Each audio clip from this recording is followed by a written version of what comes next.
So we return to the Grand Fortune Islands, where I'm joined, as always, by my wonderful companions, Ediza, Boney M, and Duck Sprog, the Frog. Yeah. Also, guys, it's my brother's birthday today, Dr. Chop, so shout out to him.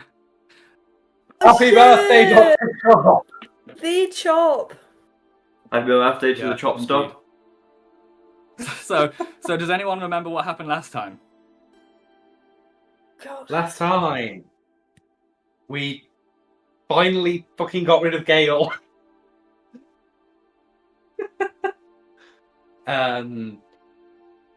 The Oh, yes, go. Glorban was apparently planning on moving out, so we bought his house off of him and put Gale in there, and said we'd come back for him and visit him and make sure everything's all nice. We kind of plan on doing that, but we'll see. At some point. Yeah, just no rush. We also spoke a bit more to Cedric's crew. We learned their ship's name is the Grey Falcon. Haven't written down much about our conversation with them, unfortunately, but I know we probably learned some things. We were trying to convince them to come with us, weren't they? But they kind of were like, lol. No. Yeah, they, as a whole, said no, but one Adam Firebrand decided that he would like to join us. He did, after yes. seeing us fight each other a bit Oh, from the other fuck, ship, yeah, I remember that. which was an interesting fight. Yeah. Yeah. The horrors of no one knowing how their moves work. Didn't I get absolutely suplexed? No, you whooped ass Yeah, against you did. Boney Matthew. You whooped ass. I You had did. his frogs on him, remember? Do you not remember the frogs? Oh, The slowly Oh, yeah. approaching death and destruction. because it took us like 20 Oh, rounds to only do anything because you just kept moving away. See, I had a Yeah, I plan, do remember. and if I'd hit you, it would have worked, but I missed. So, that's how D&D goes, though. It is. Who It was is. very disappointed by our fight? That's what I remember. Adam. Yeah. Adam was disappointed. He was really interested because it's like a spellcaster duel, and he was like, "Oh, I'm going to see how these spellcasters are gonna fight each other." And then it was really lame because it was just Oh, Boney Matthew yeah. running back and forth, and like Duck playing the flute and having these swarms of frogs slowly approach him and then devour him. Yeah. If only I'd have hit Duck just once. After that, we finally set sail towards Palmaria, the land where we know that Salvation John and his group mainly are. Jonathan. We decided to try and dock the ship somewhere a little less obvious. And we ended up in a sort of marshland area. Waded through there a bit and through some excellent survival skills through the swamp by Duck, I believe. We snuck past everything and found our way to Yeah, didn't I roll up on Oh. that 20? we found our way to a group of Trikreen. Mantis people at least. They told you they were the Thrycreen. I ended, yeah. Yeah. Oh, yeah. And that place had been, like, taken over, right? Yes, Palmaria was originally theirs, but it's been taken over by Salvation John, so they hate that motherfucker like we do. So they decided to team up. I believe it was kind of like their leader, or at least someone that was high up in their ranks. His name was Jatel. Her name. Her name, sorry. Her. Yeah. And with her, we figured out our plan of action, which is that we will go after Colonel Toni, the naval. The Yeah, Navy this officer. corrupt naval officer called Colonel Toni, who kind of is allied with Salvation John and is kind of keeping it undercover, keeping this whole business Yeah. undercover. While the rest of Thrykreen go deal with everything else for a bit. They go deal with something else. Probably the other guy who whose name is King David. Right. So yeah, they never said that they would go and deal with King David. It was more like they would occupy, like, you know, Yeah. the other forces. They would try and take on the other forces, and you could Yeah. take on this Navy person so that they wouldn't have the help of the Navy behind them. Basically. That was it. So currently you guys, Quinn, Duck, Bear, Adiza, Boney, and Adam, because Joey and June and Walter are all left behind on the ship. You guys are stood in like this kind of underground Thrycreen hideout. There are like 10 Thrycreens stood around you. There's like a crocodile roasting on a spit in the corner. Yummers.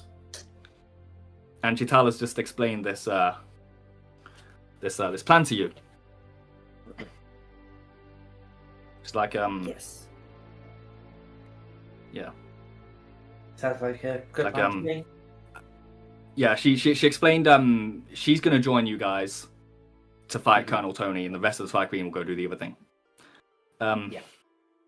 So yeah. Keep up. She's like, Colonel Toni is living in her beach house on Eden Beach, on the west side of the island. We must go there and defeat her before we can advance on King David and the other soldiers of man in the settlement. Sounds like a plan. Do we know anything about this beach house? Have you scouted around there? Do you know if it's guarded or anything? Our scouts have informed us that Colonel Toni Colonel Toni resides with a unit of 3 or 4 naval soldiers who guard her at all times. Although there are other naval scouts who sometimes venture out. Do we know what sort of times they might venture out so we can try and avoid them? No! That's fine. We can try and do some reconnaissance of our own, try and scout the place out before we go in. Try and figure out how guarded it may or may not be. That sounds like a plan, Adiza. Guys, are you happy with that? We're gonna go to Eden Beach. Yes, I think we should go and take a sneaky approach, just in case the scouts are out there. Yeah, that sounds good. Boney, maybe you should put on your skin suit so that they think you're human. Affirmative Good bony idea. grunt, I guess. Boney grunt. Okay. The grunts be bony. Are we best to make a move now? Do we wait till nightfall? Do we come, do we surprise them in the morning? What do we think the best course of action is?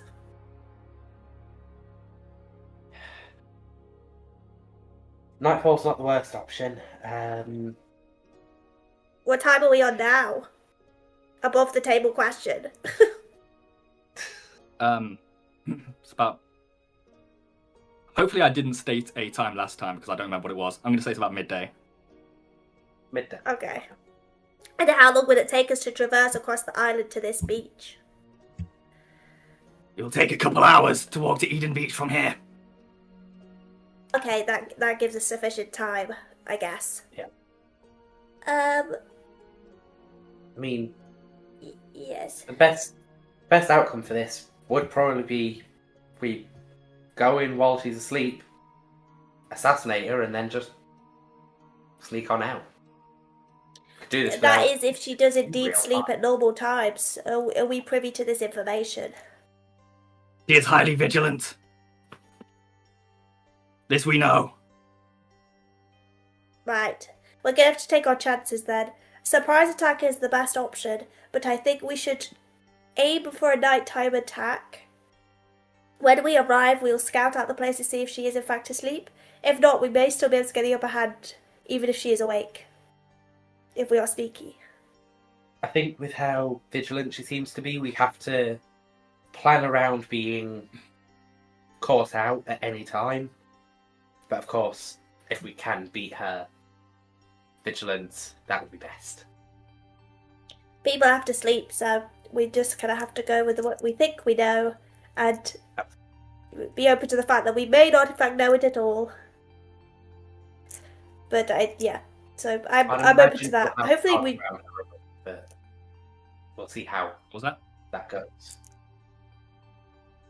I'll say the guards around her may be awake, but we'll see about that when we get there, I suppose. Yeah. Hopefully we won't be too outnumbered, or perhaps we can indispose them in some way. I'm pretty sure. I don't know what spells I have prepared actually.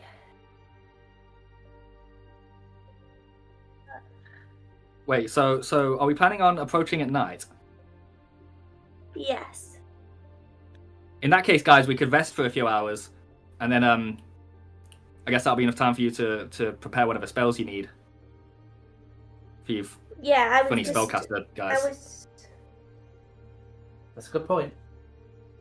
To be fair, I don't have the spells that I thought I had, so I was hoping for a command, but I don't think. No, I don't think druids get command. If only I was a level 4 spellcaster, I could control the plants. Oh no. But I'm just a little guy. Okay. We aren't in any rush. We should do our best to prepare now while we can. Yeah, Yes. I will edit my spells regardless. Yes, my warriors and I, we shall prepare for the bloody battles ahead. She raises up like her weapon to and there's a chorus of like loud clicking erupts from like the other Thrygreen. There's applause, cheering. Guy. Can I play? Yeah. Can I play like a war ditty on my flute? You certainly can. Do a perform check. And yeah, Quinn raises up both his swords. Yeah! War! Yay, war! 17. You play a pretty good war song. Yeah, I don't think Quinn knows the full gravity of war yet, but maybe he'll learn. Yeah. That's part of his character growth. Right, okay. Spells. There's always war. We can't have D&D without war. True. So yeah, I guess we're gonna rest in this little hideout for about 8 to 9 hours. Yeah. You know, they'll put you up with like little bed mats made of like woven like grass and stuff like that. The smell of, you know, roasting alligator fills the air. 3. I might have said crocodile earlier, but Oh, plus I don't 10 care. on jump checks. That's sick. Oh shit. Wait, hang on. Imagine Duck being able to add a plus 20 on a jump check. He's a frog. Do you know what Chatel's jump check is? It'll be at least Plus 34. 30. Plus 34, yeah. Wow. Yeah. This guy can jump. Thrygreen get a innate plus 30 on jump checks because they're mantises. Yeah, a What do you a couple months ago, I was like preparing this character, and I said to Zen, "Oh, Zen, there's like this one. I was gonna give this character like jump, but then I learned that he had like a plus 30 jump check anyway." And you're like, "Oh, you're making a Thrygreen." I was like, "God fucking damn it!" Can I check something? I don't think I There's specified a- jump actually. Yeah, you can check something. Yes. There's a spell called Flame Blade, which a blade deals 1d8 plus half of current level, so plus 1, I suppose. And it says it's a sword-like beam. Does that make a weapon for me?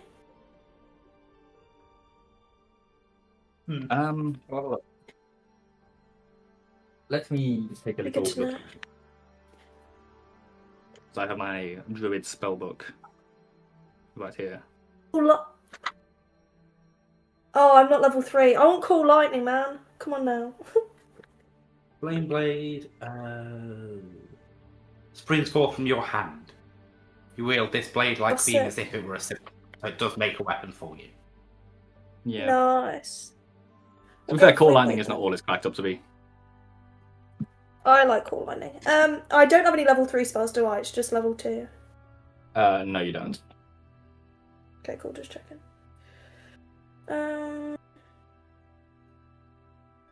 I'm not going to do Summon Swarm because I already have my flute. I already mostly prepared Flaming my Sphere. spell like this yesterday, so I'm all good. I'm actually having a proper look at my spells. I'm almost done, I just need one more. Yeah, is everyone's health at full? Yeah. And spell slots and shit like that. Oh yeah, it would be, You know because what, you we're had to going to battle go last Flaming time. Blade, Flaming Sphere. For some You were reason, meant I'm to, but you five. got a nat 20. I can't remember why. Well, you're resting now, so just give yourself that back. Oh, okay. Okay, we spend a few hours in this hidey hole. The smell of roasting crocodile filling the room as we rest and prepare our spells for the challenges ahead.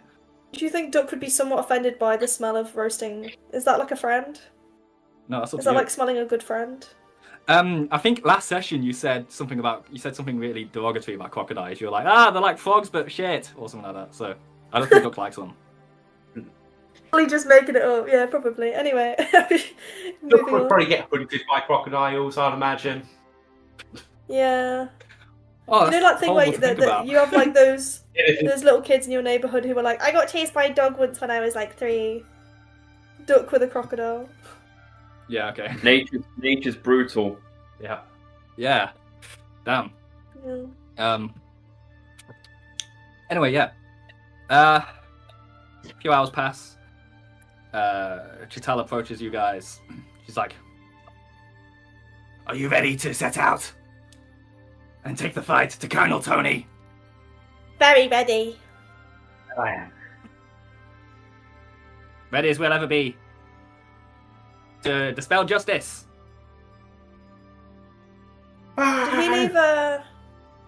Did we leave Joey on the ship? Yes. Maybe I'll add a you- second skin to my collection. I mean, you have to be able to make a skin suit. You can't just take people's skin. I don't want to hear it. Okay. That is a horrible, horrible thought, Boney. Please don't start collecting skins. It's for the good of the world, or whatever it is we do. Yeah. On this Okay, ship. okay. Or on a crew. We're gonna start leaving the Thry-Queen hideout and start making our way through the swamp. As we're Start making on our way track. through the swamp, Boney's like, He's like, I can just imagine it now, opening my wardrobe and, which one will I wear today? Will I be Wow. Colonel Toni?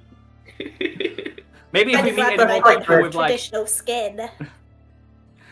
maybe if we defeat any more like moles with skin suits, maybe you can do that. Yeah. Perhaps.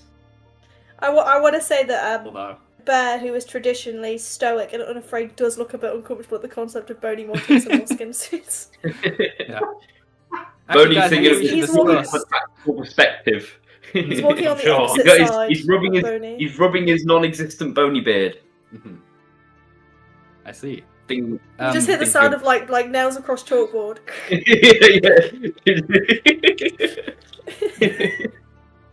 Guys, while we're heading to like this beach, maybe we should think about like whether we actually want to kill this Navy person, or if we want to like just incapacitate her and leave her to the to the law to decide and interrogate her and stuff like Well, they're corrupt, right? That's the whole point. But if they're corrupt, how can we not trust that the law is indeed not corrupt? I say, viva la resistance! And we incapacitate her to get information, but they'd probably kill her, I think. I don't think she And can be I trusted to be say- taken away by the law. I think this runs deep. I say Viva la Vida, or whatever it is they say. By Coldplay. that. Oh, that's like that. That's like from that one Tom York song, "Life in a Gas House." Yes! In a gas house. Great. That's a callback. I want all the massive Radiohead fans to know that I saw a movie the other day and they played that one that's the one that's like sucking on a lemon. Is it? Everything in its right place. Everything in its right place. Yeah, I heard it and I was like, oh, that's them Radiohead fellas. Okay. Anyway. Well, I mean, I think I'm not looking should forward do it to having based to on kill a Navy vibes. officer, but okay. I guess we might have to. I Well- don't think Walter's going to be that happy, but he'll probably understand. We don't have to tell By Walter, moving- in theory. By removing corruption from the Navy, we are making the Navy better overall. I agree that it doesn't sit well with me either to take out an officer of the law, but, well, they clearly don't follow the law anymore, so... Also, I think it may be a little bit presumptuous to assume that we'd be strong enough to not only overpower her, but incapacitate her enough. We may not have an option when it comes to killing her. It may be the case of kill her or die. I guess so. But we'll Um, see. We shall see. I'm not against keeping her alive. I think it would be useful to have the information, but I don't think we're going to learn much from her. I feel like she's going to be a bitch. Right. If Duck may say such a word. Okay. As the kids would say. I was gonna ask you to make a survival check, but I just realised Chital will probably be in the lead right now, and I can assist though. Do you want me she's to pretty roll good. to assist? sure if you like, yeah. She's really good. Oh, I rolled a natural 20. Oh, fantastic again! Lord. Wow. Okay. Yeah. Okay. You make your way through the swamp wonderfully. In fact, at Can I one add a point you +1 to my overtake nature? Chital and start guiding her through the swamp that she lives in. Yeah, you can. Yeah. Yes. It's like, very impressive, little one. You seem very comfortable in these marshy, boggy lands. More comfortable than me. But my people and I shall return. Shall return to the central settlement soon. Adding +1 too. Oh, knowledge nature. Okay. Oh no, it's not knowledge Survival. nature, it's survival. Survival. Ah, my bad. I love the foreshadowing on Tasha's camera right now. Big word, frog swarm.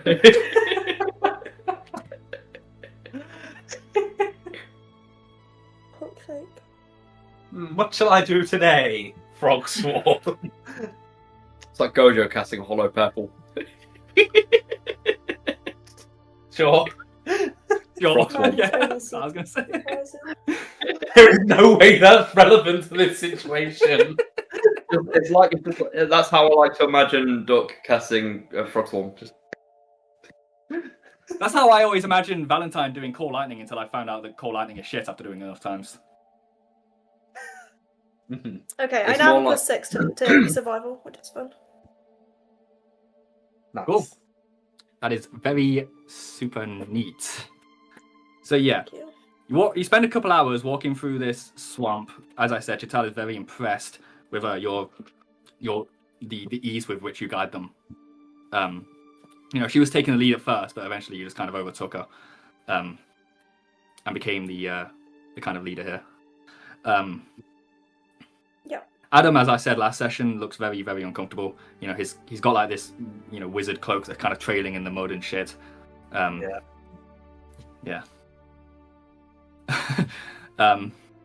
Eventually, the ground starts to become less like squishy and marshy, and more like stony, a little bit, and rocky. Right. And then eventually it starts to transitioning into like a sandy kind of,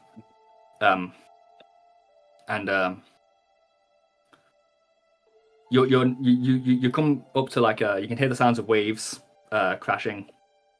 I say crashing, it's not like a crashing against a cliff face or anything. It's just the sound of waves at the beach. You're at the beach. You can see it now. It's quite long. It stretches out quite far.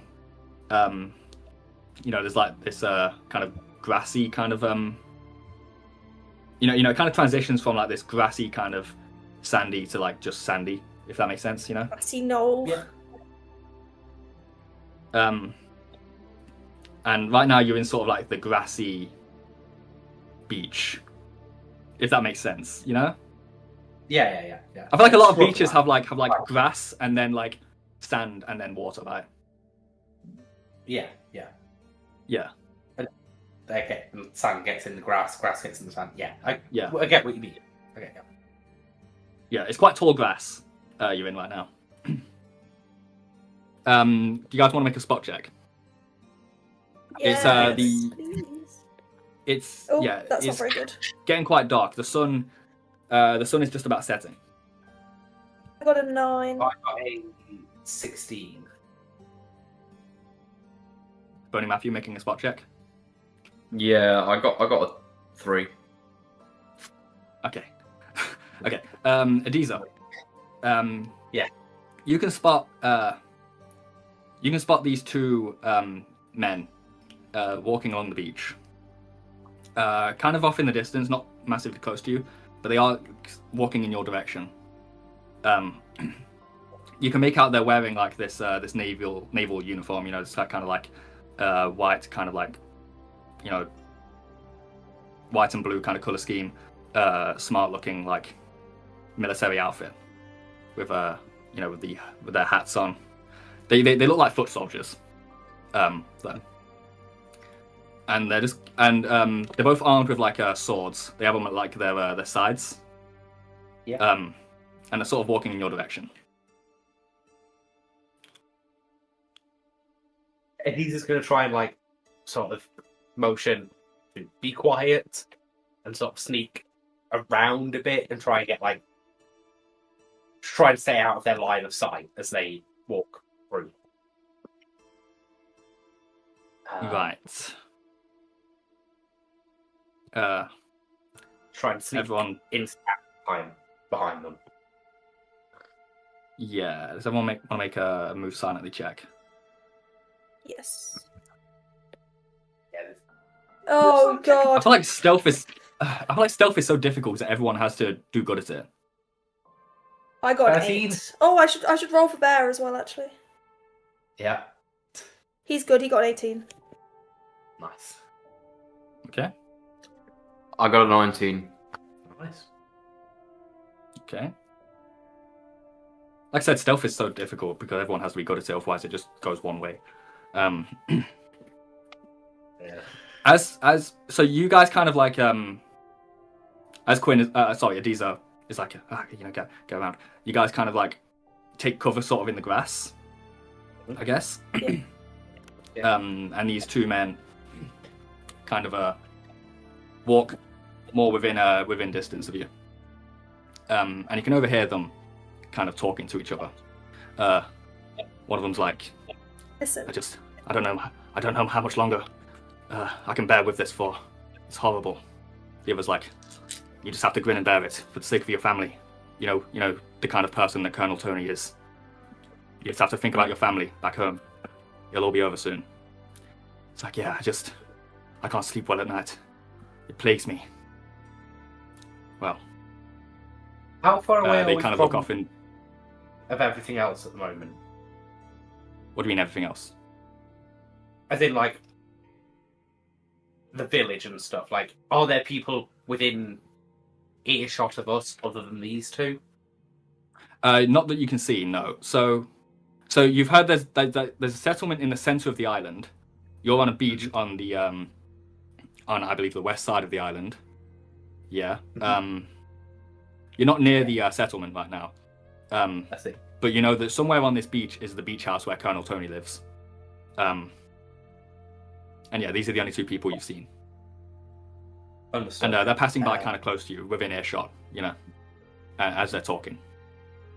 And one of them looks out to like the horizon where the sun is setting. Wait, Yeah. does the sun set in the west or the east? Sunset's in the, It sets in the west, west. doesn't it? Yeah. Oh, that's perfect. So it's setting just over the horizon because you're on the west side of the island right now. And he's looking out and he's like, well, it's getting dark. He pulls out, he reaches into his coat and he pulls out what looks like some kind of like metal bod.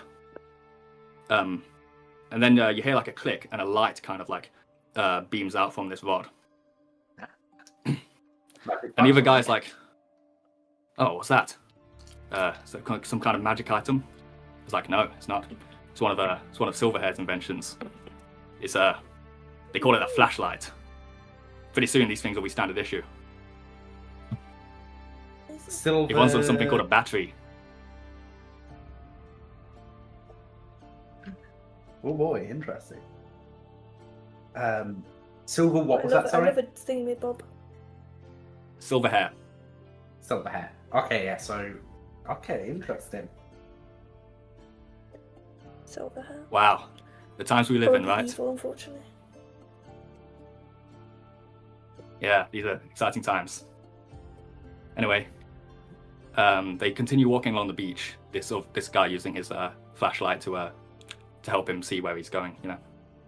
And they walk past you, and they don't seem to notice any of you. Use a light spell like a normal person. He's going to kind of look at Quinn and say, "Do we think it might be a good plan to get some traitors in Tony's midst? These people seem to not like her at all. If we can convince them that we can take her down, then they can very much help us in that, I think." I don't know, they seem pretty scared of her. Yeah, I fear the risk with that is that they will dob us in order to get extra kudos if they truly are obviously very afraid of the Colonel.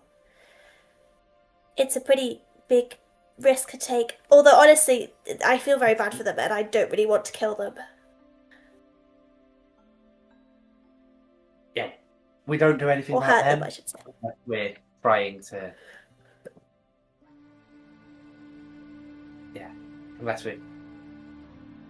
If we don't want to go with this plan, we'll just go straight ahead, but it's just an idea I had. I mean, it's up to the crew as a whole, but I feel like if we try to approach these guys and be like, we're gonna fight your leader, they're probably gonna.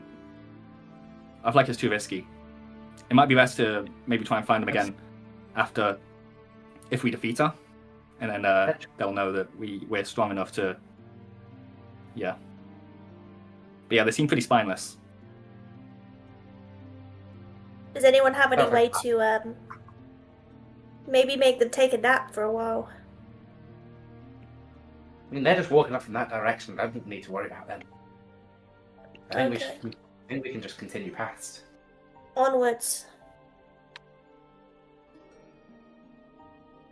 Yeah, they're walking just past. They're kind of getting out of earshot again as they continue further down the beach. Awesome. Right, let's keep moving then. Okay, we continue sneaking along the beach. I'm going to try and keep quiet with this because we are now approaching enemy territory. Rather definitely. Yeah. As you're eventually as you're walking along the beach, this beach house comes into view.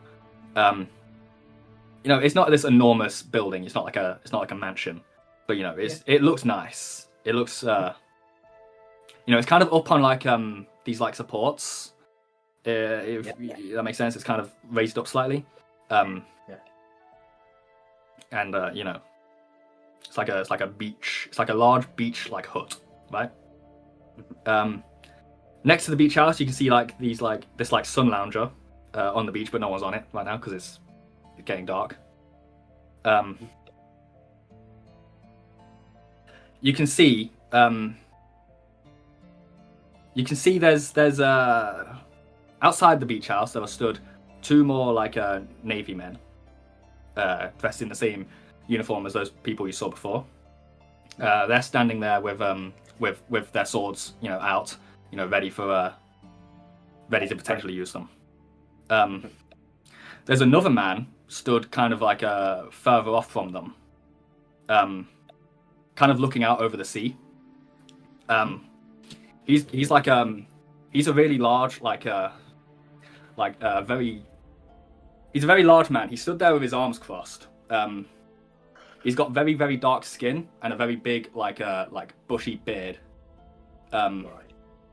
And he's got like he's wearing like a vest, like a white vest, but he's got like what looks like a black coat kind of like tied around his waist. And he stood there with his arms crossed, looking out over the sea. And stood like the beach house has like a veranda, I think it's called, you know? Yes. You know what I mean?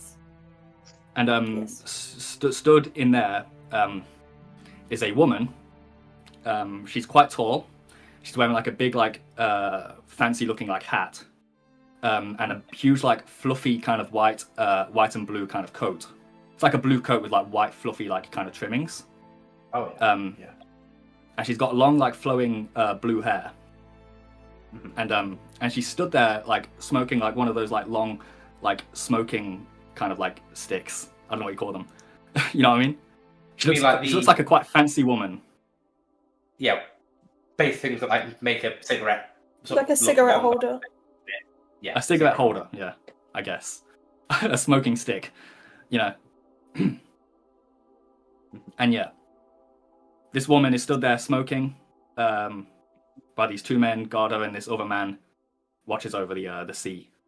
You can see a boat, kind of docked sort of nearby, and you can recognize it as like a navy boat. It's painted like this dark blue, and it's got a flag, and it's got a flag with a picture of like a shark fin on it, with the letters FIN stamped over it. Yes. Nice. And Is anyone on the boat? is anyone on the boat? Not that you can see. I'm going to quickly send you a picture of what this flag looks like. Ooh. Yes, please. Very nice. I realized in the last session, you saw one of these boats, and at the time I was just like, you see something that you recognize as a navy boat, but I neglected to describe what a navy boat looks like in this story, which is a missed opportunity. So you know. Okay, we're so back. So yeah, you've seen this symbol on wanted posters before. Yeah. Okay, can I ask a somewhat telling question about my plans here? Okay. Can I see any cannons on the naval boat by any chance? Yeah. You can. You could blow up the beach house. It solves the problem quite handily. It does require. If Colonel It does Toni is require resting sneaky inside a guard. beach house, he just blow it up with a cannon while she's in bed. Why not? You know That's what? quite funny. I'm down for this. Duck's gonna try and Doug's just running off. Wait, hang on. Adiza hasn't proposed this plan, I think. I was about to say, Adiz's going to say, I can see him eyeing the cannons. this is a somewhat over the top plan, but it may work.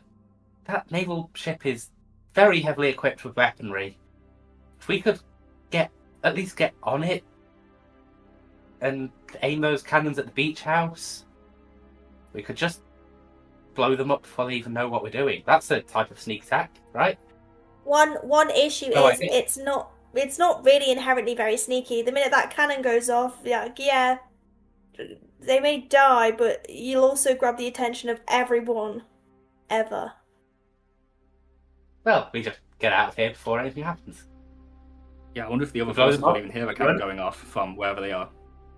Yeah. Well, we don't know where they are, I guess is the point. But yeah, why not? Let's build the beach house. I mean, I nearly built that building with a Molotov that one time. It's not really any different. Adiga's gonna start trying to sneak over to the ship. I'm gonna follow. Right. Let me think about this for a second. Yeah, no worries. I mean, okay, so Adiza and Duck gonna try and sneak over to this boat. Yes. That's the point, actually. We should probably keep some people here in case they don't die. Yeah. Some people say the mess, essentially. They will stay. Would be best having the people that like to stay back as much as possible go to the ship, and the people at the more front line stay here. Boney, I know that you like to be somewhat out of direct combat, and if I remember correctly, you're not bad at sneaking around. I suppose you could say I have quite a high move silently modifier, if that was such a thing.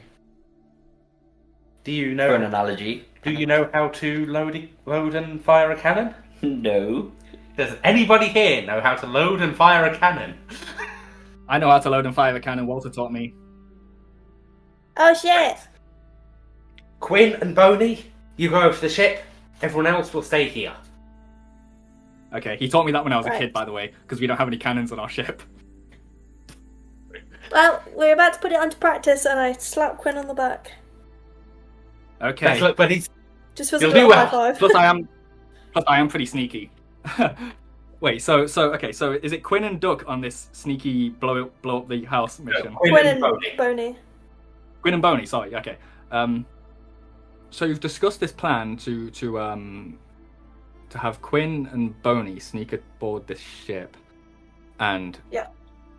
hijack a cannon, and blow up Colonel Tony's beach house. Yes. Well, the beach house is a casualty of the whole affair. What just Colonel's home? So wait. So do you want me and do you think me and Boney should do this like right now? And what are the rest of you guys gonna do No time like the during present. that time? I'd say we're best to sort of stay here, and if anybody survives, try and deal with them before they can let anyone else know what's happening here. How far are we from the beach house right now? How far are you from the beach house? Yep. Let's see. I want to make sure we're not in the radius of the explosion, but we're close enough to dispatch anyone. Like you're far enough away from the beach house that no one's noticed you yet. You know, you're like 100 feet away. 100 feet. Okay, that's fine. You guys are all still just like right now, just crouching like in the grassy area of the beach. You know. Yeah.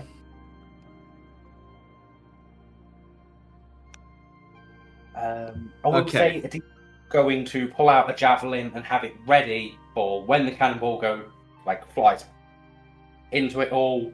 If anybody starts running away from us, just Fucking hell.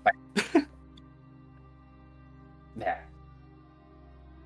God, you So know we that all not all of killing these her, Navy then? people are in support of this regime. But you're like, we'll kill any survivors. We'll kill anyone who runs away, blow up their house, and then anyone who tries to escape, we'll throw javelins in their back. It's more okay. If anybody tries to run towards the main part of the island where everyone else is, then throw the javelin. If they're just running away, that's fine. Okay, man, I hope the Navy don't find out we're doing this. Okay. Okay. So do I. All right, Boney. We could either go. I'm just presenting options, but I feel like there's one really obvious option here. We either go left through the grass, or we go right and have to go past that really big-looking man who's looking out over the ocean. And he looks kind of intimidating. I don't want to do that.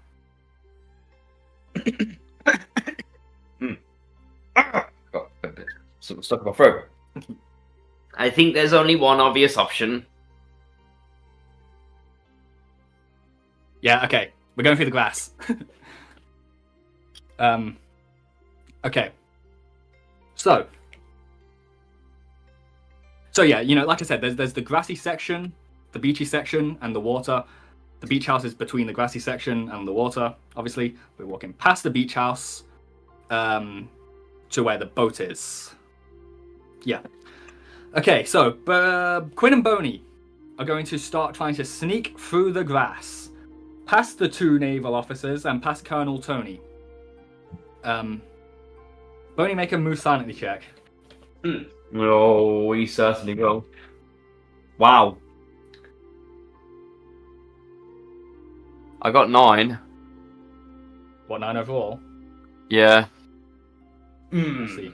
His bones are rattling. I rolled a 3. My move silently is +6. Yeah. That hurts. As Quinn and Boney are moving through the grass, Quinn is About to kind go of very like wrong. light on his feet. He's kind of light-footed. Boney, however, his bones start to rattle, and okay. The Navy, one of the Navy people looks over to the source of this rattling. Make a hide check.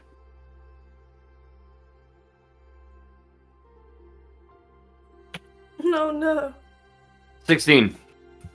16. Oh. Okay, let me hang on. Excellent.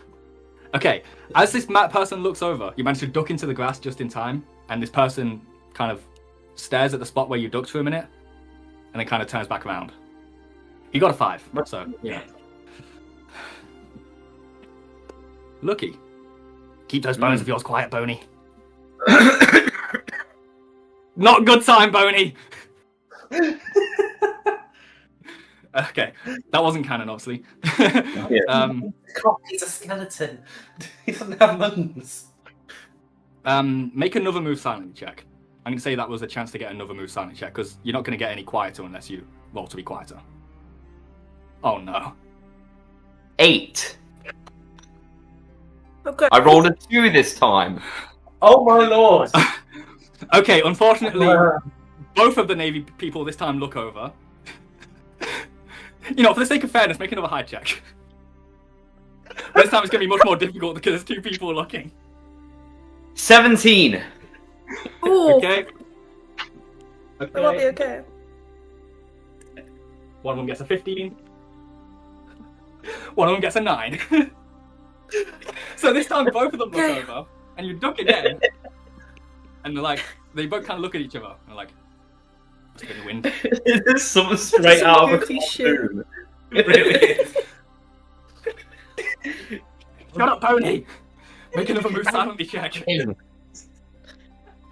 Quinn This is time you so step upset. extra carefully. This time, natural 1. 22! Yay!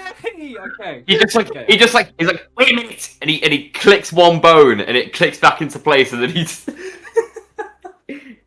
Alright, good going. We sneak around. Okay. We quietly sneak through the grass. Okay.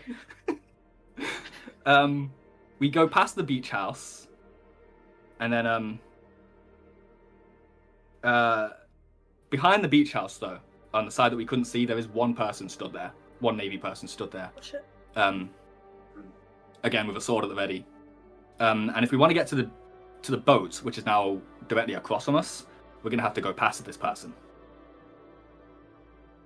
Gonna have to sneak past that person, Boney. Silently hide Got any ideas? check. No, because there's nowhere for us to hide if we're passing by this person. Before we know. were hiding in the grass, but there's no grass between us and this person. I have no spells. What? Wait, I have no what? spells. You have no spells? Boney, you're a Oh. ship wizard. It seems that way. Did you say you're a shit wizard or you're the ship wizard? Oh, Shit. Wait, who said that?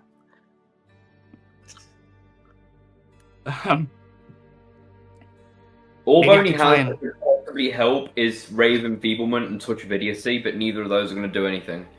He has no spells that really can distract anything prepared. What if you throw something past him, and then I sneak up to him and do something to him? Which would be... Well, I might have no other choice. You have anything to throw? No. Oh my god, man. Don't have anything. He has stuff, it's just like, all he has is a sack, a spell component pouch, his wizard's handbook, his disguise kit, 3 signet rings, which he's not getting rid of, a bottle for Try something milk, on the and beach. 4 sunglasses. Tell me any of those he's going to throw, because he ain't throwing his milk bottle. Okay, to be fair, yeah, Tash just made a good point. There were rocks on the beach. I hadn't even considered this, to be fair. Pick up one of them rocks and throw it, and then I'll be ready to go up to him and do whatever I need to do. Hang on a minute. I need PHB for this. Actually, I want to check something. I might have the effect of like what the spell light actually does. I think it's a touch spell, and it makes an object emit light. Yeah, but I'm trying to find like the exact details to see if there's anything I can do with this. You could try and cast light on a rock and then throw that, and then there's like just a weird point of light that you can be like, what the hell's that?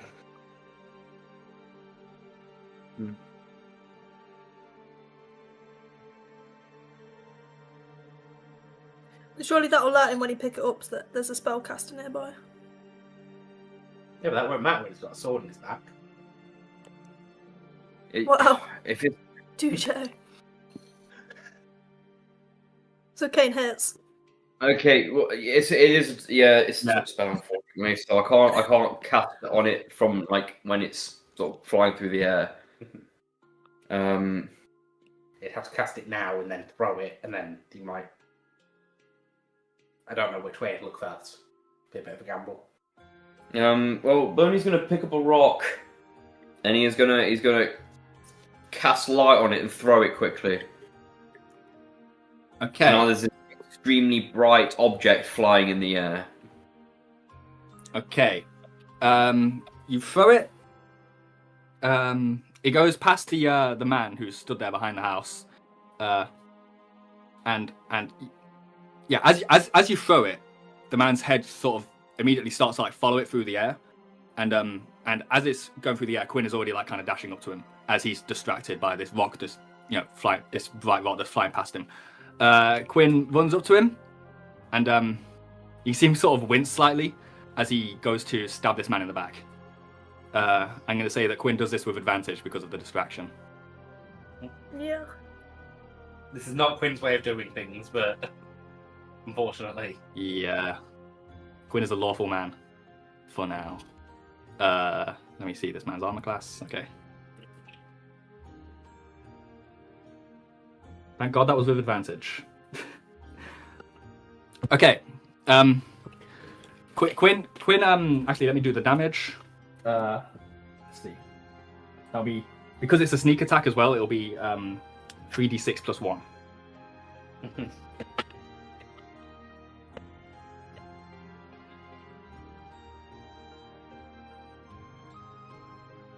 Quinn, as this man's eyes are following this rock, he's like, "What the hell?" And then Quinn runs up to him and just runs his sword straight through his back and out through the other side. And then he pulls the sword out, and the man slumps to the ground without a sound. Crazy. And he's just kind of like stood there looking down at it. How far is this away from like other people? The other people are on the other side of the house. It's kind of like I don't know the exact size. Why? Because Boney wants to scavenge the corpse for loot. Well, yeah. I mean, the whole idea of this was that no one was is that if it went well, which it seems to have done, no one was gonna notice that you did this, right? Okay, well, Boney's gonna loot the corpse. He's gonna loot the corpse. Okay, well, he has well, he has a short sword, and like he has a little pouch with 3 gold pieces in it. He takes gold pieces and gives one to Quinn. You can keep it, Boney.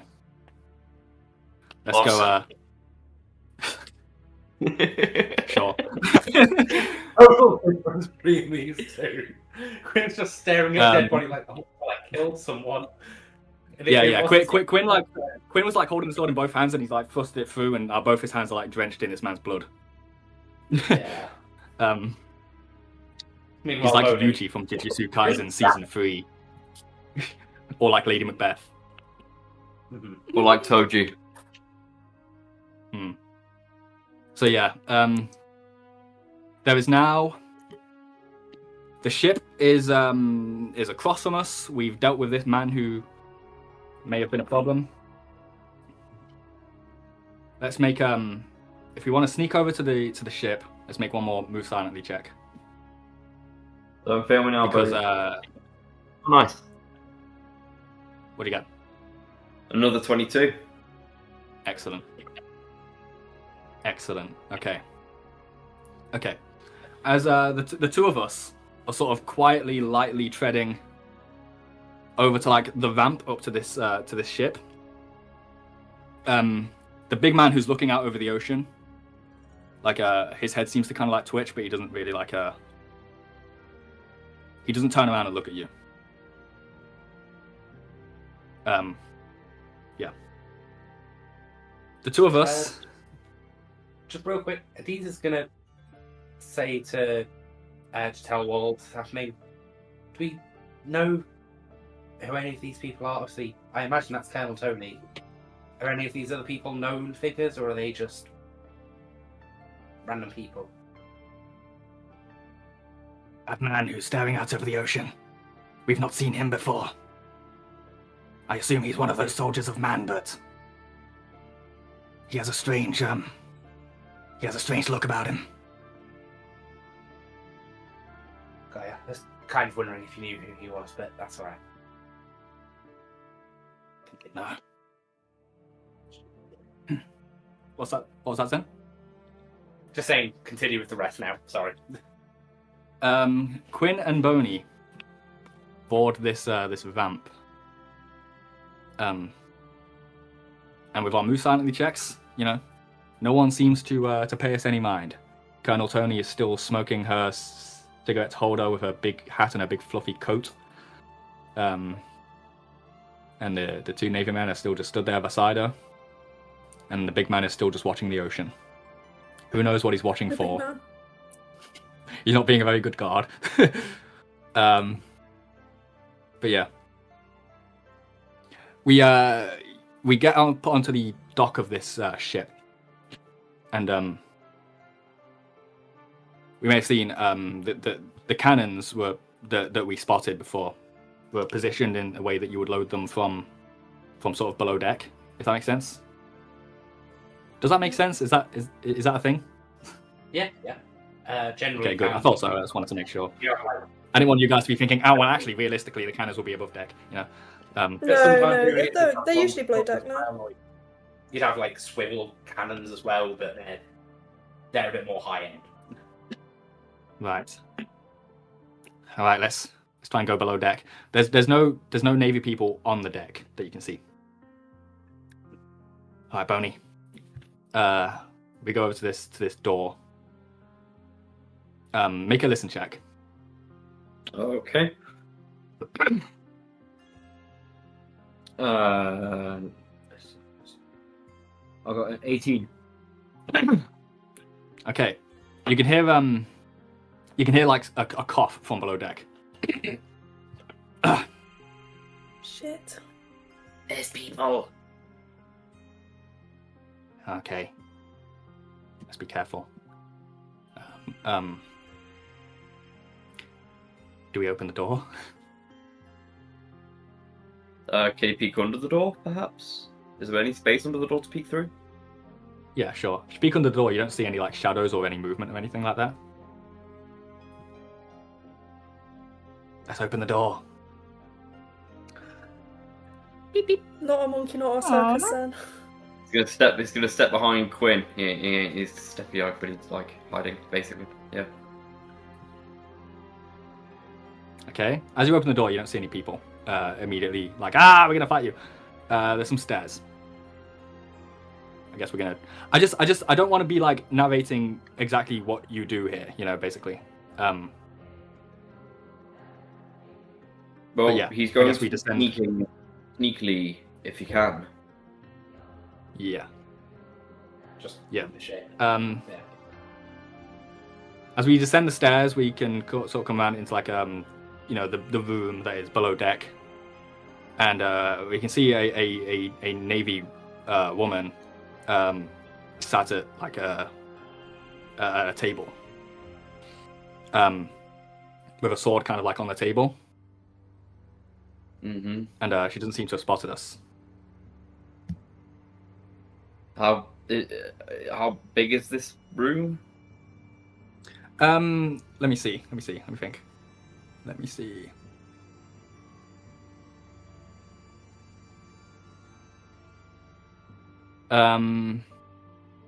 Sorry. About 50 feet long. And are they like... So 25 right, feet okay. wide. What else can we see in this room? Other than the woman. You can see you can see the backs of the cannons. Okay, and so a we're in the woman right... sat at the table. Okay. And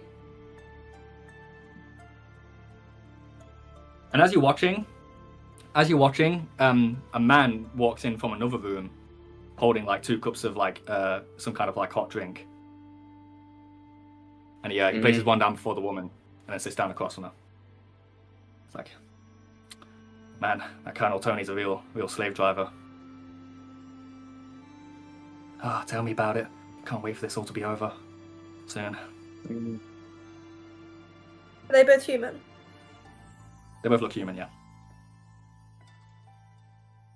I'd say Boney doesn't know what to do, but I don't even know what to do. I'm kind of just here like, yeah, we've just entered this room, there's people in here that could possibly kill us. We don't really want to be seen, but we're in a room with people that are going to see us if we make any sort of movement, because the room isn't massive. It's not the biggest room in the world. It's also not tiny, but if we make any noise whatsoever, they're going to see us, which will result in combat, which is not I great. mean, they don't seem to like Colonel Tony. You could try and revisit that idea I had, but also you could just... Yeah, I mean, the problem is if they're scared of this if they're scared of Colonel Toni, then they're going to fight us anyway. If they're scared of Colonel Toni, then they're going to fight us because they're more scared of Colonel Toni than there are of us. That's just how people work in crews. If they don't like the leader, but they're scared of the leader, they're going to fight the people. Yeah. Plus, it's just like, yeah, I don't know, these 2 random people have just walked onto your ship. And you're in the pirate era, what do? Of course you attack them. It's kind of, I don't know. The numbers are I don't know what to do. We've come to this point. We've come to this point, and now I'm completely and utterly just, yeah, I don't know what to do. Yeah, that's fair. This plan was never going to be easy. Maybe we should, I'm not sure if we should run in and try and, like, subdue them, or if we maybe do what Deezer suggested earlier and try and maybe convince them that if we blow Colonel Toni up with a cannon, then, you know, that'll be good.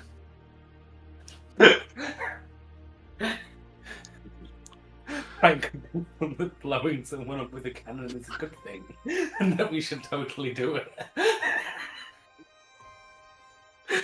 Not how I expected this to go. The issue I'm having with this is that they're members of the Navy, aren't they? They are, yes. Yeah, so if the Navy finds out what they've done, they're dead. It's 2 people trying to convince them to blow up a relatively important Navy person. Boney, let's quickly go back above deck so we can discuss what to do about this. I gesture Boney to come back up above deck with me. Yeah. Okay. Let's figure this out. Maybe if like if you think about it, if the Navy finds out what they're doing here, they're probably going to be executed or something, right? So maybe we could like convince them. We could tell them that, and then be like, "Hey, if you help us blow up Colonel Toni and get rid of this kind of corrupt thing, then like maybe the Navy will forgive you for your crimes. You know, they'll understand that you did it out of fear for your families." You think that that's stupid? No, wait. What's stupid about that? We're not. I wasn't planning on lying. I'm saying maybe we present them with the options of either continue working with Colonel Toni and be executed by the Navy for it, or betray Colonel Toni, and the Navy will be like, "You are real Navy people. You believe in justice, so your crimes are forgiven." We just have to go down there and be diplomatic.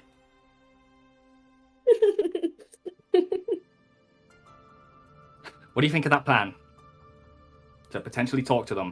Do you think we should talk to them, or do you think we should kill them? Basically, that's the options. Yeah, let's go. We can talk to them. Yeah, we'll talk to them. Right. Okay. All right, Boney, we're going to go back down below deck and we're going to talk to these people. Okay? Mm. We open the door. We descend down the stairs. All right, here goes. Quinn walks into the room, dropping both his swords, having his arms raised. And the other two, by the way, Boney has a skin suit on, so he doesn't look like a scary skeleton right now. Yeah. The two Navy people immediately stand up and draw their swords at him. And Quinn says, "Wait! I'm not a criminal. I'm not here to do harm to people. Like, who are you? How did you get on here?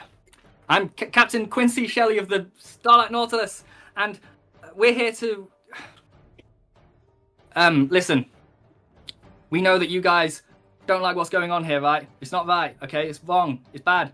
People are getting hurt.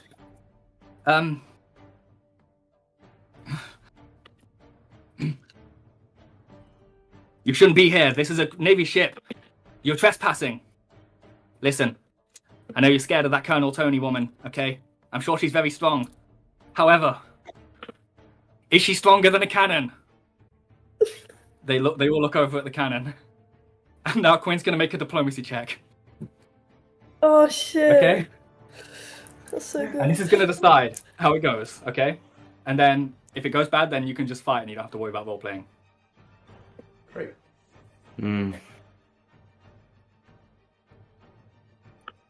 Okay?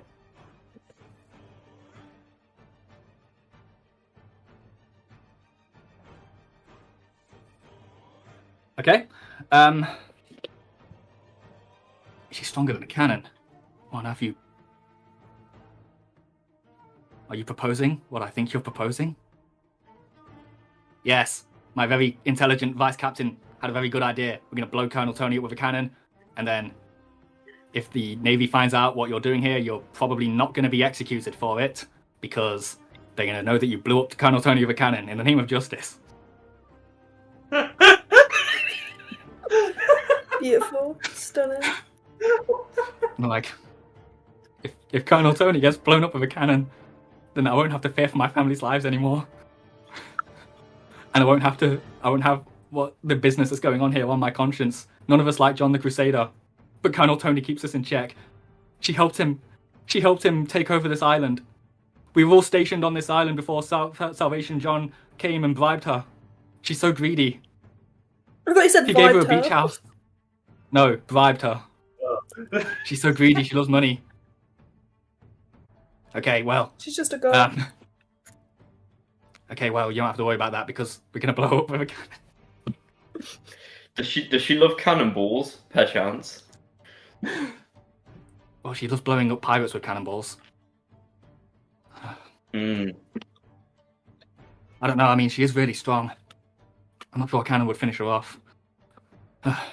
2 cannonballs? I think we'd only have time to load 1. True. This is insane. Why? I can't believe we're doing this. I guess we're doing it. You people had better have some strong allies behind you. Oh, we do. We've fought and survived so much by now. We've been traveling with each other for like a month.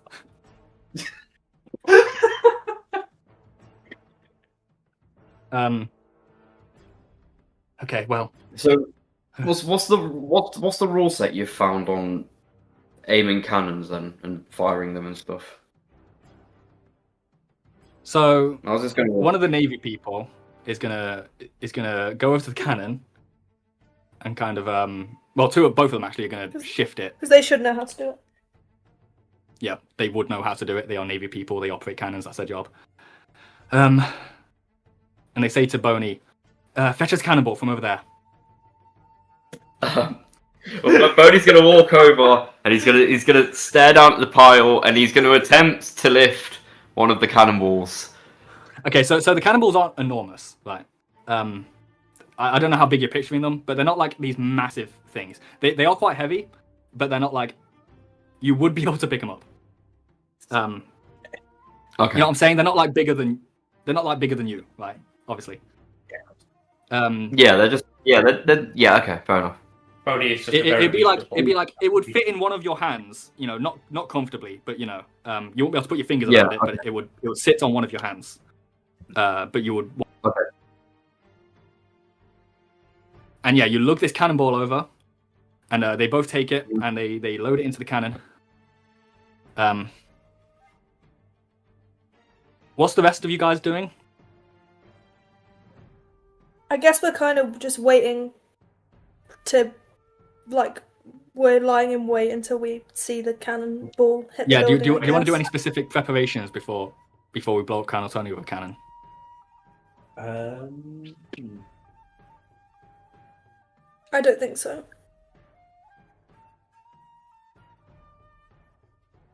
Adiza is going to. Yeah, we'll do this now. Why not?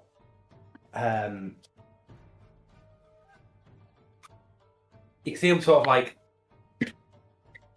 close their eyes and just sort of look like they're piping themselves up a bit, and you could swear their hair gets like a bit more orangey. Like there's just more orangey sort of coloration there all of a sudden. It's hard to tell. Oh, actually, Yeah. my flame blade, how long does it last for? 3 minutes. And then I might summon it. Yeah. Okay. And just, you know. Okay. Or when I see the cannonball start to fly, then I'll summon it. I'll summon it as I'm running up. I mean, I was gonna say a cannonball would fly very quickly. Yeah, but like instantly. I'll you know. I'll see Like it would it. be a bang and then an explosion, you know. Because at the minute, I don't know, you know, if we're checking in like minutes before the cannonball hits the building. I don't want my spell to run out. So That's fair when enough. it You won't know hits how and long we it's start rushing taking over. Quinn and Boney, so. Okay. Yeah. As you guys are like sitting there waiting, Adiza, Doug, Bear, Adam, kind of sitting there in the grass. Adiza's got their eyes closed, the hair is turning orange for some reason. Suddenly, the man staring out of the ocean, his head snaps toward the ship, and then a moment later, a massive bang erupts from the ship, and the beach house shatters into into a cloud of like dust and smoke and wood. And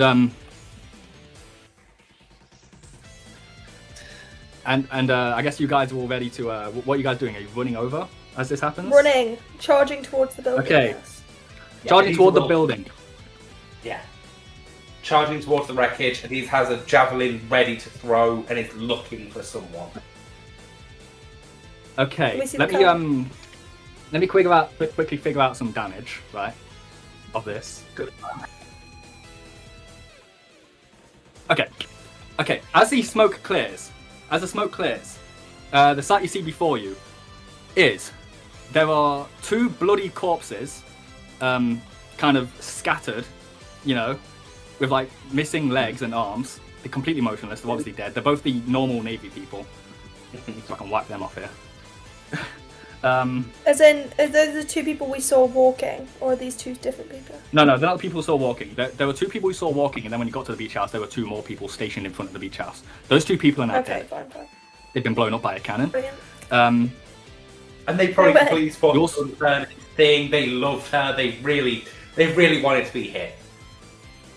Yeah. I But you also like it. see like where Colonel Toni was stood. There is like a big like fluffy kind of like ball. Interesting. Freeze fine. The man who was staring out over the ocean is now not looking at the ocean. He's looking at the giant explosion that's happened. He's got his like face covered with his arm. A few like planks of wood have like sliced his arm up. but he looks mostly like he's not like grievously wounded. See. And as you're going over, this big ball of fluff dispels, and in the center you see this woman with the long flowing blue hair and the hat and the cigarette holder. She's like coughing and spluttering, and her face is kind of like bloodied a little bit, but she looks furiously over at the Navy ship. I hope they're Roll for loading up a initiative. second cannonball. Roll for initiative. Okay, the beach house has just exploded. Colonel Toni has emerged in this ball of fluff. Everyone is running toward her. Boney and Quinn are on the ship, having just detonated a cannon. What does Boney do? It's his turn first.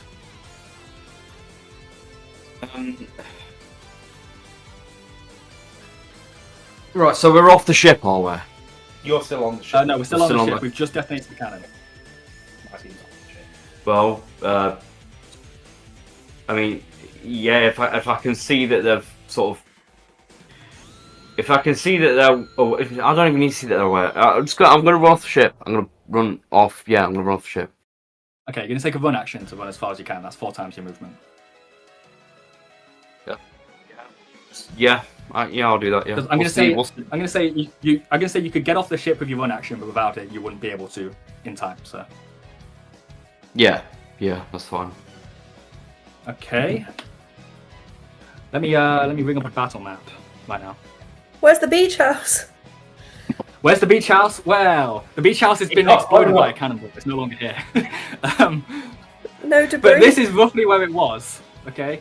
Well, there's debris. Okay, you have to use your imagination a little bit. Okay, we're not doing fully theatre of the mind. You know, we have a battle map, but you have to use your imagination slightly. Okay, I didn't draw this. Okay, I found this online. There's also no boat, as you can see, but imagine where Quinn is. He's stood like on deck, right?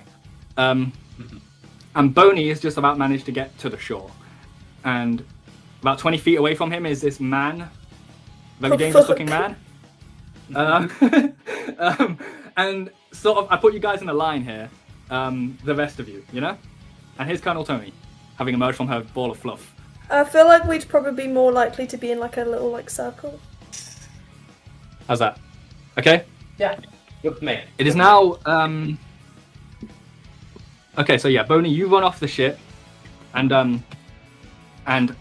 you can see 20 feet away from you is this man. He sort of looks at you and gives you a big grin. It is now Adam's turn, though.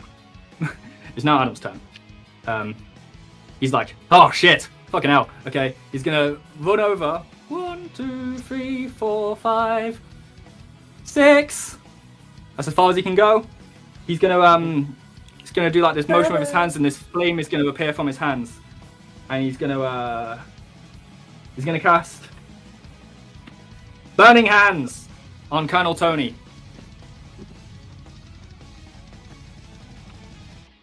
So let's see. He hits. Nice. It's a nice surprise. Yeah. So it goes.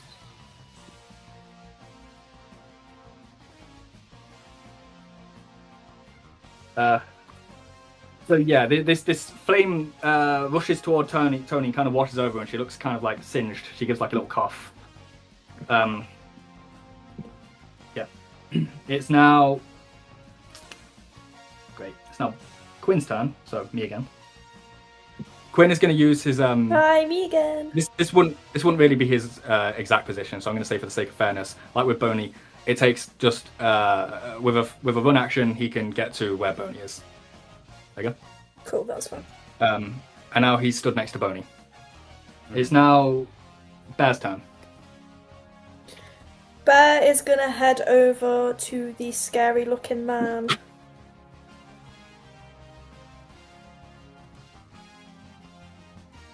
Like that? How's that? Yeah, that's fine. I think that's okay. Yeah, you're just out of don't have enough movement to. Oh, get right next to him. I think that's actually ideal because I don't want him right next to him yet. Yeah. So he can attack. You can do anything else? I don't think he can. I think the only thing he's got is his sword. Adisa does keep him stocked up with a javelin. I think I'm right. Yeah, you sort of established Yeah, that the last only time. Oh, did we? So he does have a javelin. Yeah. Yeah. Okay, then I guess he's gonna throw a javelin then. Zen, what's the damage on a javelin? D6. Well, he's got to hit first. Okay, so base attack plus dexterity to hit. Yeah, probably. 15. Yeah, the rate. No, he gets a 16, sorry. Okay, let me see. That hits. So your damage is d6 plus bear strength. Which is +1. 6. Wow. Okay. So yeah, bear throws a javelin. It strikes this man in the shoulder, and he kind of splutters and coughs up some blood, and he gives a big laugh. He's like, yeah, like that. Oh god. This guy's enjoying this. Very good. It is now Colonel Toni's turn.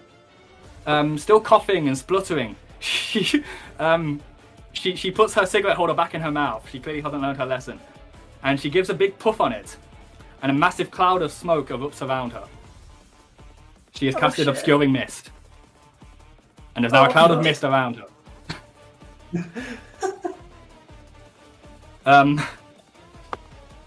Whose turn is it now? It is now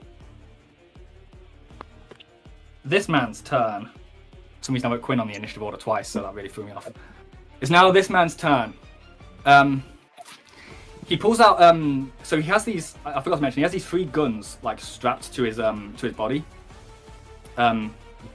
He grabs strapped. one and he points it at a bear. And around this gun starts emitting like this aura. This like black, kind of like black flaming kind of like aura.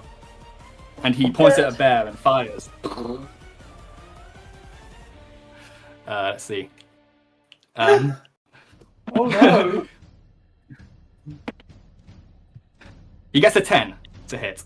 So That does not hit. Bear just about manages to dodge out of the way as this like blast of like black fiery energy just surges past him. Thank god. It's now Adiza's turn. Adisa is going to move to the space diagonally up and right of Adam. I assume you've already worked out that that's within your movement, so. Yeah. And throw a javelin at the guy. This fella? Yeah. Okay then. Right then. You're all focusing on that guy. Maybe I oversold him. I was going to attack Colonel Toni, but she's got Obscuring Mist now, so I'm going to wait until I can get in melee range with her. But I did just roll a natural 20. Holy shit! Okay. So that This poor man. 2d6 damage plus 3 extra damage on anything that I do that is an attack from a thing. So that's 4, 8, 11 total. 11 damage. Wow. Okay. Yeah. So you throw. So as he's sort of recoiling from. Bear just threw a javelin in his shoulder. He shot Bear. Then you throw another javelin, and it pierces him like in his belly. Yeah. And he splutters out more blood, but he's still smiling. It's like, whoa, that was a good one, mate. Oi. It was 11 damage, right? Yeah. Yikes. All where that came from. Holy shit. It's now Fatal's turn. Let's see. She is going to charge into the mist. Into the fog. 1, 2, 3, 4, 5, 6. Well, she's going to try to, but she doesn't have enough range. Actually, you know what? She's going to use her run action to get into the mist. And yeah, you see her disappear into the mist. This isn't necessarily where she is. Yeah. And also, this isn't necessarily where Colonel Toni is. Yeah. But yeah, in fact, I'm going to put these two over here. Disregard them for now. It's now Duck's turn. Hello. So can you remind me what obscuring mist does exactly? So it means when you're in the mist or someone's in the mist, you can't see them unless they're within 5 feet of you, and it also makes it so that when you attack someone, there's a chance for it to just miss. I'm going to look up now what that chance exactly is. Okay. And I don't think you could shoot into it because you can't really, from your distance, you have no idea where she is. Yeah. It's either 20 or 50, I can't remember which. 50% miss chance. Yeah. Okay, in that case, I'm gonna move 2 squares up, and then 3 squares to the left. Okay. Make that 4, actually. Actually, can I do that? Is that too much movement? That would You can be do, two- yeah, you can do that. Wait. That'll be Oh, just about, yeah. because he has to choose to Okay, give him and then- normal movement. Right. Oh, sick! I forgot about that. And then I'm gonna shoot the guy with my crossbow. This guy? Yeah. We're all ganging up on him. You gave him so much aura. I miss anyway. Okay, what do you get there? It's like 8 plus. Hang on. 8 plus 4, so 12. That hits. It hits. That Oh, hits, damn. yeah. He doesn't have as much AC as you'd expect. He's a big target, to be fair. He's a very large, broad man. D6. yeah. And he doesn't seem to be wearing any armor. Rolled a 6.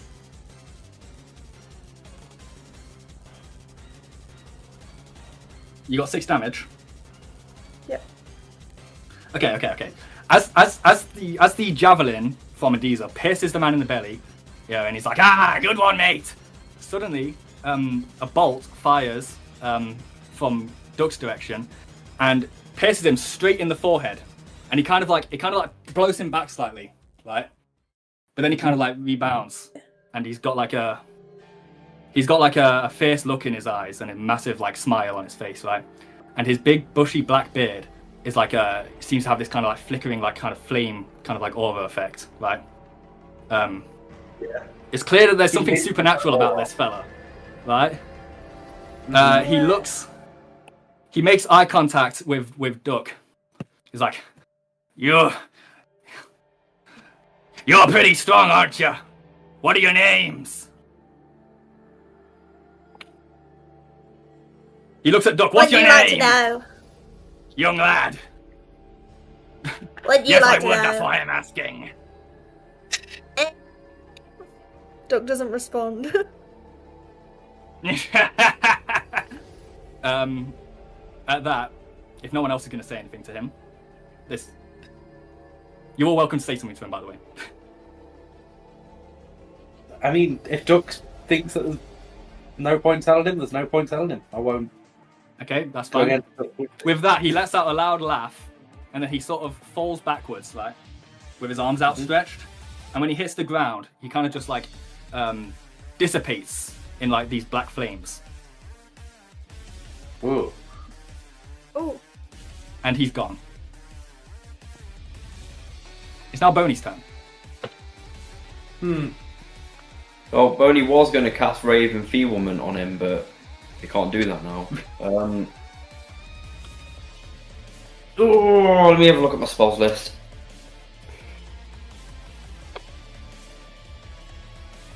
At the moment, the only person left is Colonel Toni, and we don't really know where she is in that mist. She could be anywhere. Yeah, Can't I was believe you hoping blew to- up the 2 Navy people, dispatched of that man, like with a crit and everything, and now it's like 8 people versus Colonel Toni.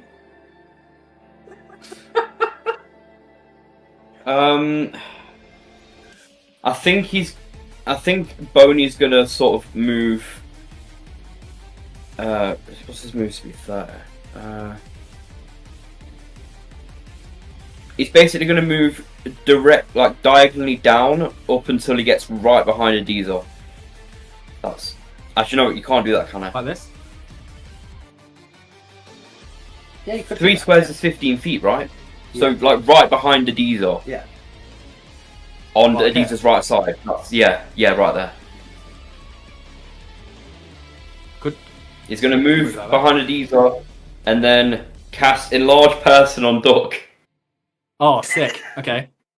We're doing this again. I was so excited you were going to say a diesel then, but no, Duck. Okay, this is Duck's reward. This magical power flows into Duck, and he feels himself growing bigger and stronger. He grows to like 7 feet tall. He flexes his arms, his like perfect like chiseled form. He's got like the form of like a bodybuilder, of like a human bodybuilder now, with like Duck's face slapped on top of it. It's now Adam's turn. Yeah, he's kind of just standing right outside the mist. Let me see if there's something that Adam can do. Adam reaches like to like his side, and he draws like this thin like sword that you haven't seen before. It's kind of short, but yeah, it's like a short like katana kind of, right? Yeah. And with his other hand, he kind of runs his hand along it, and it like erupts into flames. It's now a flaming katana, basically. Nice. And wielding this flaming sword, he ventures into the mist. Adam is in the mist. It's now Quinn's turn. Oh, I can get rid of this guy now.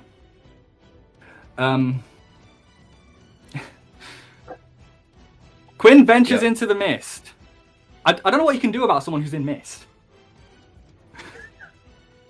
It's a very annoying spell. Yeah. Actually, Quinn's going to make a... I feel like Quinn and Adam should be able to make listen checks, right? Because you can't Listen detect check. someone by sight. Yeah. Okay. Okay. Bear me a sec, lads. I have this habit of using abilities that I don't fully know how they work or the implications of how they That's work. okay. How else will you figure it out if you don't use them? So true, bestie. 17. Not one. Okay.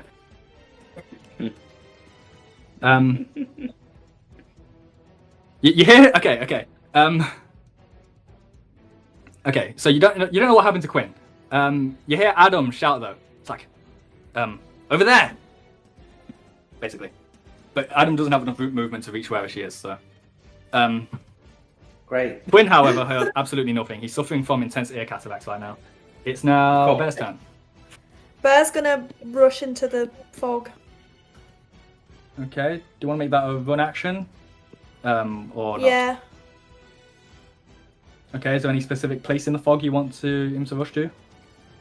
Well, he's gonna go as far in as he can, I guess. Well, I mean, like, That's acceptable. if he's running like just straight into the fog, he's going to pass by this space, right? And he's going to see a figure standing next to him here. Brilliant! He can't attack her. Okay, cool. That's okay. He can't attack her because Yeah, he'll stay there. he's used He his knows run where she action. is. But yeah, That's acceptable.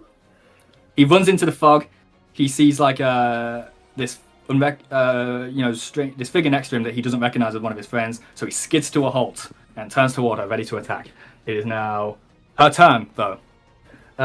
As Bear Yes, she's like gonna- notices her and turns around, she suddenly she has like a rapier, and she suddenly tries to run her rapier into him. So yeah, as he notices her, she notices him first and tries to run his rapier into him, getting a 15 to hit. Doesn't hit. Doesn't hit. Damn. Okay. I say His damn. AC Right, is that's a good thing for 17. you, but okay. It is now Adiza's turn. Adiza would not know where she is, correct? Because Bear I'm gonna say no. I'm cannot gonna say no. Yeah. Bear can't Yeah, I'm tell gonna you say- guys. So Adiza is just going to...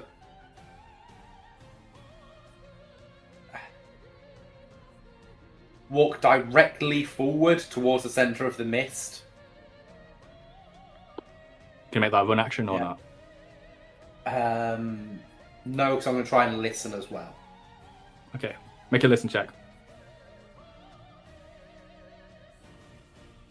Not bad. 12. Okay, you can hear a grunt from over here. The sound of bear grunting.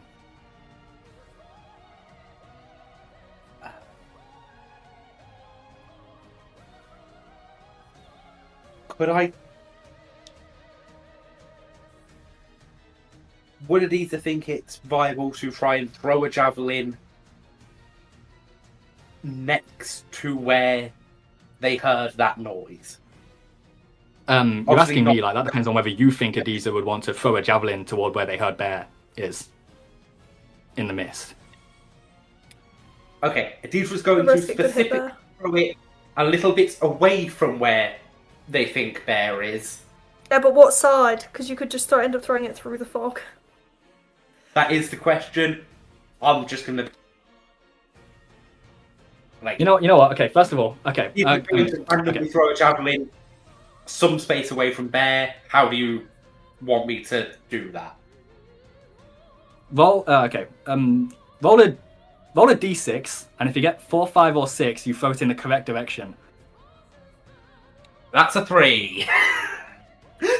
Okay, so you throw it, and it doesn't sound like it hits anything. Oh, worth a try. Is that all? All I can do. Yeah. Okay. Now to Tal's turn. You don't know where she is in the mist, but I'm gonna have her make a listen check to see if she can tell where bear is. And that will determine how hard it is. Oh hey, come here often. Chital, bear suddenly sees this like grasshopper creature, like looming over Colonel Tony's shoulder, and he sees this creature like trying to run this polearm into Colonel Toni.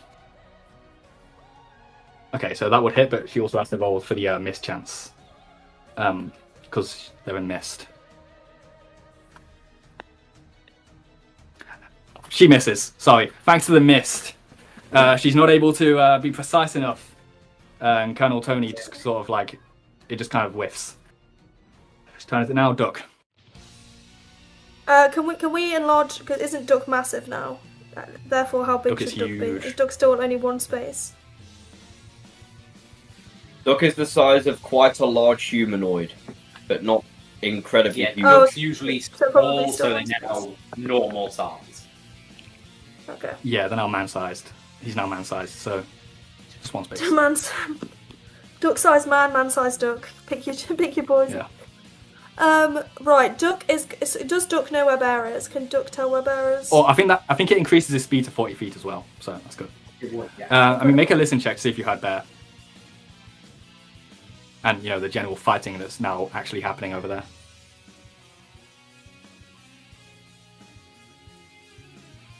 $16. You can hear, you can hear some, like, grunting from bear. And, Colonel Tony's making some, like, noises as well, like, fighting exertion noises, In that case, Duck is trying and brush up to be next to bear. Okay. That's going to have to be a run action. Just saying. Yeah, that's fine. I know. Okay. Duck, with his massive 7-foot body, he charges into the mist. Next to bear. Horrifying. Adiza, you see Duck charge past you. Man size. Okay. Fucking horrifying. mess. Because that's who thinks. Sorry, not Adiza. Sorry, thinks their life's about to end. Fucked that up on several occasions. Yeah. Anyway, moving on. Okay. It's now Boney's turn. Boney is going to bravely enter the mist.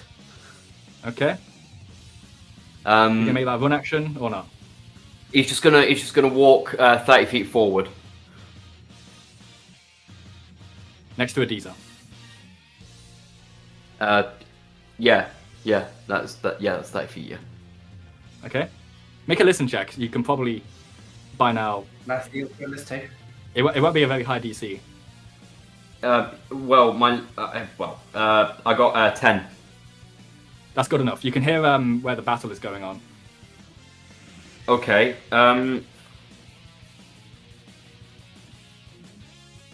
Okay. Well. In that case, I'm gonna cast Flaming Sphere and just have it next to me for now. Okay. I'm gonna Oh, have to make some what's kind of... that? Kidding. Because you can see, Let's see, what kind of... Oh, I'm gonna use this token for Flaming Sphere. Red Cane. Yeah. Amazing. How do I unselect it? What the fuck? There we go. There it is. Okay, it's now Adam's turn. Adam is gonna run up here and try and slash at Colonel Toni with his flaming katana that he has. Because he's a badass now.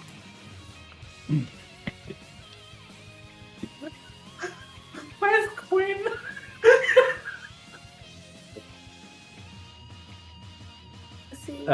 Let's see. It's just fun having Quinn being completely lost in the ocean. Okay, that hits. Awesome. Awesome, super nice. Very cool. So yeah, he slashes at her, and her coat kind of like catches fire. It's like, how dare you! It's now Quinn's turn. It's now Bear's turn. What? Okay. It's now Bear's turn. Well, Bear's obviously gonna try and hit. You know. Where the fuck is my other dice? Oh, here it is. I don't think that's gonna hit. 13 to hit. Oh, plus 2 because planking, so 15. So 15. That does hit, but roll a d10, and if it's 5 or above, then you do hit through the mist. I think is how it is. No, I rolled a 3. Definitely not then. Sorry. 6 or above. You could 6 or just above, do my a bad. You could just do a d6 and. Right. I was as soon as I said it, I was like 5 or above doesn't sound right. I should have said d6. Anyway, yeah, d6 on that one. But you missed, unfortunately. It's now her turn. Okay, let's see. She reaches out to let's see. She reaches out to Bear, and she reaches out a hand to him and touches him, or tries to touch him. Actually, she's gonna make a touch attack.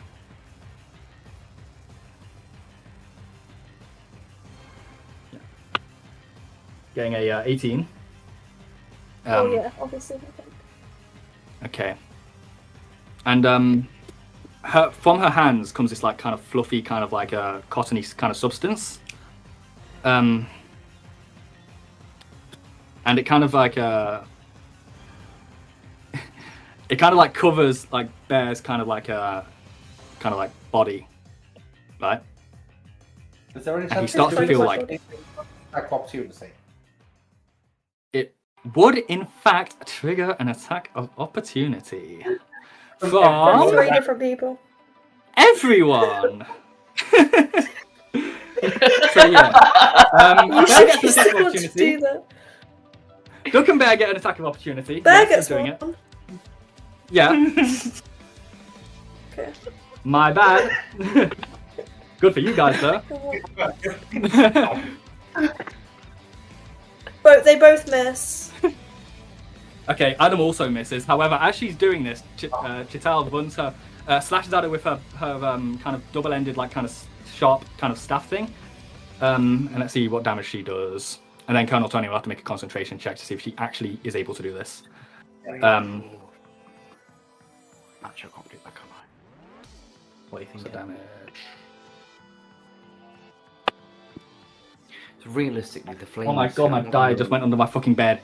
Fucking hell. I don't know if you can move it from save space. Let's pull out that spare one. You couldn't do that. You can make a listen check to try and figure out where everyone is, and then try and see if there's any. I just space don't get around. any additional pluses to his attack Not because he's attack. massive. and then action for Flame Sphere. Yeah, it's like +2, I think he said. Because I can't move if I use Flaming Sphere's movement, can I? Oh yeah. So that counts as my standing action. In that instance, doesn't it? This Moving is the only Flaming 11. Sphere counts as standing action. No, it uses your movement action to move Flaming Sphere. Instead of Wouldn't yourself. listening take away from that? No reason for it to.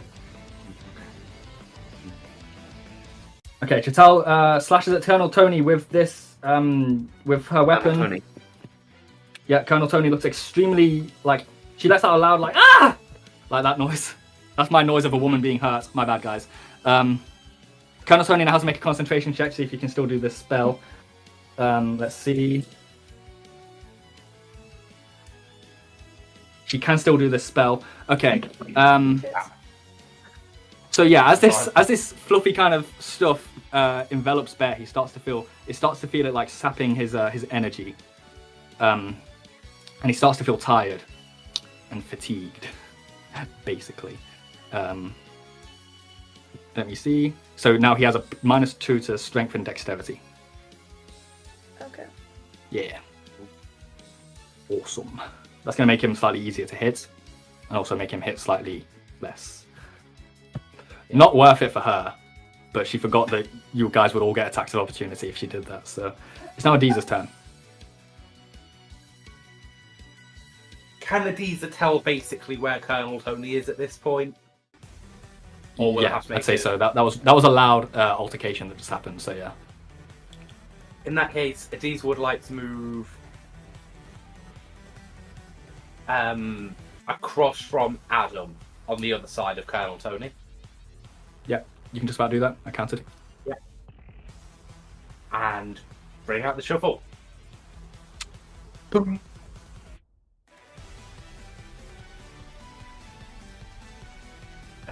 That's a total of 19 to hit. And then That we'll hits. miss chance.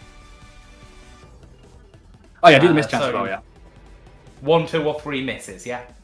1, 2, or 3 misses. Yeah, on a d6. 1.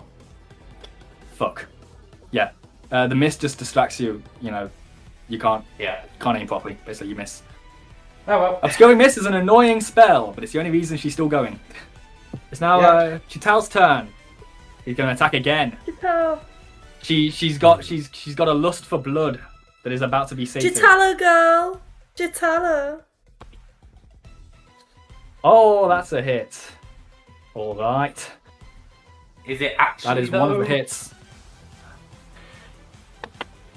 No. It's now Duck's turn. This miss is really Duck in helping Colonel Toni out. Duck in theory obviously still has his like flame blade summoned, so he's gonna try and hit with that. Okay. Dirty 20. That hits. Well, I think it actually was 19. Anyway, Oh, wait, no. Do you miss chance? So roll a d6. 1, 2, 3, it misses. yes. Ah! Fuck. You guys are rolling really good, but not for your miss chance, unfortunately. Yeah. Sorry. Yeah, the Oh, flaming that's blade it, I cuts through the guess. mist, but it doesn't cut through Colonel Toni. In fact, does obscuring mist... I could have sworn there was something about it like getting dispelled by like fire, right? No, there isn't. My bad. A wall of fire burns away the fog, but I don't think a fireball, flame strike, or similar spell burns away the fog in the fiery spell's area. So it would only burn away like the fog like right in front of you. Yeah. Yeah. And the same would go for Adam, I guess, as well, actually, because he was using a fiery sword as well. It's now Boney's turn. Okay. Oh, so yeah, and actually, Boney's got a fire ball next to him. yeah. Yeah. Right. I've Wouldn't got that a also question. mean right? that if... Oh. Hang on a minute. So this what we've just sort of stated actually kind of does help me slightly. If I move the flaming sphere Yeah. obviously we're in obscuring mist, right? Yeah. So if I move the flaming sphere, am I gonna no longer be able to see it? The sphere is going to burn through the fog, so you're going to be able to see it still. Okay, right. I'm gonna move the sphere just forward towards the noise. Right, and then stop before Duck. And now I think is it safe to say Boney can probably see Duck at this point? Since the flaming sphere has burned a path through the mist, I think it's how it works. Yes. Okay, so it's gonna take a right and go up. And then it's gonna go around Adam. And then directly onto her square.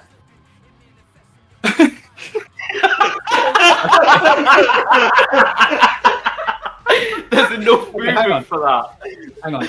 So she has to make a reflex save. What I was Just to make What I was a gonna ask reflex is- save to dodge it.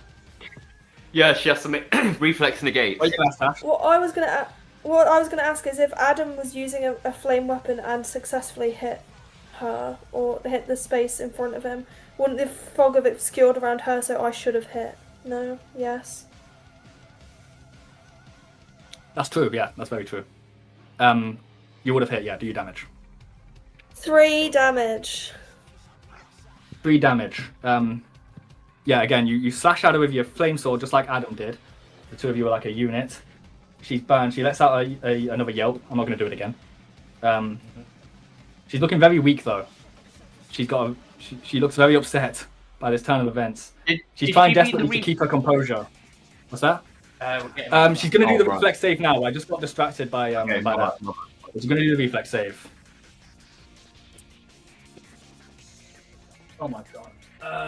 14.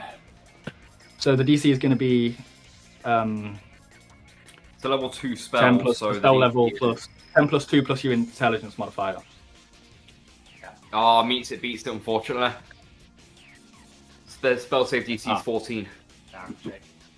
My intelligence is only plus 2, and it's a level 2 spell. Yeah, as she's okay. As she's getting assaulted by these fiery swords, she sees this fiery ball descend upon her, and she quickly ducks out of the way of it. Well, and it kind of goes past. Stays on her square. It's going to stay on her square, yeah. I don't know how dodging it is exactly meant to work, but that's how it works mechanically. Yeah. Whose turn is it now? That was Boney's turn. Oh, by the way, because you just used your movement to move that flaming sphere, you still have your action. Okay, well, I actually I think I loaded my heavy crossbow a while ago and just never used it, if I remember correctly. I think you specified that you did that, yeah. Because you were like, I'm going to make sure this is loaded, so I have a... Yeah. Yeah, I'm just going to take my chance and just shoot I'm just going to shoot my heavy crossbow into her, yeah. Okay, I'm not using you can have is that not going to be a minus... So she's going to have plus 4 AC, and you're going to have a minus 4 to hit, right? And there's also going to be the 50-50 miss chance.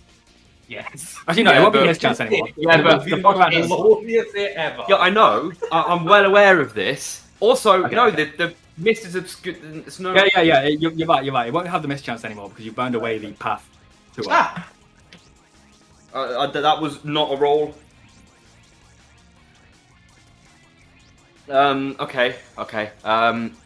Yeah, I'm just gonna take my chances. So that'll be a -1 to hit from me. She gets plus 4 AC. That's what we're looking at here. I got 0. That one. I rolled an Does out that mean 1. I get hit? Yeah. Oh, that's not cool. The arrow hits Duck doing 5 damage.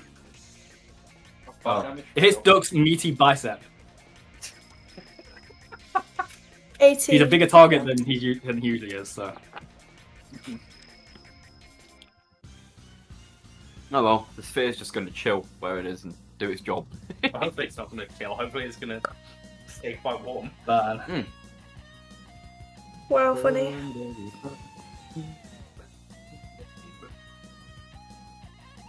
it's Adam's turn.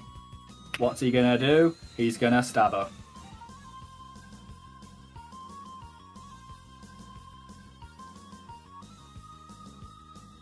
He's gonna miss. Shame. It's Quinn's turn. It's Bear's turn. Work, thank you. I've got to keep rolling it off my laptop. That's a 19 to hit. That hits. And no more mischance. It was a 19 with the +2 from flanking. That doesn't make it a crit, does it? No. Okay, just That's double me. check. Yeah, I thought so. Natural, that's more natural, it doesn't right, hurt to yeah. check. 5 damage. Okay, how does Bear finish off Colonel Toni? Or actually, no, first of all, are you doing this lethally or non-lethally? Non-lethally, actually. Cool, okay.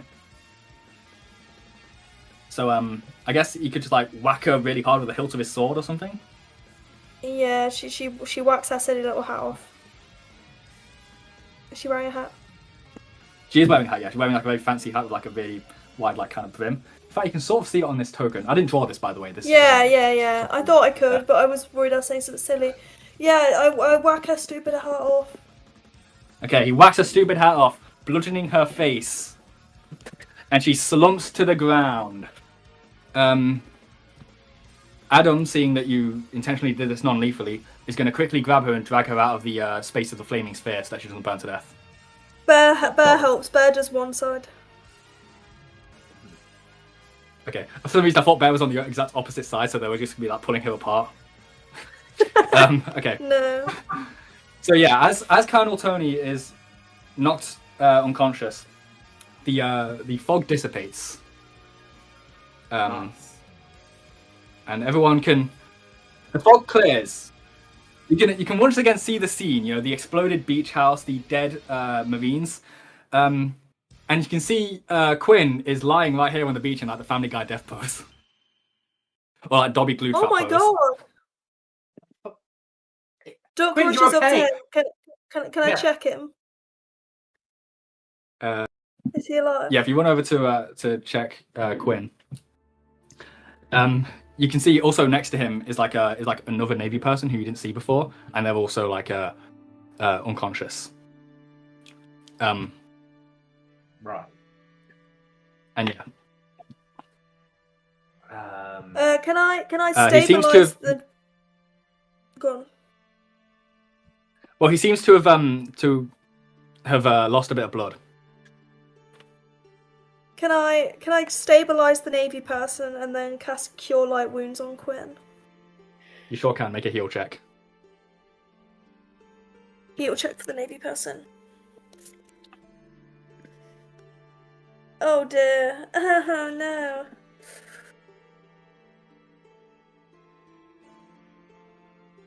Eight.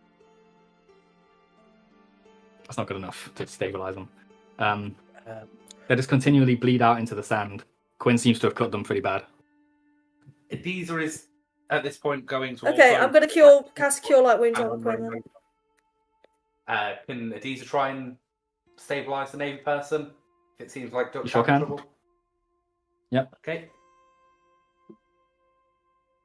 That's an 18. Nine that damage, works. You 9 stabilize health them. for Quinn.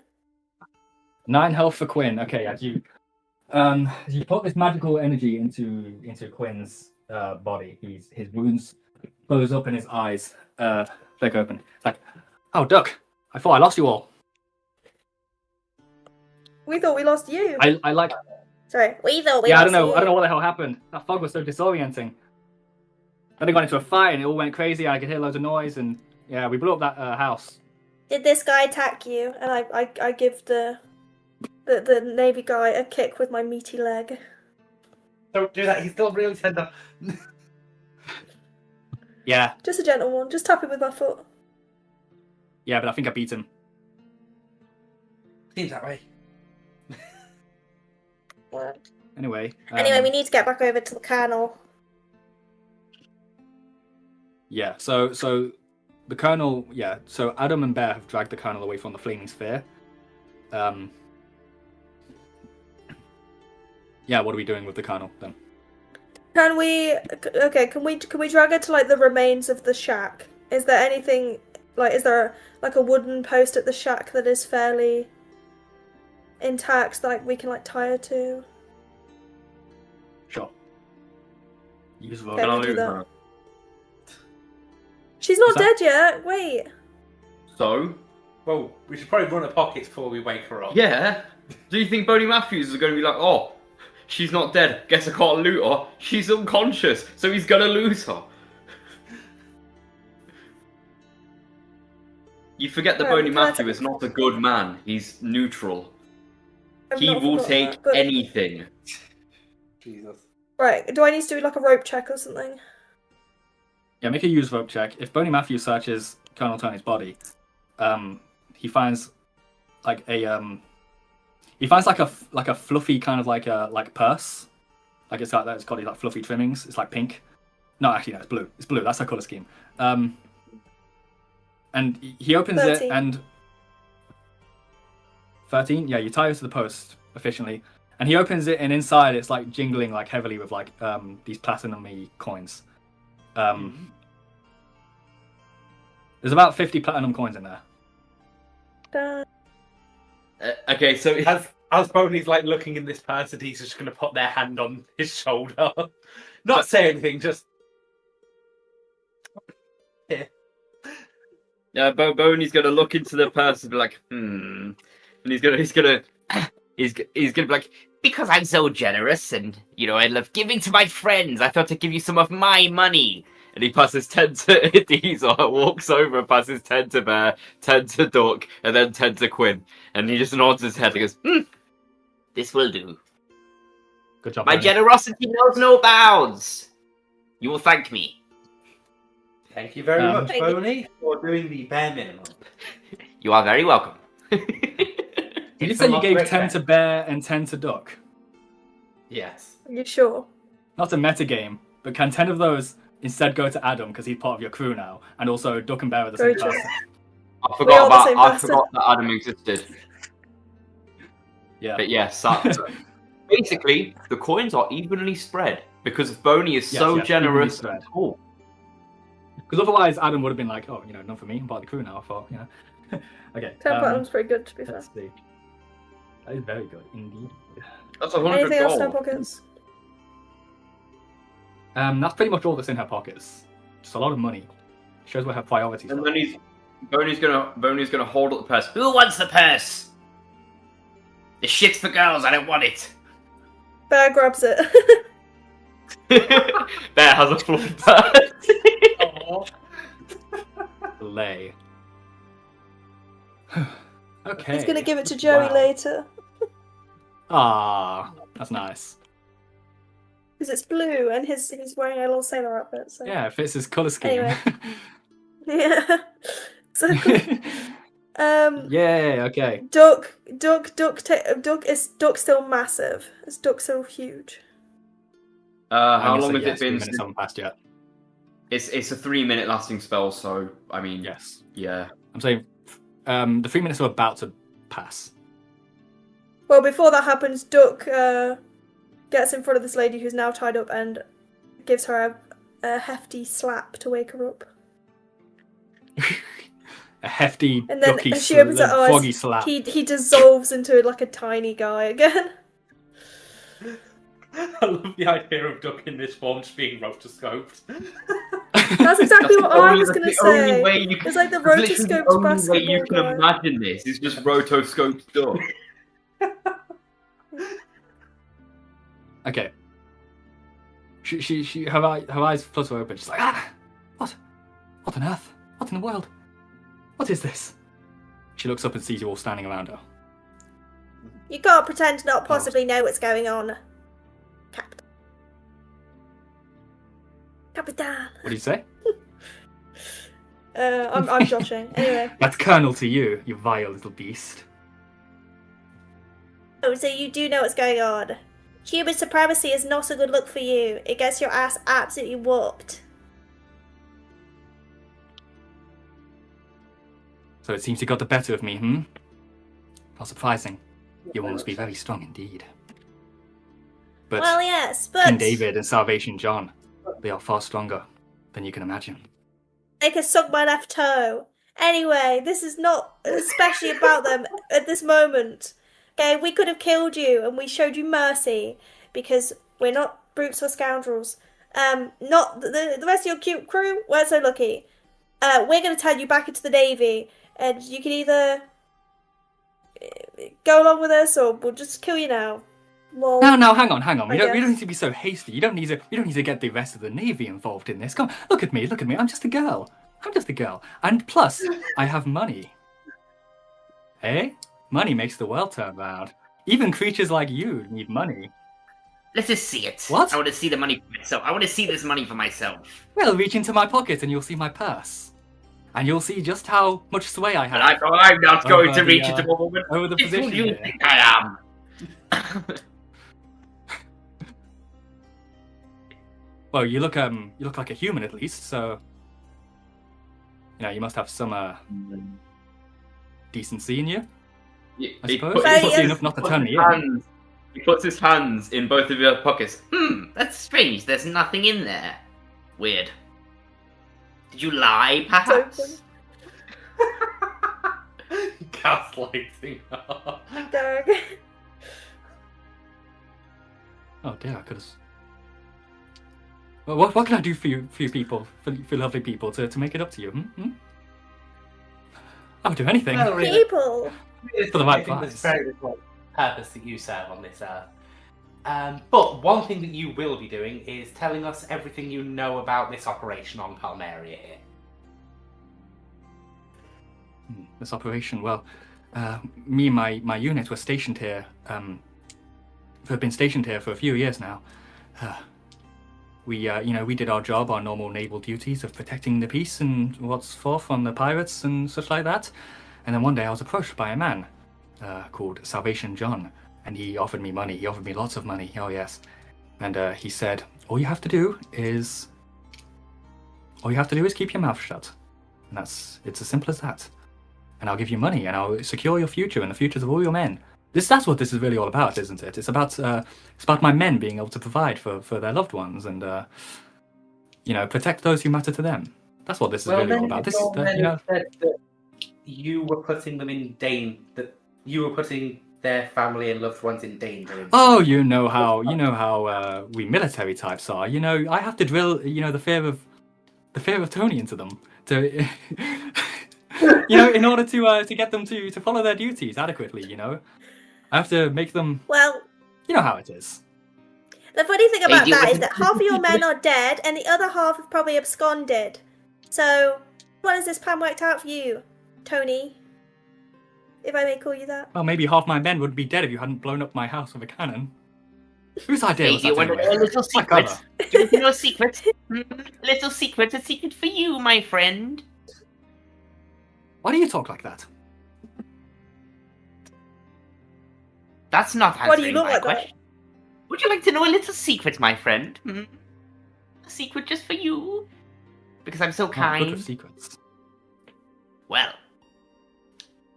since you are here and you're probably going to die horribly in the next coming months, it turns out that me and my friend Quinn over here, we boarded your ship, and we went into the little cabin room where we saw two of your crew members, and they hated you, so they let us blow up your beach house.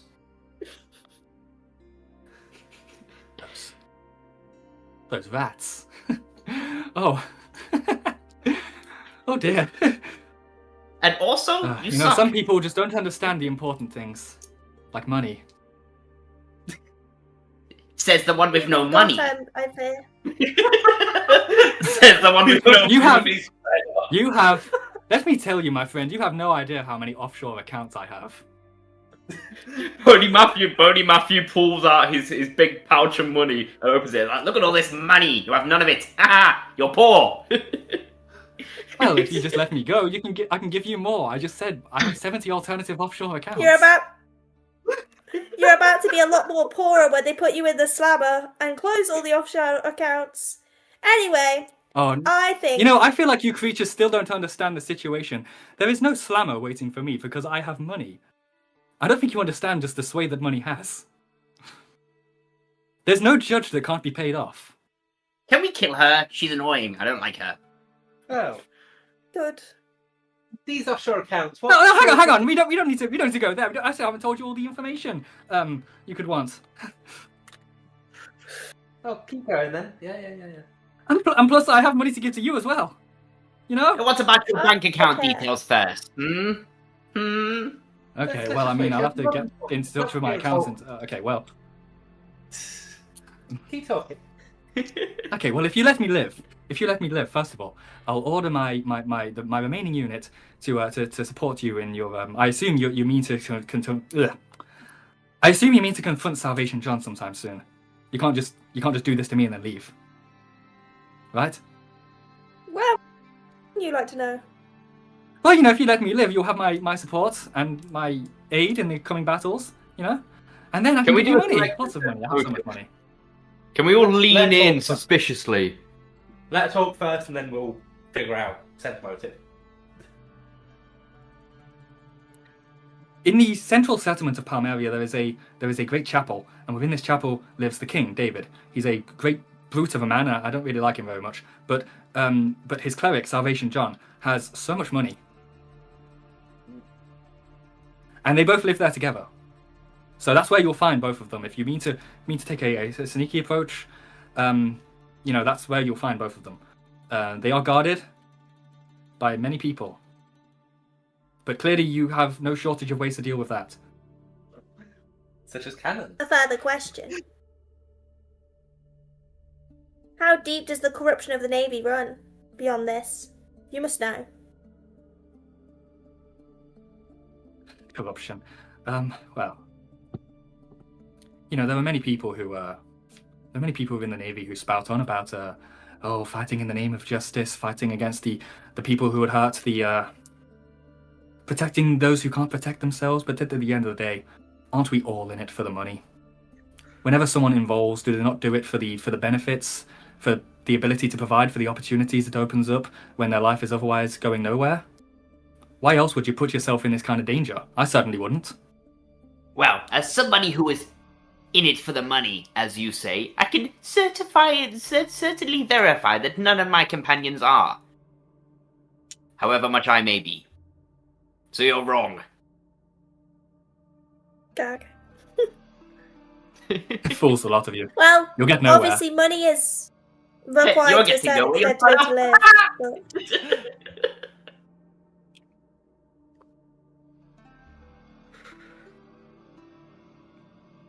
Once you reach a certain level, there is nowhere you can... those who don't fall into place are simply cold. You understand? We can't have any... You understand? We can't have any people getting any ideas about changing the system from the inside out.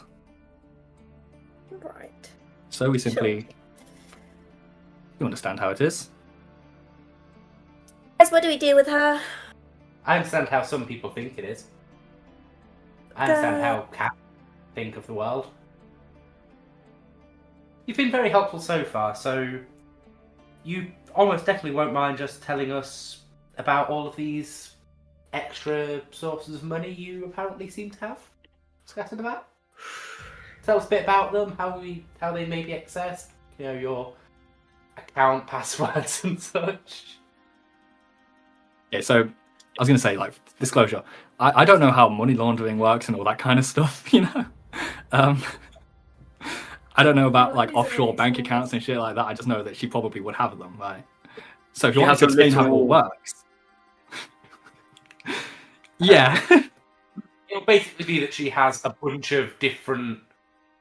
She probably has her fingers in a bunch of different pies, a bunch of different businesses that I have my fingers in so many pies.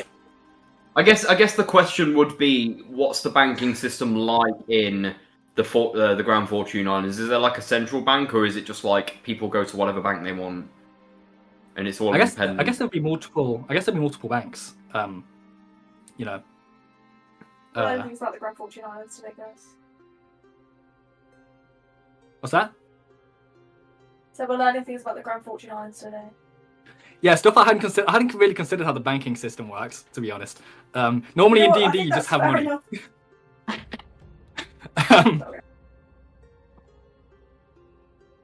But yeah, she sort of explains to you like how how it kind of works. How she has she has like investments in various businesses and shit like that. You know, and assets that she can sell Yes. and stuff like that.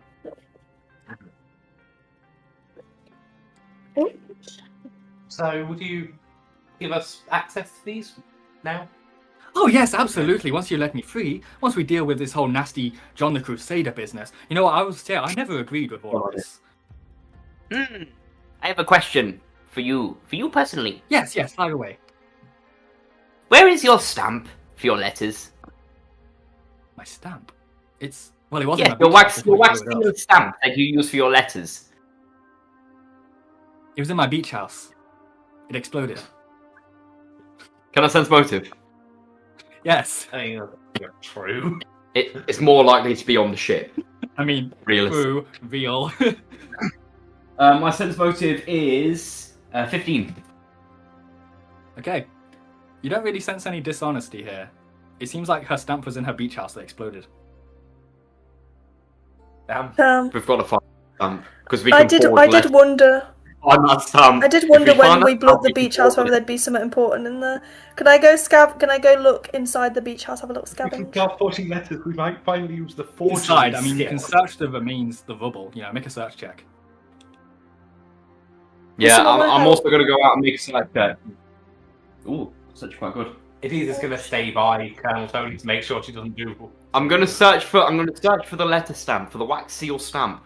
This is I think I've got actually 8. quite a valuable item we could own because it's a Navy wax seal stamp. It's quite considering in the find age of nothing. letter sending. I got an 18 on my search. I mean, there is also shell phones, but True. What did you get, Tash?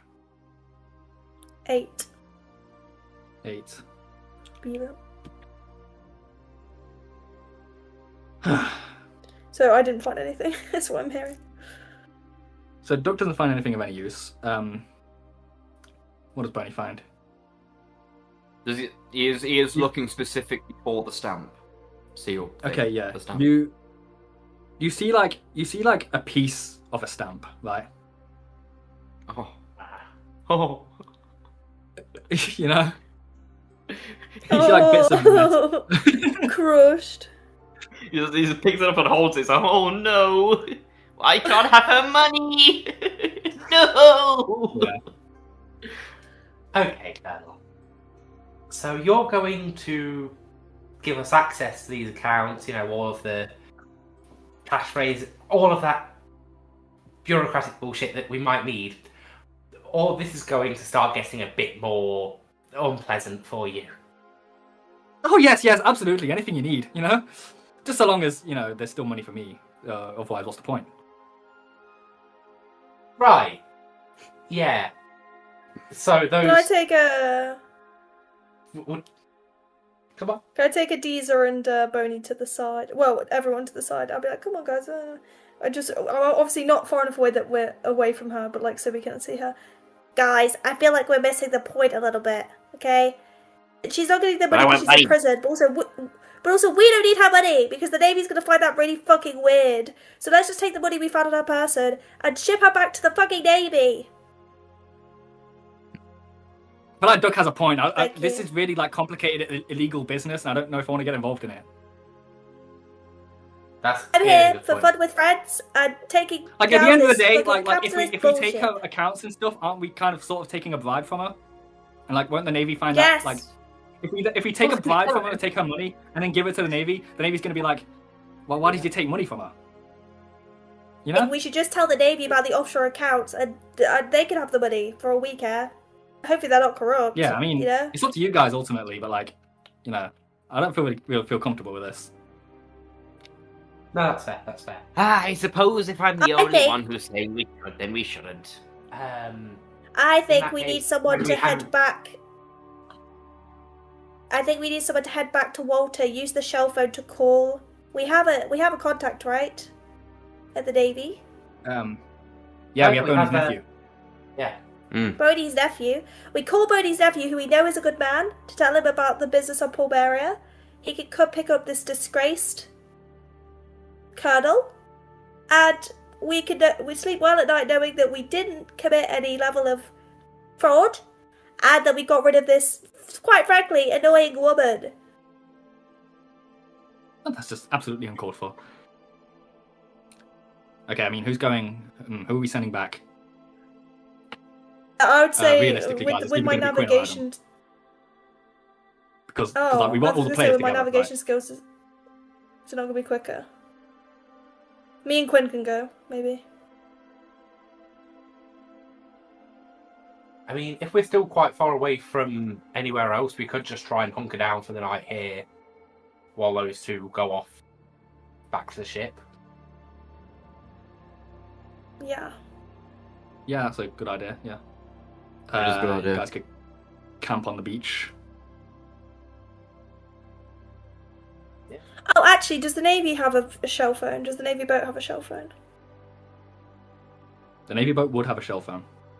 Okay, we can just use that. I'm That's fine. gonna go to the Navy boat shell phone instead and call the nephew from there. Boney's gonna Okay.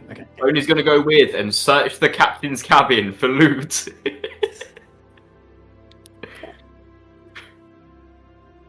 Okay.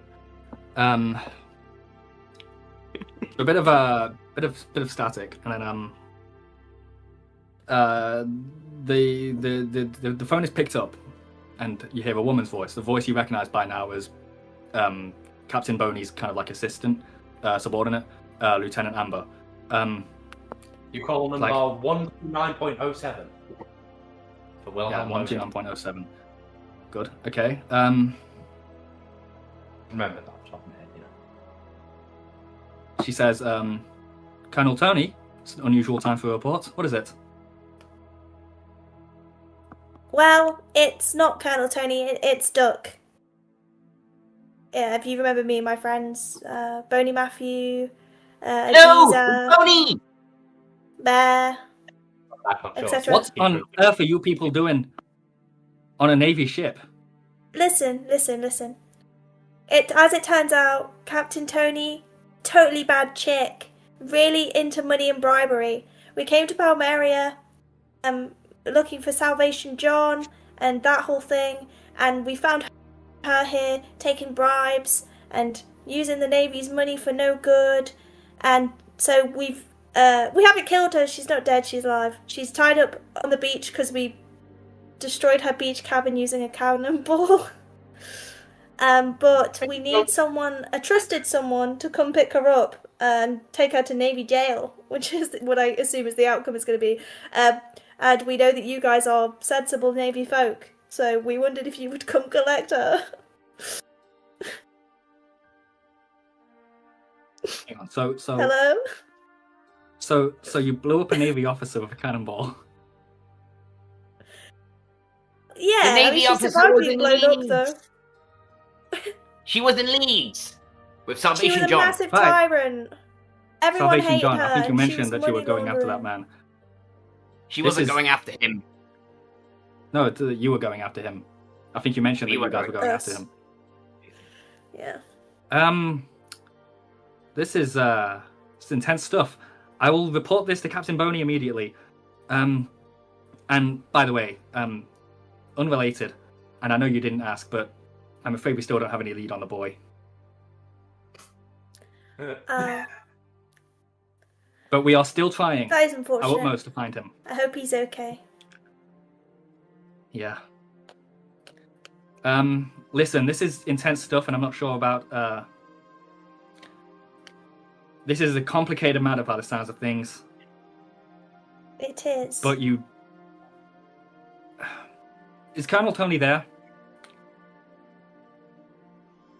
Yeah, Yeah, she's tied up outside the debris of her beach house. I'm gonna go report this to Captain Boney. If he sees fit for us to go to Palmaria, it will take us a few days.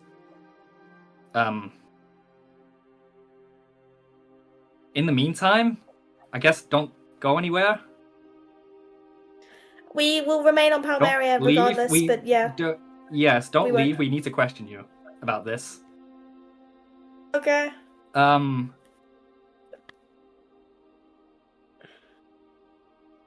mean, realistically, what else can she ask of you? You know?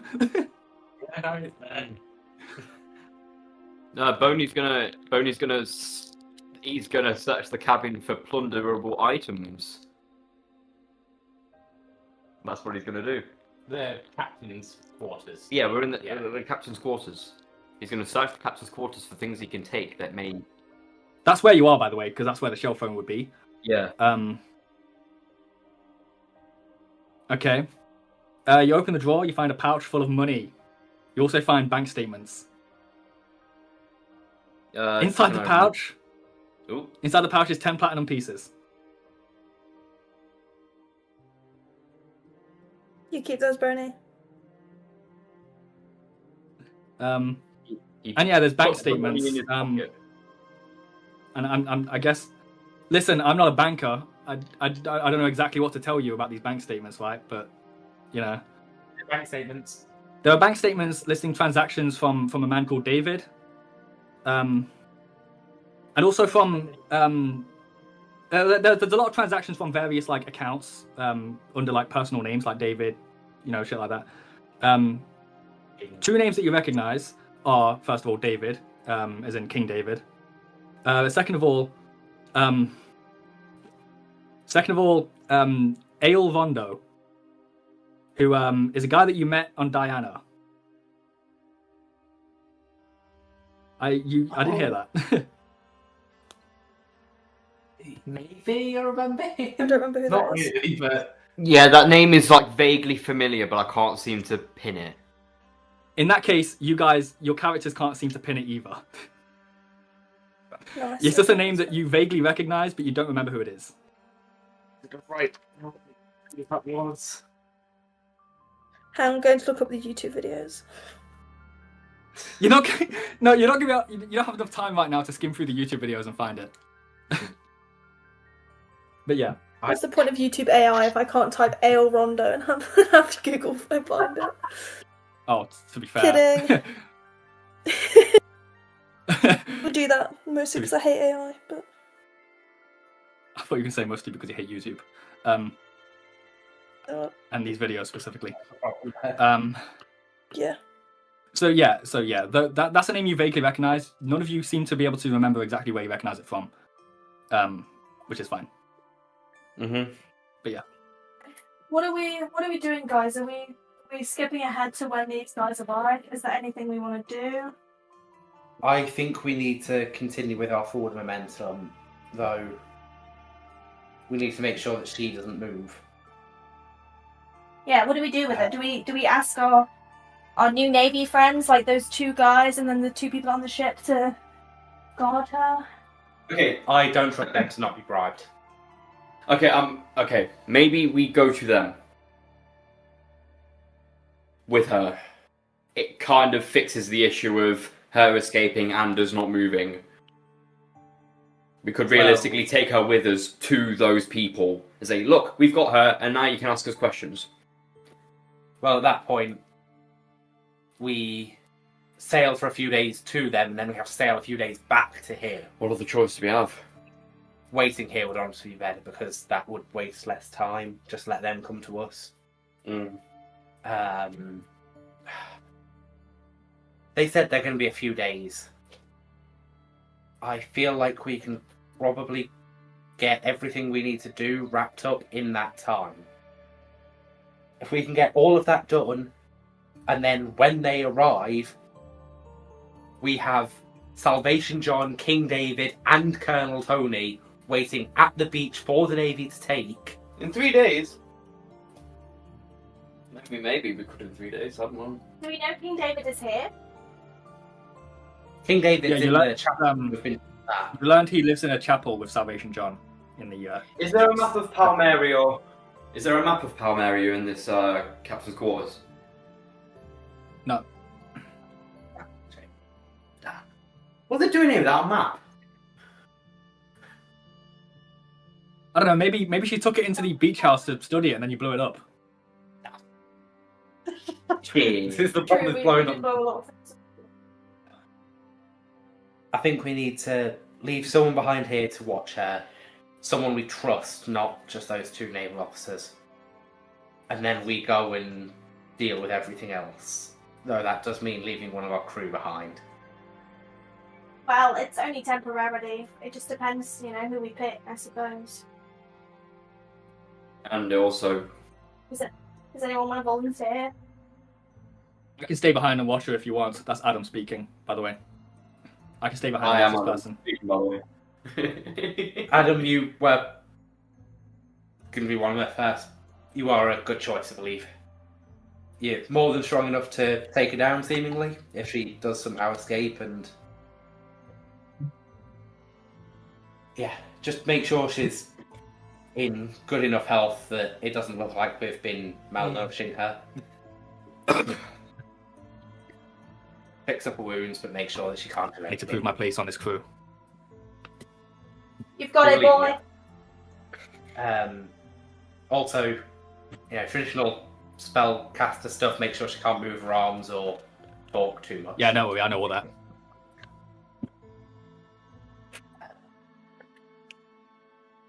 We'll be back as soon as we can with the rest. Right.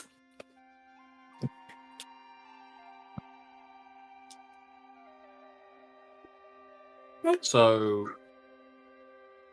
okay, so we've just discussed our plan. Are we waiting on this beach? Are we staying like until the next day? We decided we're not waiting for the Navy to arrive, haven't we? Mm-hmm. We're not, no. How Are we hurt is leaving everyone? right now? Is everyone? Do people feel confident I'm that happy they to could leave now. have another fight? With how they are, or I think I can handle it. Could do with a spell reset, but other than that, In that case, a rest might be okay, Yeah, we could- and then we could rest just for today just a short. and then get back on in the morning. Take the fight to them.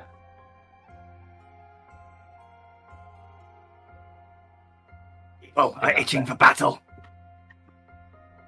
We must not delay much longer. Don't worry. Tomorrow's a big day.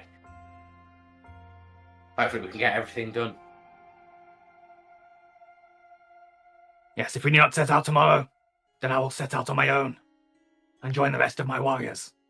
That's no problem at all. Sorry for the relaxed pace in comparison to what you were expecting, but we need to make sure we can do this. No point fighting on a empty battery. Yes, Or I understand.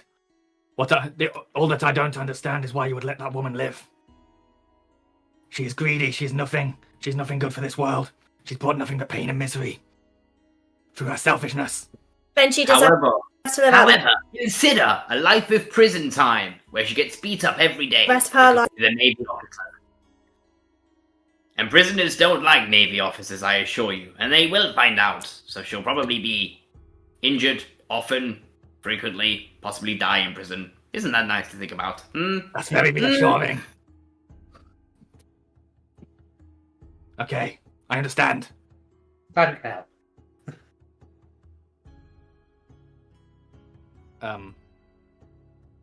Yeah, so I suppose we're gonna set up camp on this beach. Does anyone have any do any of your characters carry tents and shit with you? Let me check. Seems like a diesel would, but I'll have a look. I have a bedroll. Well, that's about it, actually.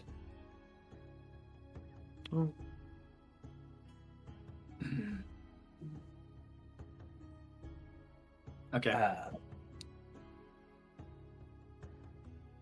Although we could just... The boat has quarters. We could just sleep in the boat. I was about to suggest that, yeah. Oh, yeah, the two people who are on the boat are still on the boat. They've been here the whole time. Forgot about that.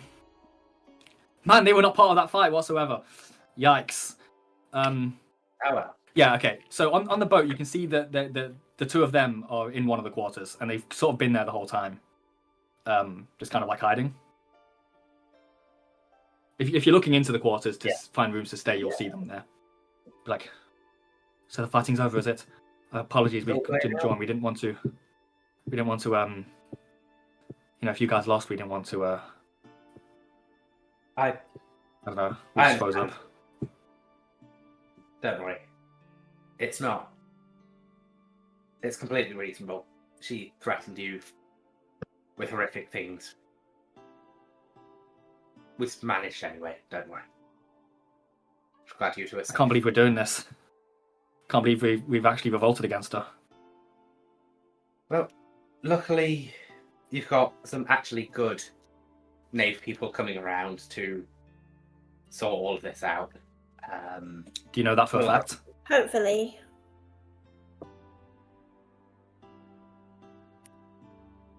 As far as we know, they're good. They're good people. Right, One of them is my nephew. This goes. He's kind of cool because he likes me.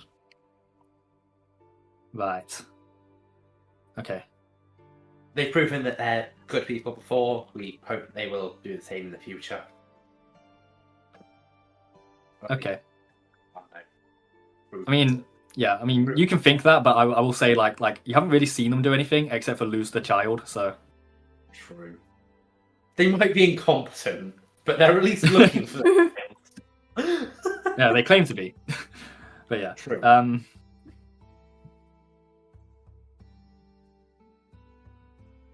Anyway, yeah, I guess you guys hunker down in the naval quarters.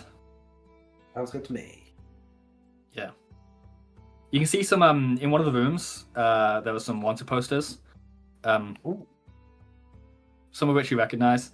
You can see a sort of faded poster for Captain Redfinger.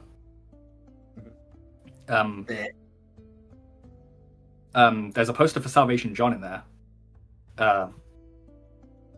Thunderdome, Houston Turner, Hookfoot. And then kind of separately are two posters near each other. Yeah. And I'm going to show you what these two posters look like.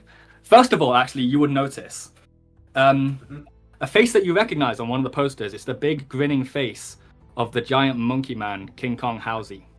Oh shit! Right. Oh my god, legend. Let me see. Okay. Here's that. It says, wanted, dead or alive, King Kong Housey, reward, 15,933 gold pieces. That's a lot of money. And then next to him is someone that you don't recognize. It says, wanted, dead or alive, walking disaster, Liza Beryl, reward 17,212 gold pieces. And it's a picture of a very mean-looking woman with like a bandana over like her kind of curly black hair, and she seems to be wielding like a trident or something.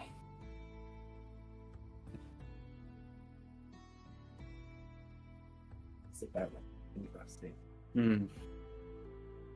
Interesting indeed.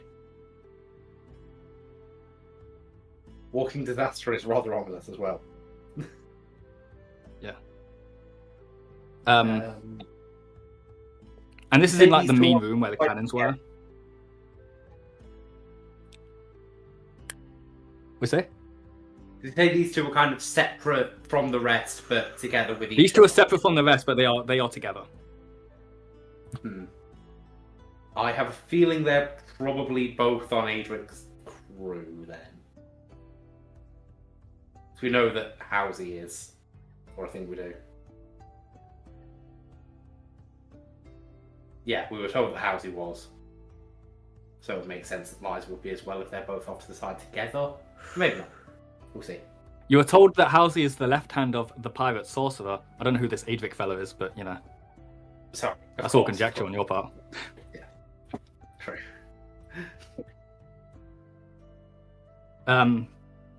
Yeah. Actually, if We could get so much gold if we just started going after people. You know? we just start going after people, yeah.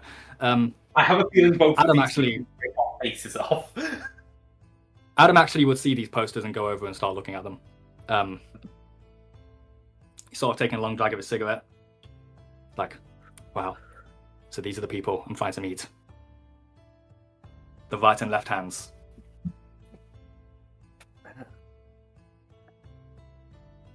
You weren't kidding that Housey guy was important. Jesus. Oh yeah, he's a scary fella, as I said. I'm surprised that if you guys met him, I'm surprised you're still walking. He seemed a fairly jolly fellow to us. He was very obviously a strong guy, but he didn't seem mean-spirited at all. I don't know if he was just in a good mood that day or something, but he didn't take any contact with us. Yeah, I guess you just caught him on a good day, maybe. Who knows? I'll tell you what, though, I would not want to run into that Liza Beryl person. Walking He does disasters seem that sound very rather... freaky. Yeah, I'm not entirely sure of the specifics, but she has some kind of like natural disaster-related power. Whoa. I've heard, I don't know, I haven't heard much except that it's really scary. Man, that's pretty cool. Well, it would be if she clearly wasn't using it for evil, but, Yeah. I didn't see either of these back in my home, where I saw the pirate sorcerer. They went with him back then. I see. I think they joined his crew later on. Things have changed. More recent than then. We'll see. We'll meet him eventually. Might be a while, but we'll get to ask all the questions you want. Yeah. Anyway, Quinn is in the captain's quarters, and he's chatting to Walter on the shell phone, basically updating him on what we've done. Oh, cool. Like, yeah, and then we blew up a house. What's the shell phone's number? Bear with me a second. For the Navy one. This one, yeah. I'm asking what every single cell phone number is. 154.52. 154.92. Lovely. 0.52. Thank you very much. Oh, 52, sorry. Just in case you need to call Colonel Toni's boat again for some reason. I might just I don't call think it you at some point. get much use out of this one. Who owns their boat after her? This is like Apple You Johnson. don't have it, Okay. you can't do it. We call Apple Yeah. Johnson. You can call Tony's boat. One day Call Tony's someone's boat, gonna okay. pick up. Alright then. Okay. So yeah, we're all gonna hunker down in the quarters of this naval vessel. What are you doing with Colonel Toni? Is she still tied up outside, or are you bringing her into the boat? I would suggest that we bring her back onto Her onto the boat. get some more stable lodgings. Does this This boat would have a brig. I'll actually brig say. somewhere? Yeah. Yeah. We can just put her on the brig. Then Yeah. she's like, she just won't be able to get out of there. Really. At that point, Yeah. we might be You able take her down to the pretend. brig. What's a brig? There's like 3 cells in there. It's like a jail on a boat. Oh, is it? You take it down to the brig. There's like 3 cells in there. Inside one of the cells is like a man with like a stripy shirt and he's got like a big sack next to him with a dollar sign on it, and he's wearing like one of those chains around his ankles, which has like the big ball on it. Funny. As we're walking down, they're going to do like reach into the bars and just have a look in the sack. There's nothing in there. You're checking his sack. Okay. Did you even ask? I'm just gonna reach in and check this man's sack. Quick. Don't worry, I'm a doctor. Yeah. What do you say, Zen? I didn't hear that. I figured there's nothing in there, just might as well. Yeah, I mean, they would have confiscated it. They confiscated the sack. No, they confiscated the contents of his sack. Even worse. That's quite worse by many degrees. Turn my camera off for a sec. Oh, buzzer. I'm still here. Okay. Well, yeah. So I suppose you put him in one of the cells. yeah. Make sure you bind her hands so she can't do her magic. Yeah. Oh, I'll be out of here soon enough. Because I need to help you, of course. Break.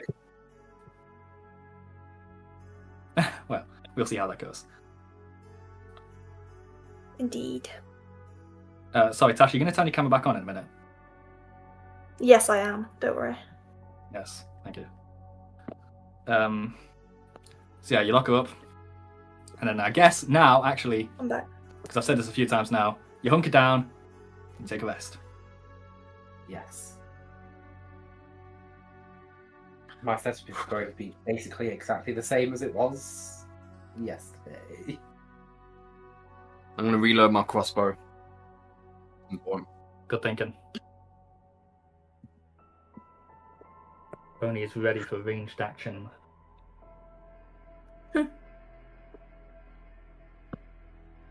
Quinn reloads his fish slice. With what? With passion. A1, that's Ben Canis.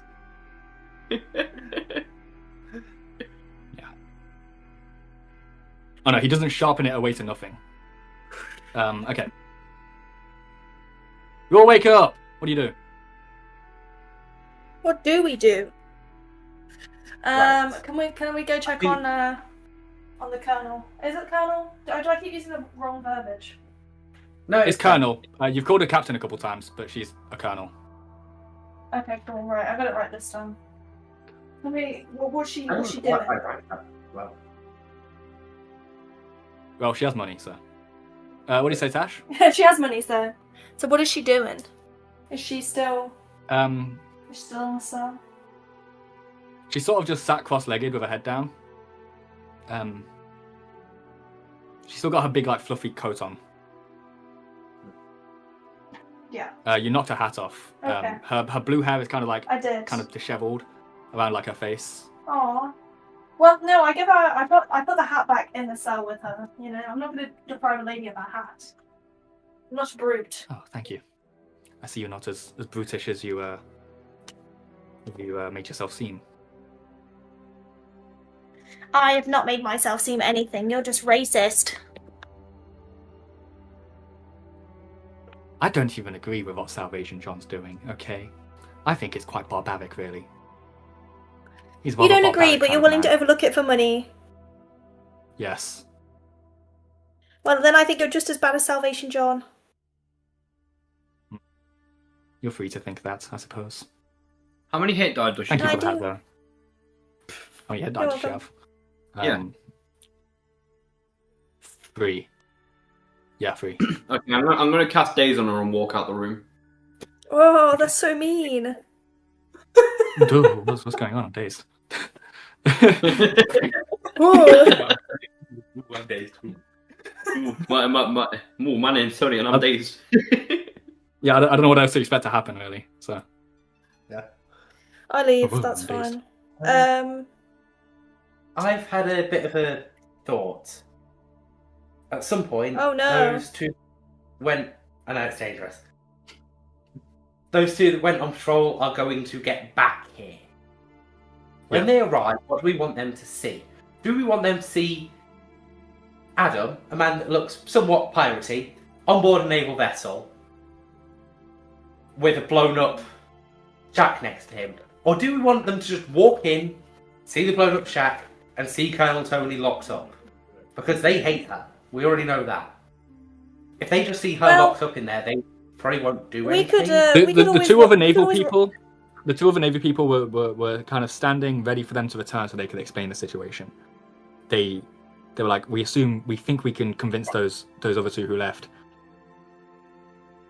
to understand the situation, you know? Yeah, we could always explain it to them. I think it'd be fine. Do we think that anybody needs to stay behind? Because every person that we could have to help in this fight would be appreciated. No. Give me a minute. Adiz is going to go over to the two naval people and basically just ask, look, can I trust you two to keep her here, locked up, completely immobile, and not let her free, no matter what she tries to bribe you with? Well, they're going to say yes, aren't they? Come on now. I'm going to try and sense motive to see if I can figure out whether they're lying or whether they... You can trust us. Listen, I know we cowardly followed Colonel Toni before out of fear for our families, but you know we've already blown up a house. I feel like we're past the point with we've crossed the line we've locked into a course of action here. I think, you know. Do a sense motive check to make sure they're telling the truth. Yes. Ooh, that's a 21. He seems honest. Nice. Right. Well, I mean, obviously it's up to the rest of my crew as well, but we seem like honest people. I trust you to keep her here. Just know that if we get back here and she's gone, that might end quite badly for you. Unless she overpowers you. We understand. You don't need to pull out the threats. We understand. We saw what you people are capable of. I know. I'm sorry. I'm a bit tense at the moment. Force of habit, my friend. These seem like two worthy, fine people. We trust you to do the stuff. Yeah. Well, best of luck, lads.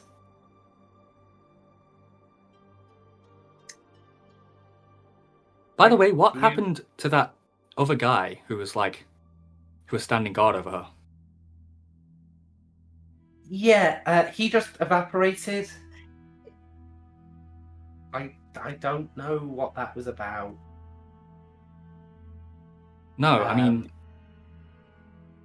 he just showed up that day, and he gave us all kind of an ominous feeling. The bulky guy? What was he? Yeah, the guy who was staring out of the ocean. Were you privy to any of that conversation?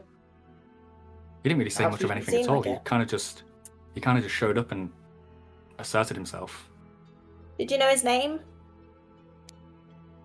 No, I didn't know his name. Well, maybe we can ask the Colonel about that real quick. Before we leave. Okay.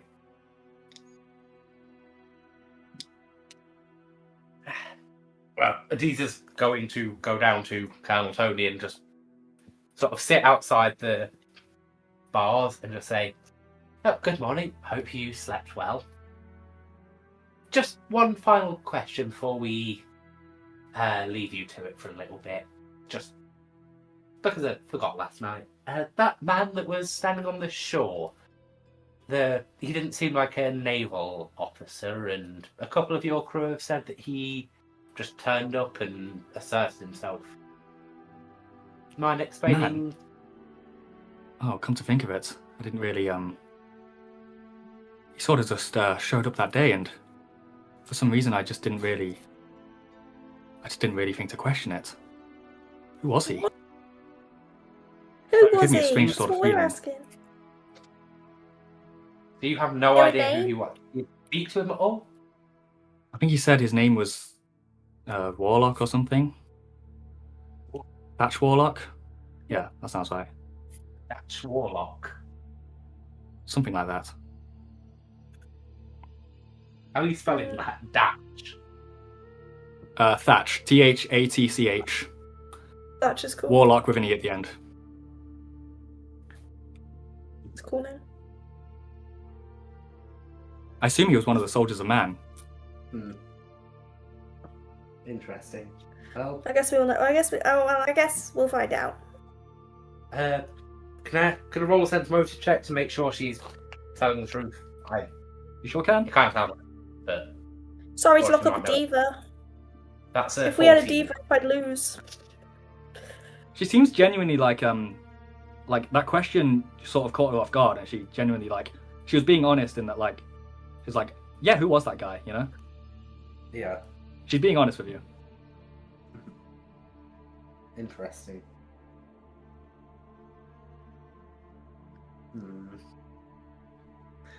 Sure. Cool. Well, we'll be off now to take down the rest of this organisation. And eventually it'll be taken away by your previously friends. Hold on a second. I thought you were going to free me so I could help you and support you and have my navy people behind me. I thought that's what we were going to do. What? I thought that's what we agreed on. God, no, not all. He's Not all the... of it. Oh dear. Have you no honesty? You don't. I respect people that I respect, and I disrespect people that disrespect me. Oh, You're showing yourself to be a horrific person to the core, and therefore I have no respect for you. Okay. She says nothing at that. Right. Did we discuss with Adam what he should do when they come to pick after they've picked her up? Sorry, I say a lot. When he's done, where he's gonna meet her. So if we're gonna come back for him, or whether he's gonna come into town. I mean, we're hoping to be back by the time that they arrive. Okay. If they see With someone the they other don't people. know, it's going to be kind of interesting. It's going to be a bit sketch. Okay. We want to be in town, defeat the two people we need to defeat, and back here before the natives show up. That's Okay, understood. Let's get a move on. best case. Right, sure. Right. If we're all ready, Let's go. Indeed. take this guy down. Town. See you later, Adam. Okay. Thank you, Adam. See you, Adam. Good luck, guys. We'll be. Good luck, Be all of back you. as soon as we can. Thank you. Okay. So, in order to reach the town, we'll have to traverse through a little bit more swampland. I was going to explain this myself, and then I remembered I have a character here who can explain this for me. So, Yay. we'll have to traverse through a little bit more of the swampland. So, we leave the beach and end up back in marshy, wet terrain. Boggy terrain. I like to think this is now called Marshy Wet. Marshy wet. Yeah. Okay.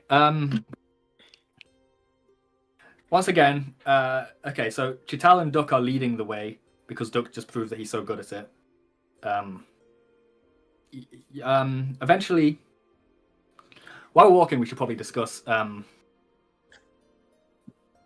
Do we want to maybe disguise ourselves in some way? Maybe. I mean, Boney already has made himself look like a human by wearing that skin suit. Adisa, maybe you could do that thing that you did with your ears before when we went to the church, and maybe Duck, you could do the thing where you hide in Bear's clothes or something. If we want to do a sneaky Yeah, approach. sure. I will do that. That was something that I was going to try and bring up. These are all sort of try and make themselves appear kind Ready of to- human, put their hood Do I need to roll to see how well I hide in Bear's cloak? Make a hide check with advantage. Ooh, thank you. I'm not sure if I specifically mentioned it, but like that's a thing that we're doing in this campaign. We're doing advantage and disadvantage at times, where because I think it's more fun than like oh, this adds like a +2 or something. So I love advantage. I'm a big fan of advantage. Oh well, one of those was a natural one, so thank you for that. 1 second.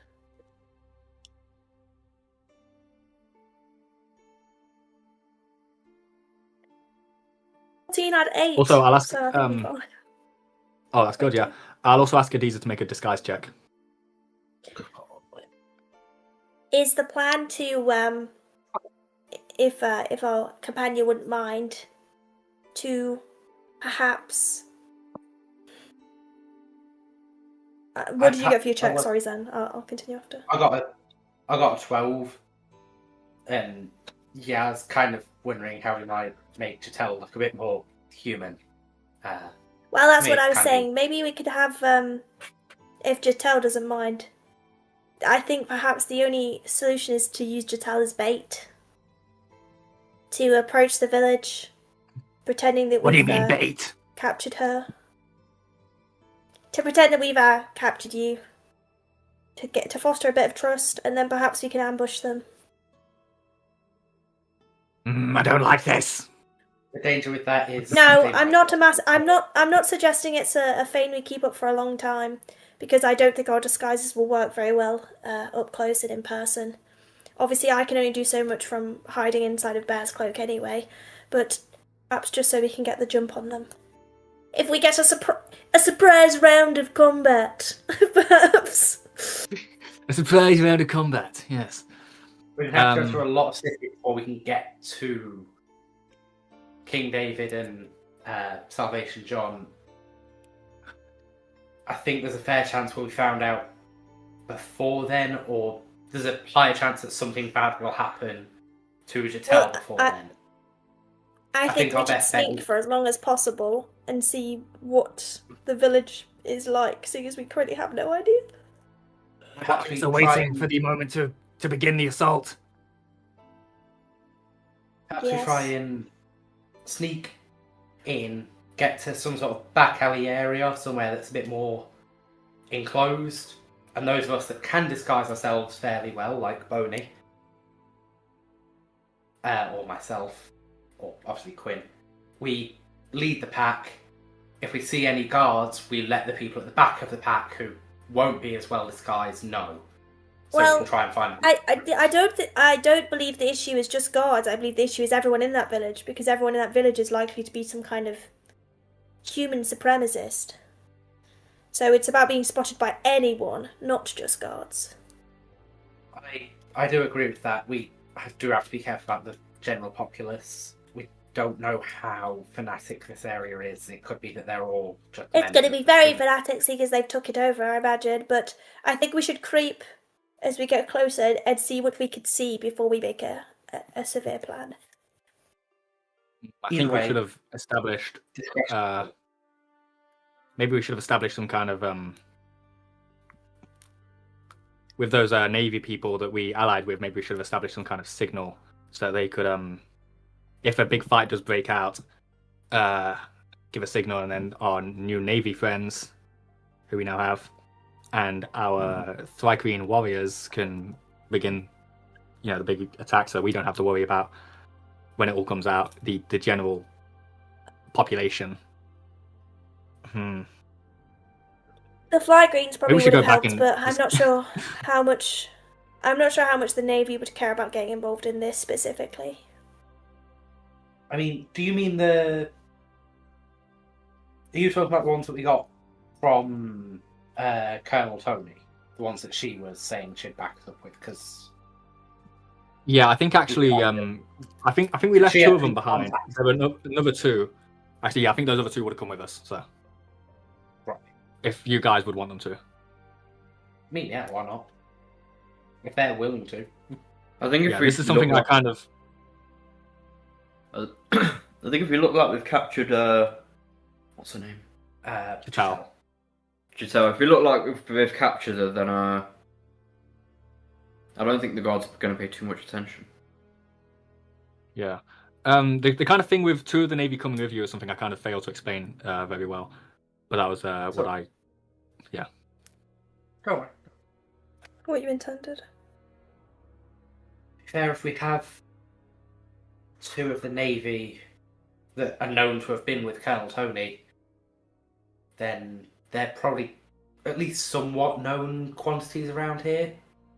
We could probably march with them with Jatel and say, like, if any guards are like, oh, why isn't she dead?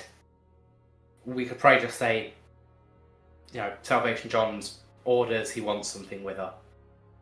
Maybe we could just At say that that point, she's a normal slave. It sounds like they have, from what Hazel told us, it sounds like they have a lot of slaves here. That's a good point, yeah. Right, that sounds like a Maybe, good plan. I mean, I don't like the idea of pretending to be a slave owner, but maybe that's the best option. I mean, we obviously won't be acting as one, and we're doing it to stop them.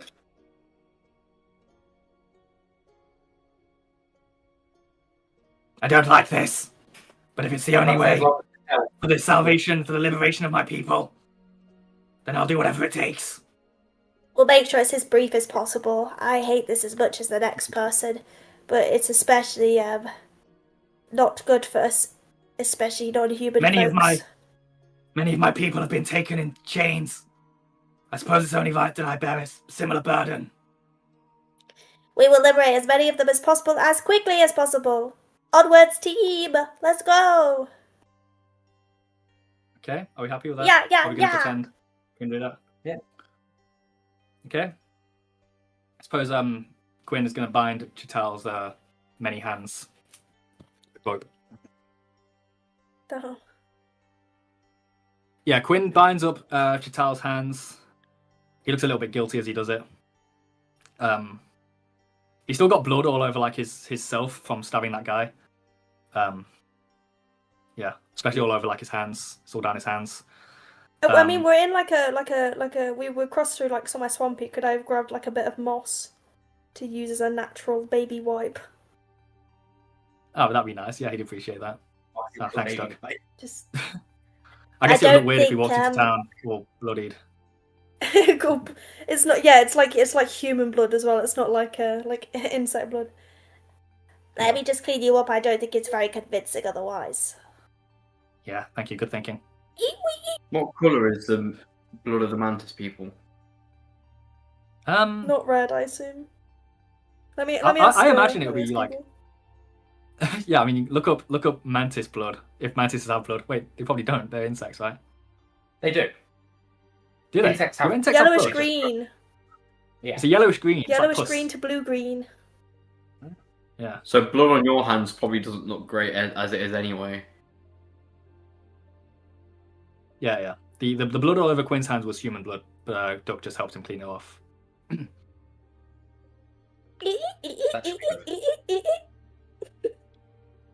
What? Thanks. Oh, It's the sound of the I thought you were bottle just. wiping I thought you were the just doing that. I thought you were just. I thought Doc was just making that noise. I was a bit like tubed for a second. You've tubed. I was fatigued. Yeah. Great. It's maybe the only sound I can do, like in terms of like action. Because whenever like people make really cool noises with their voice boxes, and all I can do is Okay, Duck It's actually starts really fun. demonstrating. Like, wow, that's a really cool noise you can make in your mouth. Crazy. It's like Okay, Super Monkey Ball, kind of. Can Duck croak? Can Tash croak is the question. I'm about to say, Duck can certainly croak, can Tash? Eh? No. Okay. As we continue through the swamp, the ground becomes less marshy, less squishy, less wet. And we come across, again, more like stony kind of terrain. And as we go further and further along, it becomes more and more like less even like naturally like stony and more like you start to see like paving. And you can see like couple houses. Mm. There doesn't seem to be anyone walking about so far.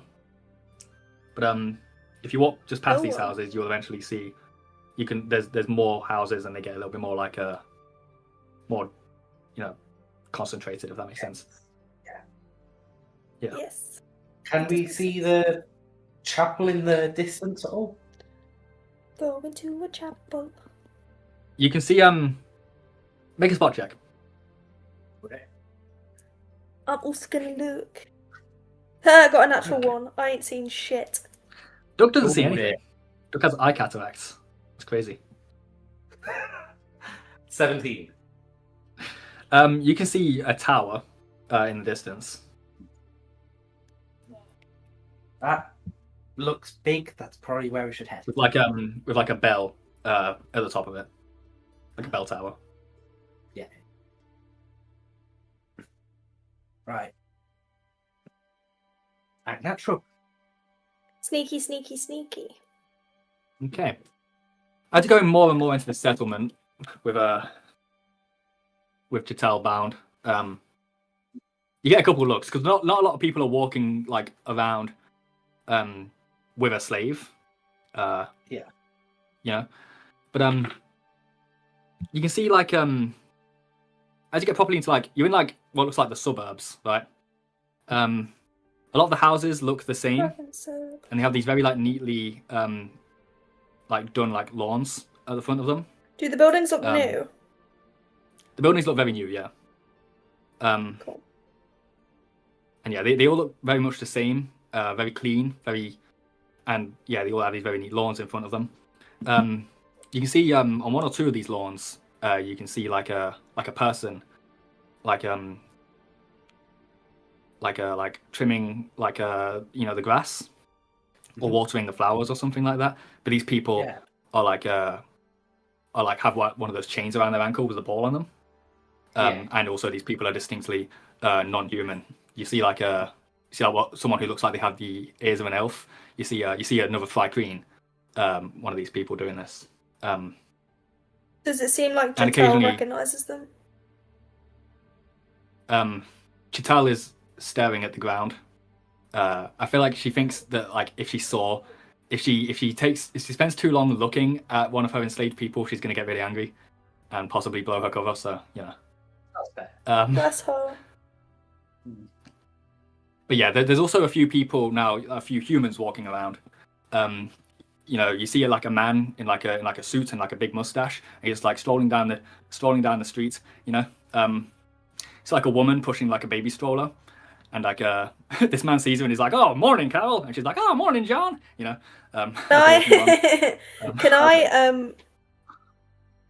I, as Duck, like lean out of the side of Bear's jacket and try to trip this man up?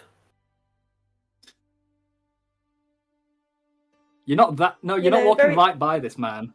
Damn, I want to trip him up you so see this bad. one like across the street. And also I feel like that wouldn't be a good idea. I feel like that'll blow your... Trip him up. I don't like him doing that like that kind of side smack, like a Sonic character. Guys, for the record, I'm saying that the DM is not letting me trip over this racist man. Let it be known. Oh, my bad, guys. Okay. Canis cancel party. Okay. You'll get your comeuppance eventually if the plan goes well. Okay. Yes. We'll do much more than tripping up a racist. Yeah. Yeah, it was pay, isn't it? But That's great. yeah, like I said, a couple of people look at you, but they don't like question you, because again, not a lot of people are walking a slave through the streets. You walk through the suburbs. Is there anything particular you want to do, or just want to keep heading toward where this tower is? We'll just keep heading. If no one's suspicious, we'll just. I feel like, Okay. at least for now, we should probably cut the head off this Hydra before we start trying to look around and all of that stuff. We should try and just deal with the problem before The chase. Yeah. So I just thought of the Chase TV show for a second. Vandy Walsh shows up. Dun, dun, dun, dun. To be fair, I did imagine Father Gospel looking a little bit like the Dark Destroyer. Oh my god. Amazing. No, I get it. I thought you were gonna say Mark Lebet. I was like, man, the Beast. Okay. No, you can imagine King David looking more like the Beast. No, that's a joke. You haven't seen him yet. Damn. Right. If we start getting somewhat close to the chapel, I would kind of want to like. There's a few things I want to set up. Okay. A few things I want to set. What is So it? one thing is I want to use my protection domain ability that I get from being cleric, and just tap Quinn on the back and say, "Your crew's behind you, always." And he will get You what? a +2 to all saves for 1 hour. Very nice. Thank you.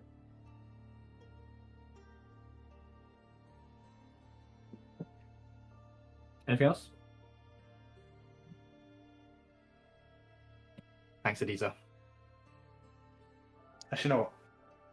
For now, I'll leave it, but there's a couple more things I want to do before we get into a fight. I just want to make sure there's no more.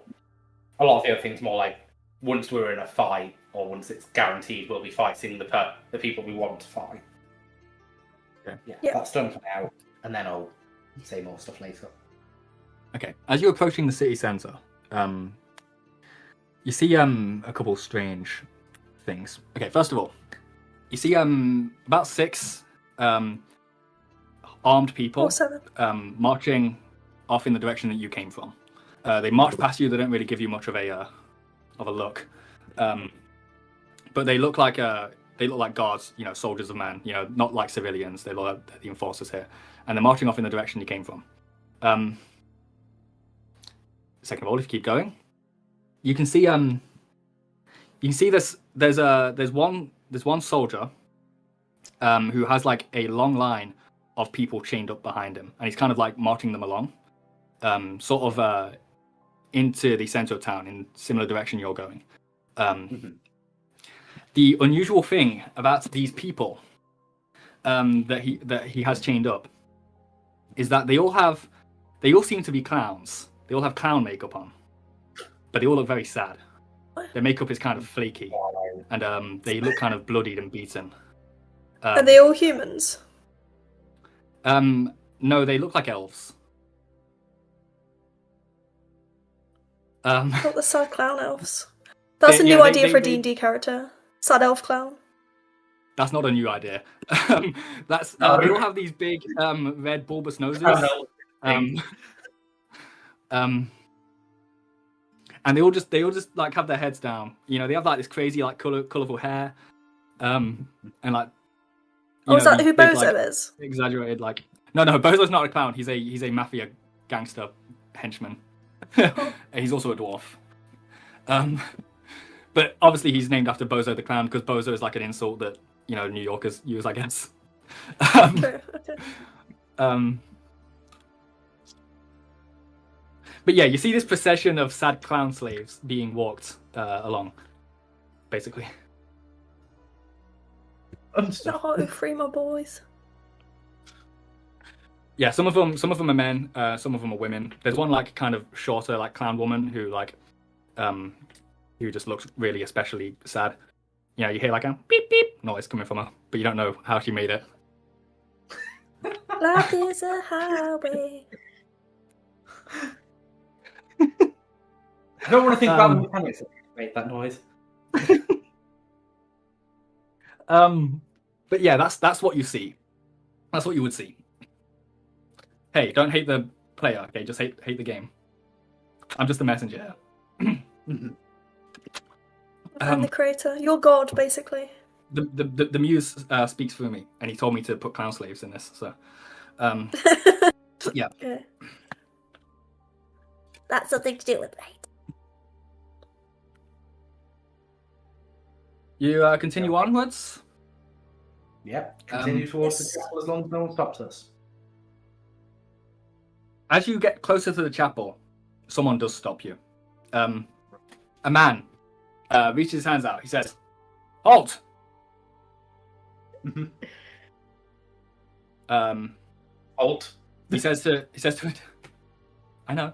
He says to Adiza, "What's your name? I haven't seen you a lot around here before." Oh, it's Jack. Just, we're fairly new around here. We caught this piece of shit out in the forest.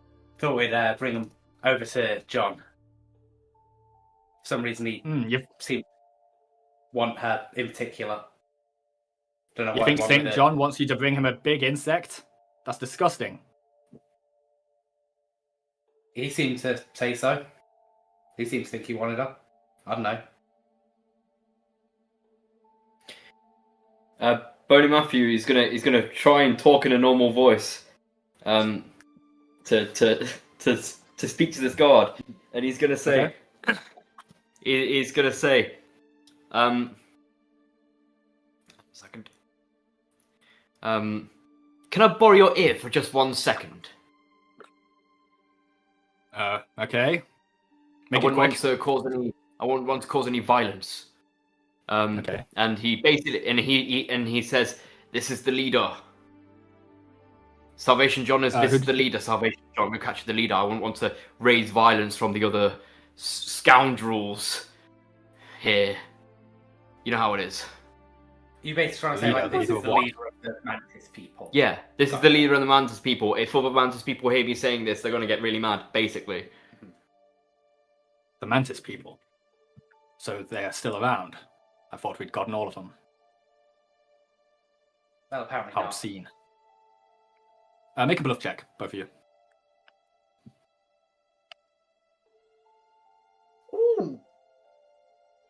Ooh. I've got an 18. Did you get an? I'm gonna say there's a lower. I got a 5. I'm gonna say it's a lower DC for Boney because he's technically telling the truth. Part of the truth, partly the truth. However, 5 is really low. Sorry, what did Adiza get? 18. 18. Does it balance out? Okay. So wait, what did Adiza say? It was just like John wanted us to bring us this Mantis person, right? Yeah, I was basically saying like I don't know why he wants this scum in particular, but Okay, actually, in that case, I'll say because Boney was backing you up by saying this is why John wants this person, right? So yeah, I'm gonna say that was an attempted assist by Boney that did not work. But in that case, you're actually Adiza at least is quite convincing. Boney just doesn't really contribute anything, unfortunately. But that's better than like you're being a hindrance, you know.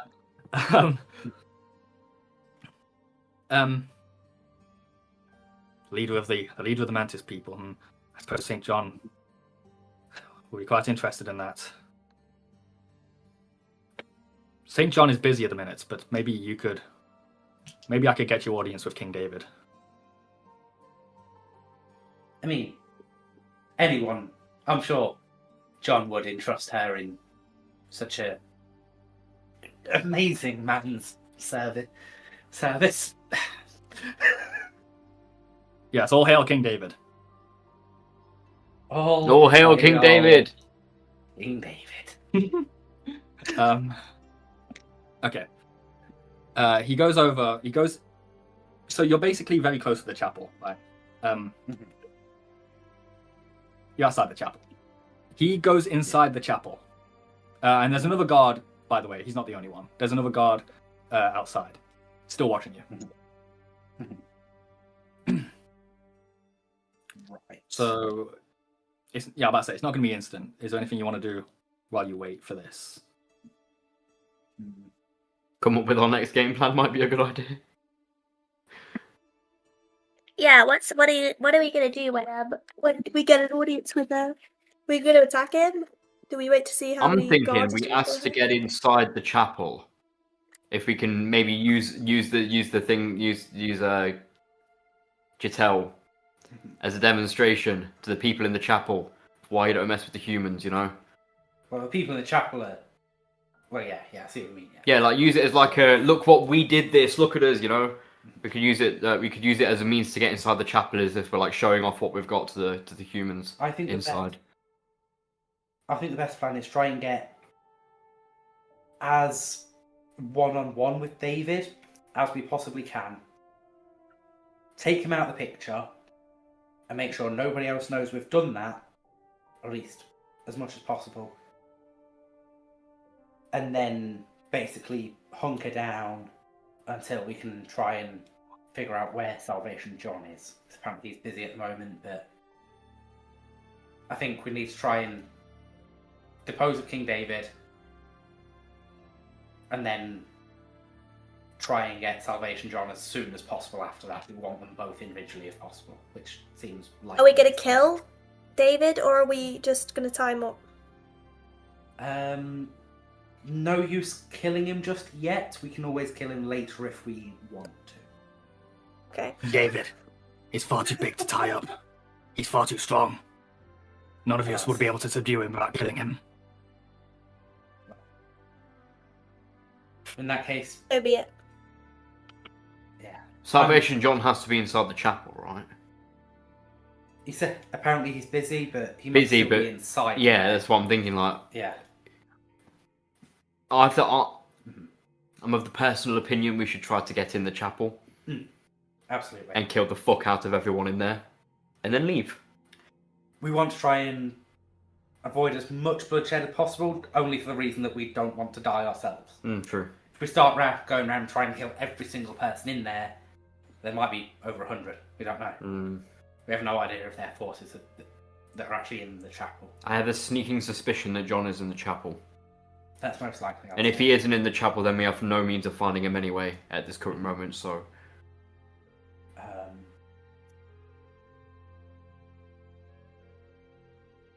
Can you sort of tell me if this is possible? Would it be possible for Adiza to casually get out of the line of sight of that one guard that's near us? Not unless you have a specific sort of means of doing so. You wouldn't be able to just really kind of just walk away, without arousing kind of suspicion, I think.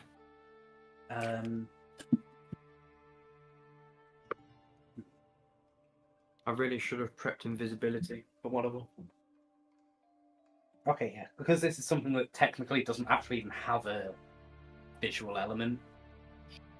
And these are going to do the same thing that they did last night on the beach, where their hair just kind of got a bit more orangey, like fiery looking. Right. I'm saying that doesn't have to change your hair color if you don't want it to. It would change my hair colour, but I mean, it isn't like me casting a spell or something where I have to make hand movements and say certain words. It'd be a bit more Okay, well, discreet. Adiza has their hood up anyway, doesn't it? So, doesn't they? So, don't they? So the guard, I guess, wouldn't notice this. Is there a function to that, or are you just doing it for vibes? Oh, there is function. Yeah, Bowmouth is going to look over and say, "What the hell are you doing? What do you mean, what am I doing? This red shit with your hair. It's pissing me off." Not the time, Boney.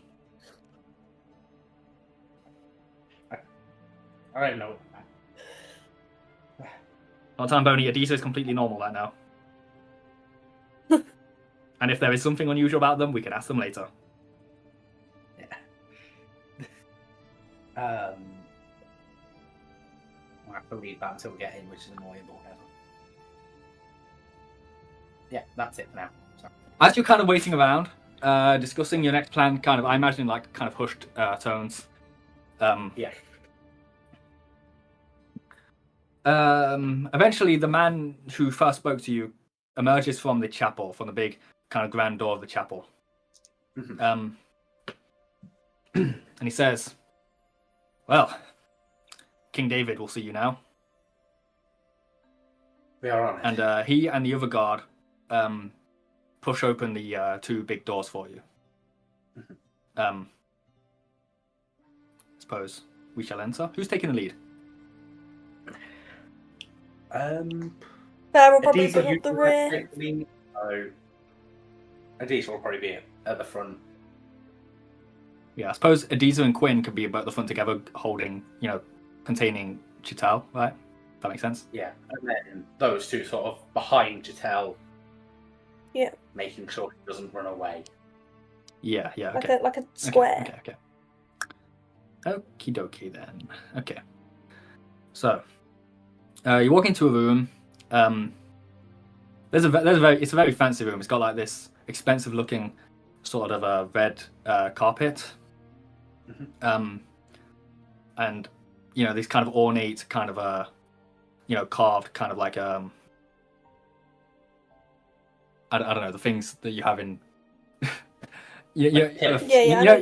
pillars, shit like that.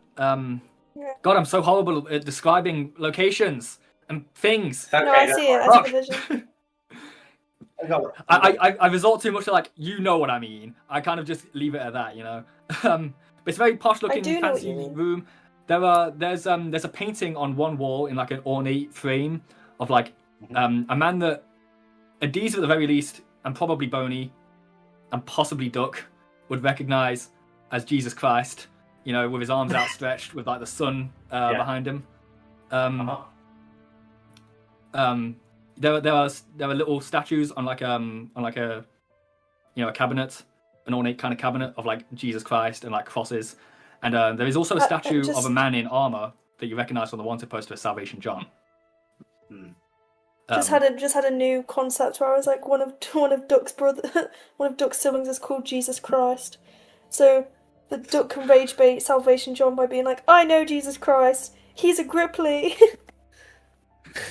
Yeah, but all your brothers are named after animals. Except Jesus Christ. I'm gonna say you can't do that. I'm kidding. Because that kind of spoils your whole gimmick for like one bit. So, for the bit, anything for the bit. Are we alone with just us here, or is there like other people in the chapel?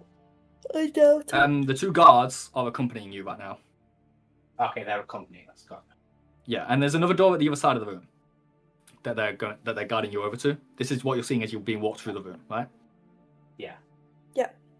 I'm going to kind of look over to people with a look of basically, kill these guys. Should we kill these guys now?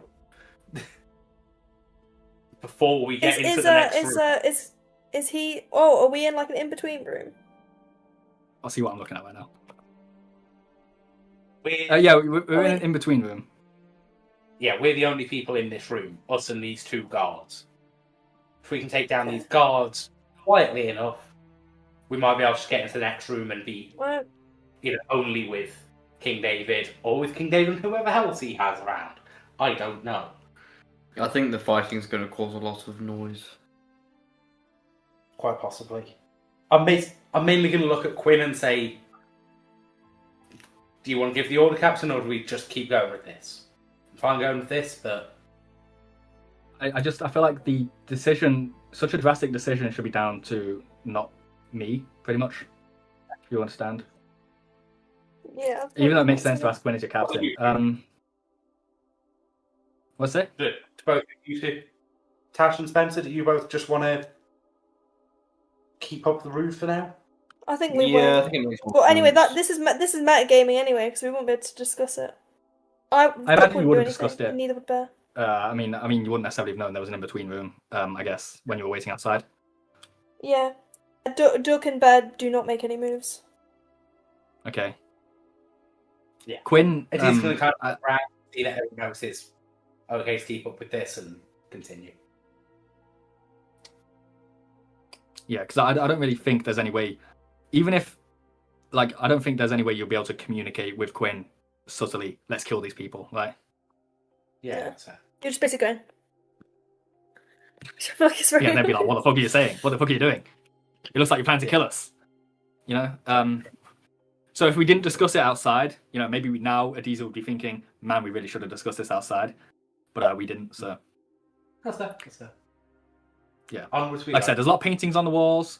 Some of them depict Jesus Christ. Some of them depict a woman like holding a baby Jesus Christ. Some of them depict Salvation John, the classic wanted poster picture. Yeah. With his like armor, with like the big cross emblazoned over the chest. Woman holding baby Salvation John.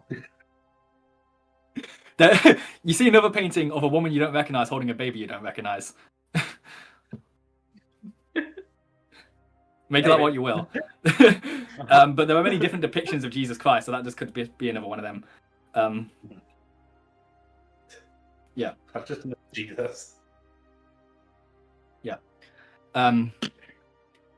As you're approaching the door at the other end of the room, you can hear like a loud like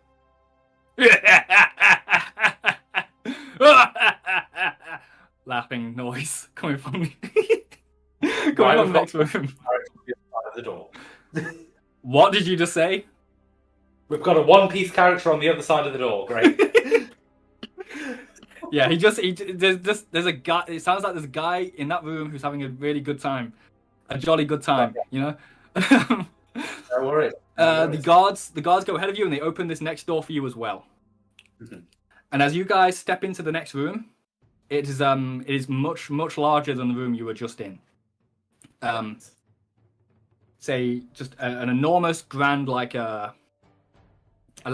fancy looking room. Again, elaborately carved like pillars and stained glass windows depicting Salvation John. But you also see other windows depicting people that you recognize as Father Gospel, Sister Anointed, and the man that you see in the room sitting in a massive throne at the end of the room is like an absolutely enormous like giant of a man. Right, he's like 10 feet tall. You can imagine if he stood up.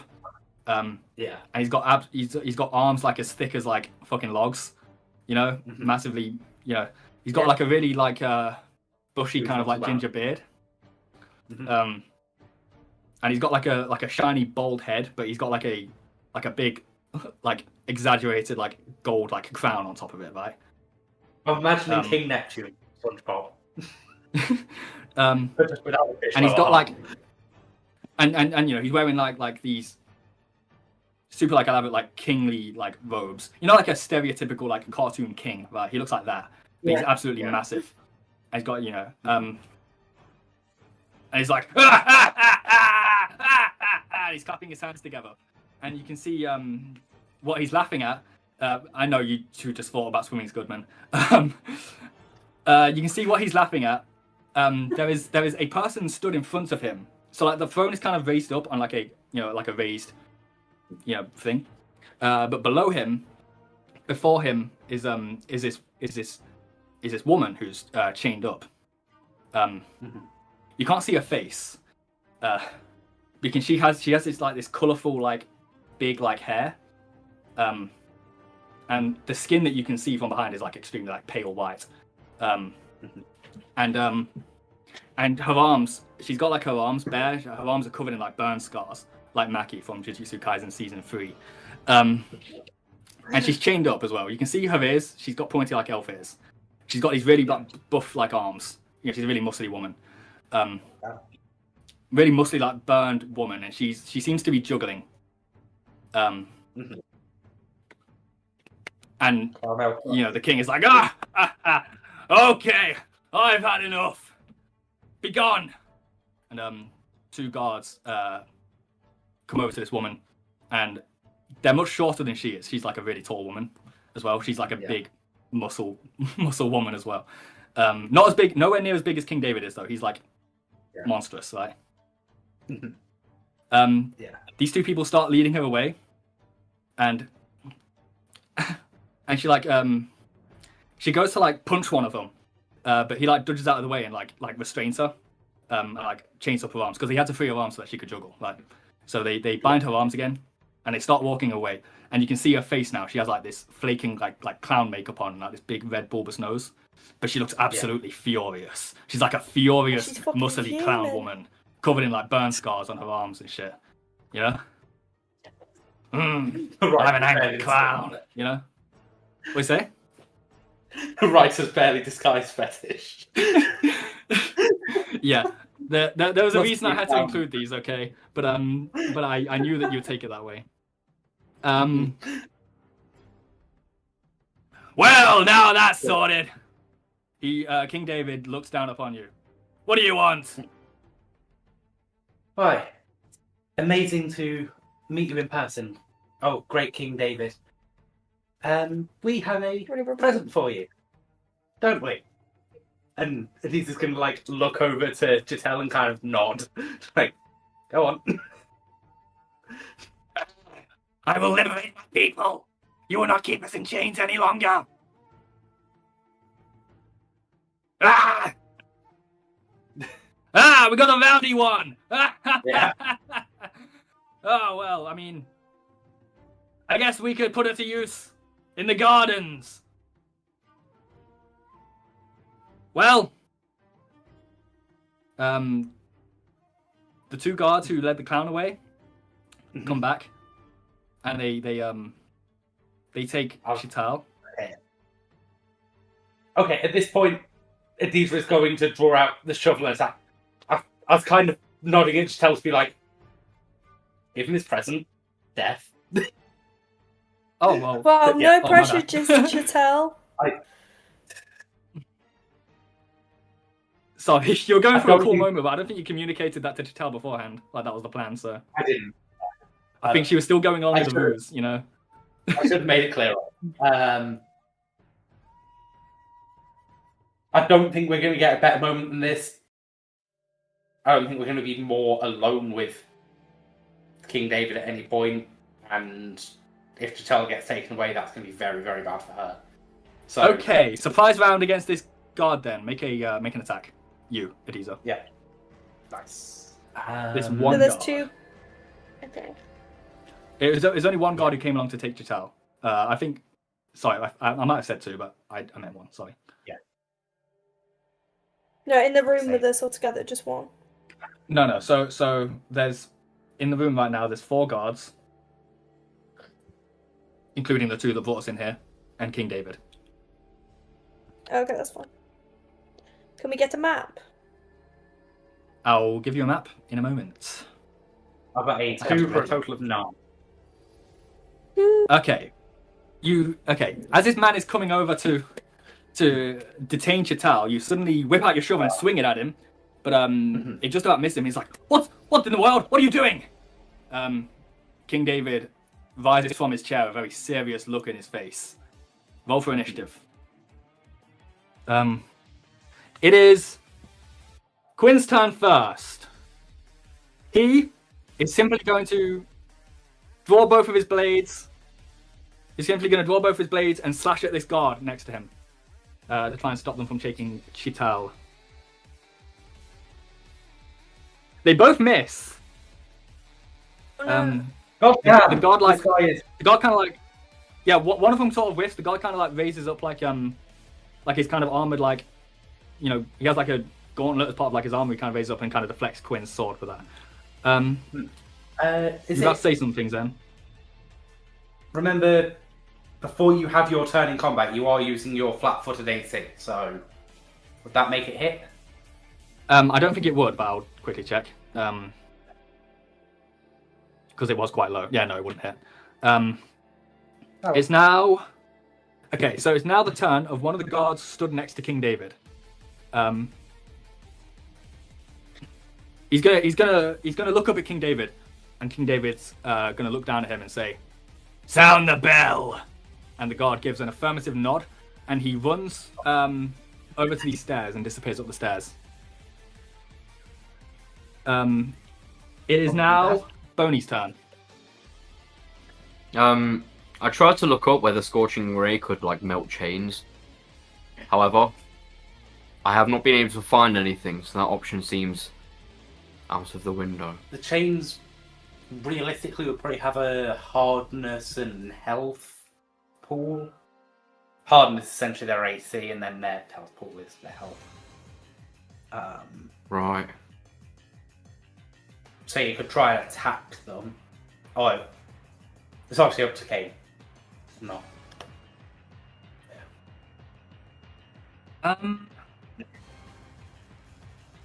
So are you gonna? What are you doing? What are you trying to do? Melt? I wanted to melt the chains where the clown is, so the clown could help us. But Okay, I thought that's interesting. Yeah, roll a ranged touch attack. oh, I don't get any bonuses, do I? It's base attack plus dex. Okay. I got 21 overall. Nice. 21. Okay, that's pretty good. You what do? You point your finger at this lady's chains. Right. Yeah, and cast Scorching Ray to melt them. And a ray of like heat concentrates on her chains, and they start to like melt and liquefy. And she's like, "Ah, shit, fuck," because it burns. But yeah, they start to melt, and I'm gonna say by the time I'm gonna have to roll for her initiative now. I'm gonna say by the time her turn comes up, whenever that is, they'll have melted away, and she can do whatever she will do. That's a good idea. It was. Good job. The page is not loading. I'm rolling for her initiative right now, actually. Where is it? Set the clown free. Casting large person on the I was literally just thinking of casting in large person on it. That's why I was looking at the spot. Prepped it. I've prepped it. That's what's happening. yeah. So what's the range?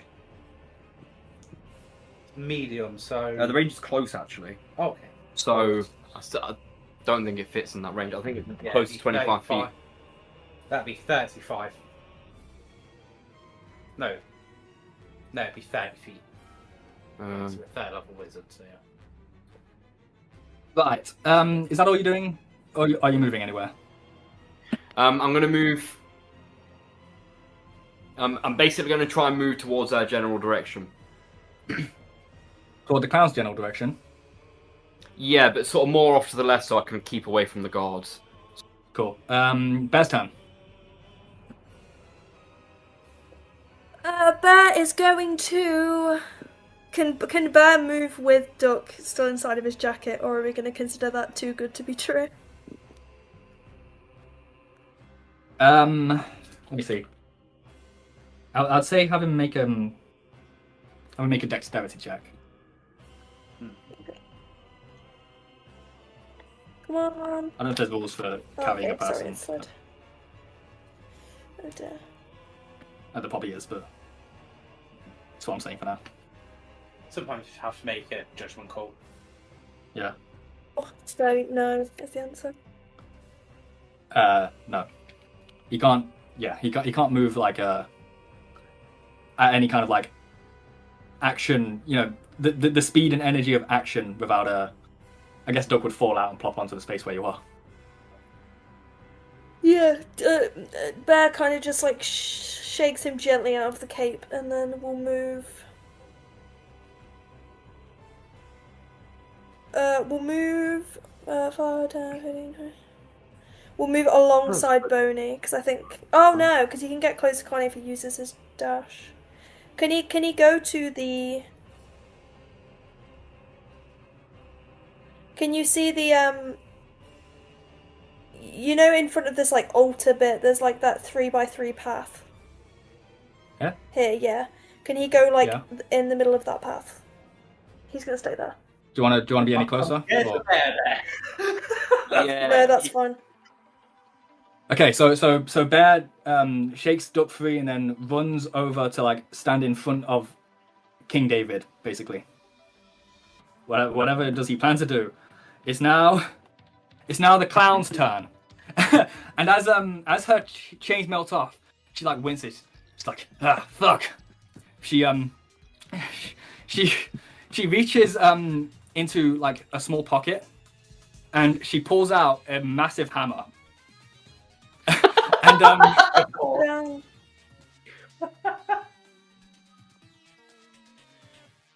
One, 2, 3, 4, 5, 6. Also before King David. It's now this guard's turn. He's going to try and attack Adiza because Adiza attacked him first.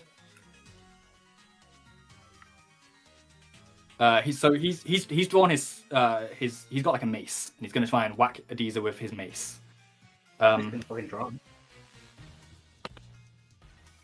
He gets a 10. That won't hit. So yeah, he misses. Will that hit you flat-footed? Wait, no, you have armor, don't you? The flat-footed is 15. Yeah, okay. It is now King David's turn. Yikes. Oh no! with a great like, he descends from his throne before this clown woman.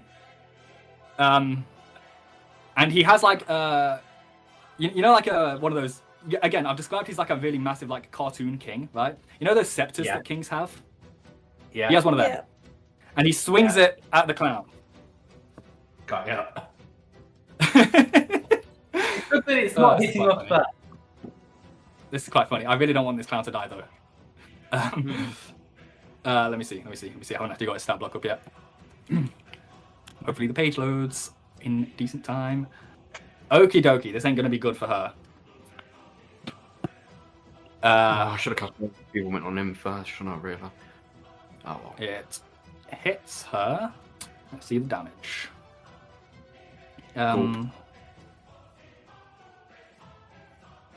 Where's my D8? What the fuck? Where's my D8? It's the only one I'm missing. Look, I'm taking horrible care of my dice today. Look, I've got 2 sets.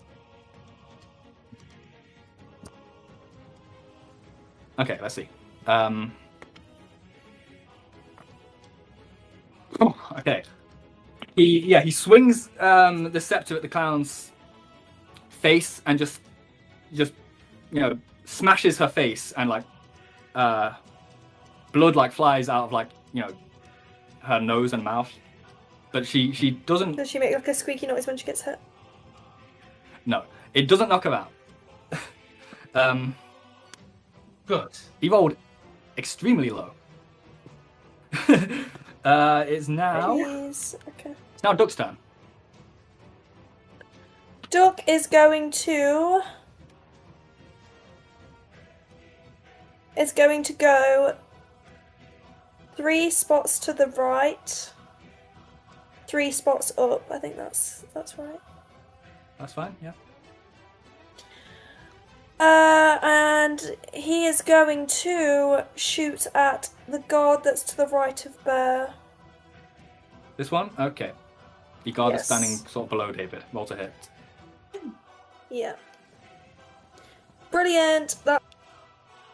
That's a 20 to hit. Dirty Fantastic. 20. That hits. Do your damage. Yeah. I do. It'd be 22, but the same thing, right? 6! Yay! Wow. Okay.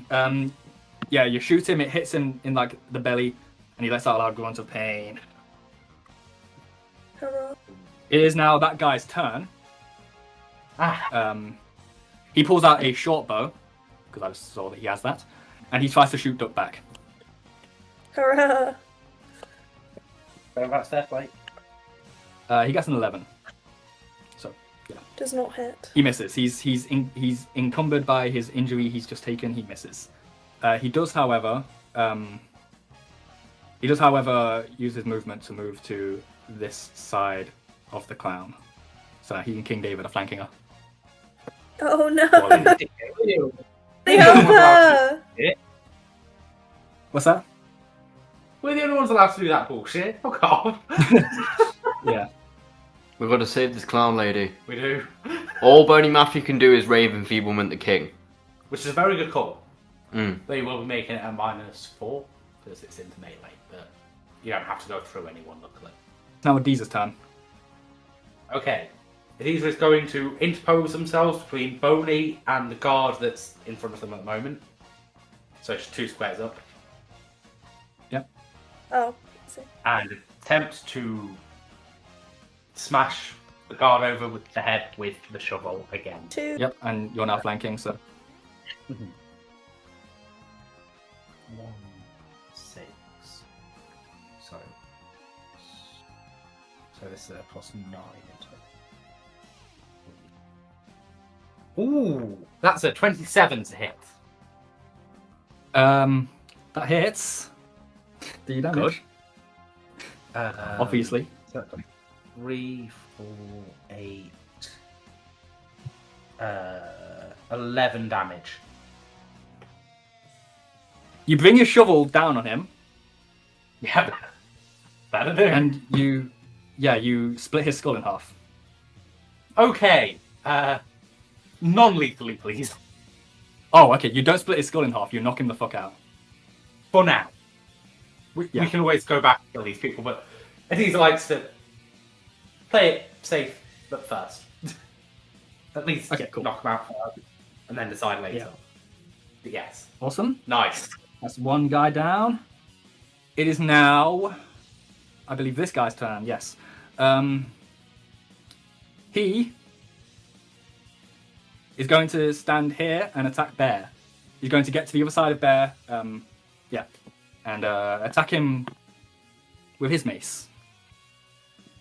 Leave my boy alone. Oh fuck. Leave Brittany alone. Bear ducks under his swing and he smashes the other guard on the other side of Bear in the face. Nice. Hell yeah. Get a natural. You got a nat one. Dealing 6 damage to that poor guy. Good, awesome. Good for you guys. It's like, what the fuck do you think you're doing? Yeah, so the guy who Duck just shot also just got whacked in the face by his friend, so he's not looking good. Yeah, because it's the guy on the left, isn't it? Who is the one who's been damaged? Yes. It's now Quinn's turn. I didn't roll for Chital's initiative. Bear with me a sec. In fact, I'm just going to say she goes now. She goes at the bottom of the initiative order. It's now Chital's turn.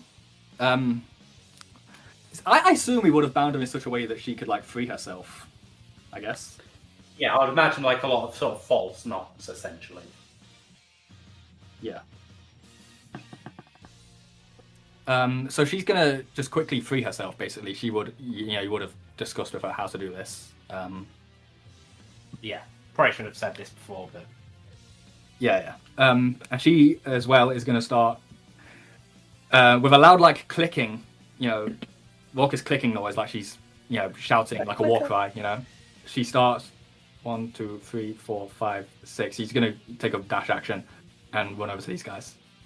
that's really annoying. She's not being the most intelligent. She's just in the heat of battle. Flank! Like that's what she cares about. Go flank him. Flank with the clown. Flank with the clown. Yeah, sure, she'll do that. Actually, she's a warrior. She knows to do shit like that. It is now Quinn's turn, and this room is so big. This is why I don't like using big battle maps like this, because it takes multiple turns to do anything. If you're not a spellcaster. No, it's been alright. It's not as crazy as the one map with Zenon where you turned into a shark and then just... Oh yeah. The warm Oh yeah, that's what we were it's saying. fine. Let's see. So Quinn isn't going to be able to do anything from distance, so he's going to take a dash action as well. 1, 2, 3, 4. You can just basically move anywhere with his dash Yes, action. beautiful. And he's gonna. They're all surrounding this one poor person. In fact, he's gonna get up behind King David Nice. and flank King David. Yeah, that's what I was thinking. It's like, all right, let's take care of the leader. It is now Boney's turn. He's going to run within. Before Boney's turn, sorry, because it is now the turn of the guy actually who I was going to skip it because the guy's not here at the minute, but it's the turn of the guy who ran up to ring the bell. So as Quinn runs behind King David, you suddenly hear from upstairs a dong, dong, dong as the bell begins to Oh ring. god. And King David took laughs. him 12 Got seconds to get it up there. now. Yeah, he took fucking the legs. run Can only action. imagine. And yeah, he also you can think he may have also alerted other people who might be in the building to do it for him. Like ring the bell. Got it. I'm ringing the bell. That kind of thing, This is gonna get. So yeah, you hear the bell ringing, and King David finds this very funny. It's like, you're in for it now, you damn treacherous bastards. Bastard. I'm being so loud. It's now Boney's turn. My apologies. Boney's going to run within 30 feet of King David, where he has a clear line of sight of him. Not run, but move. Sorry. So just to a place where you have line of sight with him. So it's like here. Yeah. Here. Yeah, that's within 30 feet. Yeah. And then he's going to cast Rave Enfeeblement. Okay, it's a good call.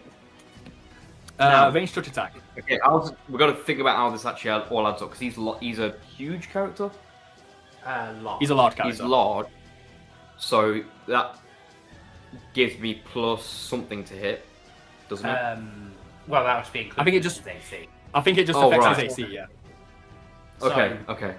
essentially, all you have now is your roll, which is D20 plus Dex and base attack. Doesn't matter, I miss. Fuck. Oh, what do you get? Well, I rolled a 6, so it doesn't matter. What do you get? I don't know. No, it does matter. What do you get? It could actually, because his flat-footed AC will be really, really low, probably. His so touch base AC attack even will be plus- really low. Yeah. Base attack plus Dex, right? Base attack plus Dex minus 4, yes. 5. 5? Overall? 5 total. I rolled a 6. Yeah, unfortunately it misses. It just kind of goes over him. He's like, I don't want to try any of that tricky, funny business with me. Puny Well, one. that was the one hope for Clown Lady that we had. So, You might be okay. There's still time. she can't It's run. now Bear's Yeah, turn. And she could do a withdraw action, yeah, if she wants to. Oh, yeah. Bear's gonna keep wailing on the guard who he attacked last. Oh no, actually. So it's this one that's injured. This Yes. one is uninjured currently. I'm gonna attack the one who's injured. Okay. Ah, okay. No, I'm not. Natural 1. Oh, That's what I my get for God. using Duck's specified dice for Bear. Bear swings his sword wildly with no technique whatsoever and opens a deep gash in the face of Chital. She's like, she lets out a loud, like, nasty clicking noise. Dealing 5 damage. No! As this yellowish greenish blood spurts from her face. For damage. Oh. Does it have to be 5? I just saw her HP was a multiple of 5, so I thought I'd make it a nice round number. Whose turn is it now? It is Clown Lady's turn. Because I just She rolled a 1, I'm just saying. It is Clown Lady's turn. She swings her big hammer at King David's knees. Yeah.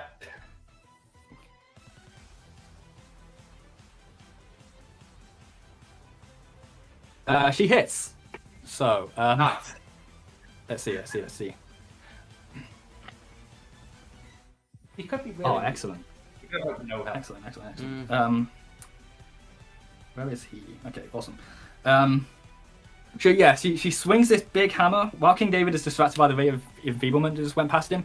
Suddenly, a big hammer swings into one of his legs, and when it collides, it makes a noise. And then, he's like, shit! I'm really hard! Yeah, bit of plagiarism going on here, but this is what you'll get for taking my freedom. Wait, she sounds like Chitel right now. This is what you get for taking my freedom. And my squad's freedom too.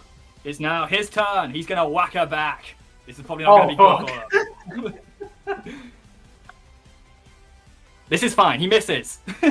He slams the ground We might next to her still be with a able to stabilise massive, after. mighty crash. What's that? So we might, even if she dies, might be able to stabilise her after. Right. It's now Duck's turn. It's now Duck's turn. Duck is going to take out his bird. Oh no! Okay, wait. 5, 10. Okay, never mind. I can get in flanking with that guard with Bear because I can move a normal amount of spaces. If I move somewhat diagonally. Yeah, I think you could. Yeah. If I use you could. my spell to summon my flaming blade, can I also use it on the same turn? You will have had to cast it first of all before you moved into that guy's range if you don't want to trigger an attack of opportunity. Well, yeah, but can I still use I know. it? I doubt it. I'll take a quick look. Why do I not have... Oh, there it is. Let me take a quick little looky here. Let's see. No, because you make a melee touch attack, which is an action, but you also have to cast a spell, which is also an action, so... What about flaming sphere? Yeah. Flaming Sphere. Oh, you have that as well. That's crazy. Yeah. Mate. Well, you've already used your movement. You would have to cast it and then use your movement to move it into the space. If you want, you could take back In that your case, movement and not actually have moved. Yeah, in that case, I can just move like 5 feet shy of where I am and then do it, right? No, you would have to No, you'd have to use your whole movement to move it. You won't be able to use some of your movement to move yourself and some of your movement to move it. Yeah, you could summon it and move it from where you are, from where you were. So like if you just stay back here, you could summon it and then move it over to that guy. Yeah, fine. Do that and then move it into his space. Yeah. Okay, let me summon Red Cane once again. Awesome. Now he has to make a... Oh, he's below. That's unfortunate. Now he has to make a reflex save. And the DC should be 10 plus 3 plus your wisdom modifier. Sorry, 10 plus 2, I think, plus your wisdom modifier. So it's 14. Yeah, so let's see. What does he get? He gets a nat 20. So he evades the flames, unfortunately. That's unfortunate. It is now... That's a really good spell, though, by the way. That's the one I keep using, is Valentine, where I summon a ball of rats. I love it, it's my favourite. It is now God 2d6's turn, who I believe is the injured one. He's surrounded by enemies, but he's also really loyal to Yeah, okay, he's flanking Bear. He's gonna try and whack Bear with his mace.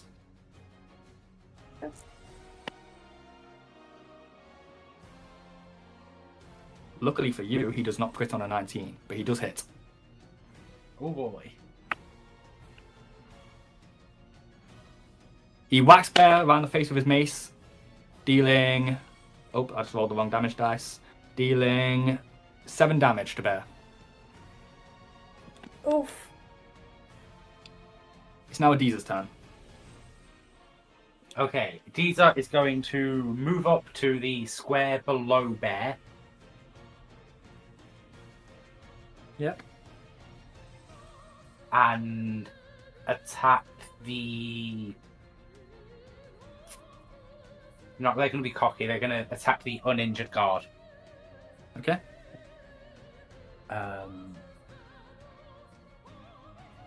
Plus 7.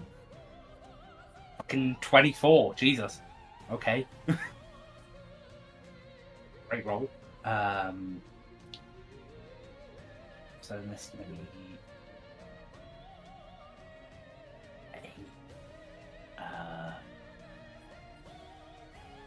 15 damage. Okay. How do you kill this other guard? Are you killing him?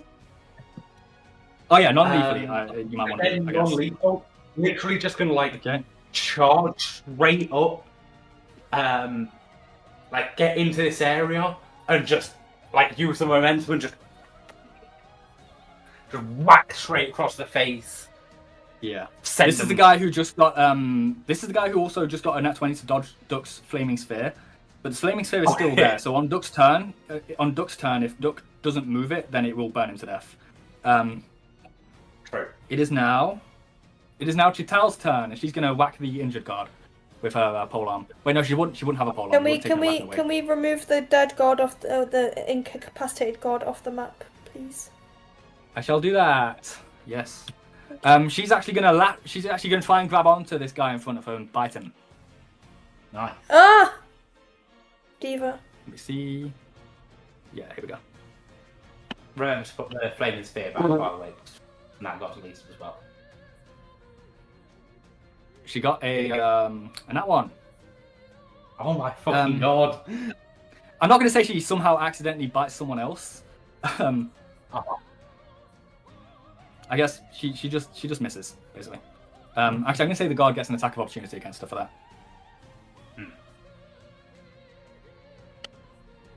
Which he misses, so. It is now Quinn's turn. He's going to attempt to attack King David. Yeah. Both swords. Excellent. One of them actually does it. He's in flanking. One of them hits. Excellent. Take this! Yeah, he slashes into King David with one of his swords, drawing a bit of blood, but he doesn't look all that phased by it. Got ya. However, seeing his guards die, he is starting to look quite like anxious. You see a large bead of sweat form on his forehead and run down his face, as he's starting to be left on his own. However, at this moment, the guard who ran upstairs, because he didn't run all the way upstairs, like I said, he ran just far enough into the last someone to ring the bell. This guy is gonna 1, 2, 3. He won't be. That's about as much movement as he would have. In fact, yeah, I'm just gonna say he had to use his full turn to get here.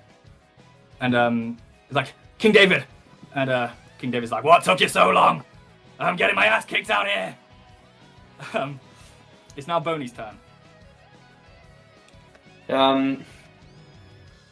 He's got to do it.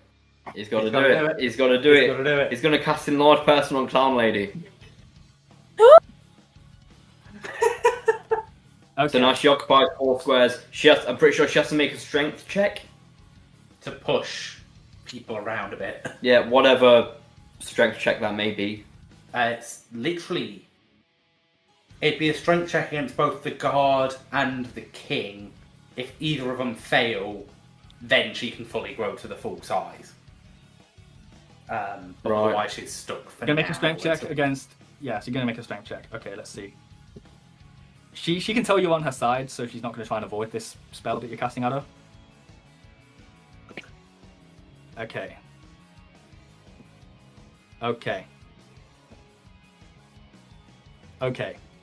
I just rolled 3 2s in a row. Okay. So... So she Okay, can roll, I so guess. but due to the strength of modifiers, she is able to push this guy out of the way. Mm-hmm. Where's he going to be pushed to? I'm just going to say he's going to be pushed to here. Yeah, I was going to say the logical place will be diagonal down. So as she starts to suddenly grow, she sticks to her face, almost like a balloon. She's like a balloon lady. You hear this strange, like, squeaking noise, you know, as she goes larger and larger. If you were a colourful actress.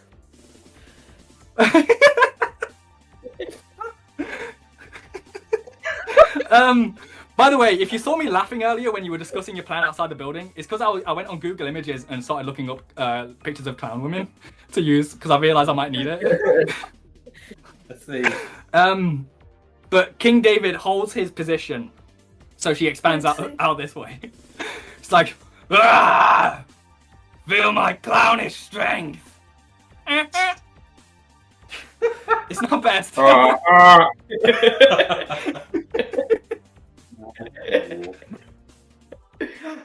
It's not a bad stance, Ash.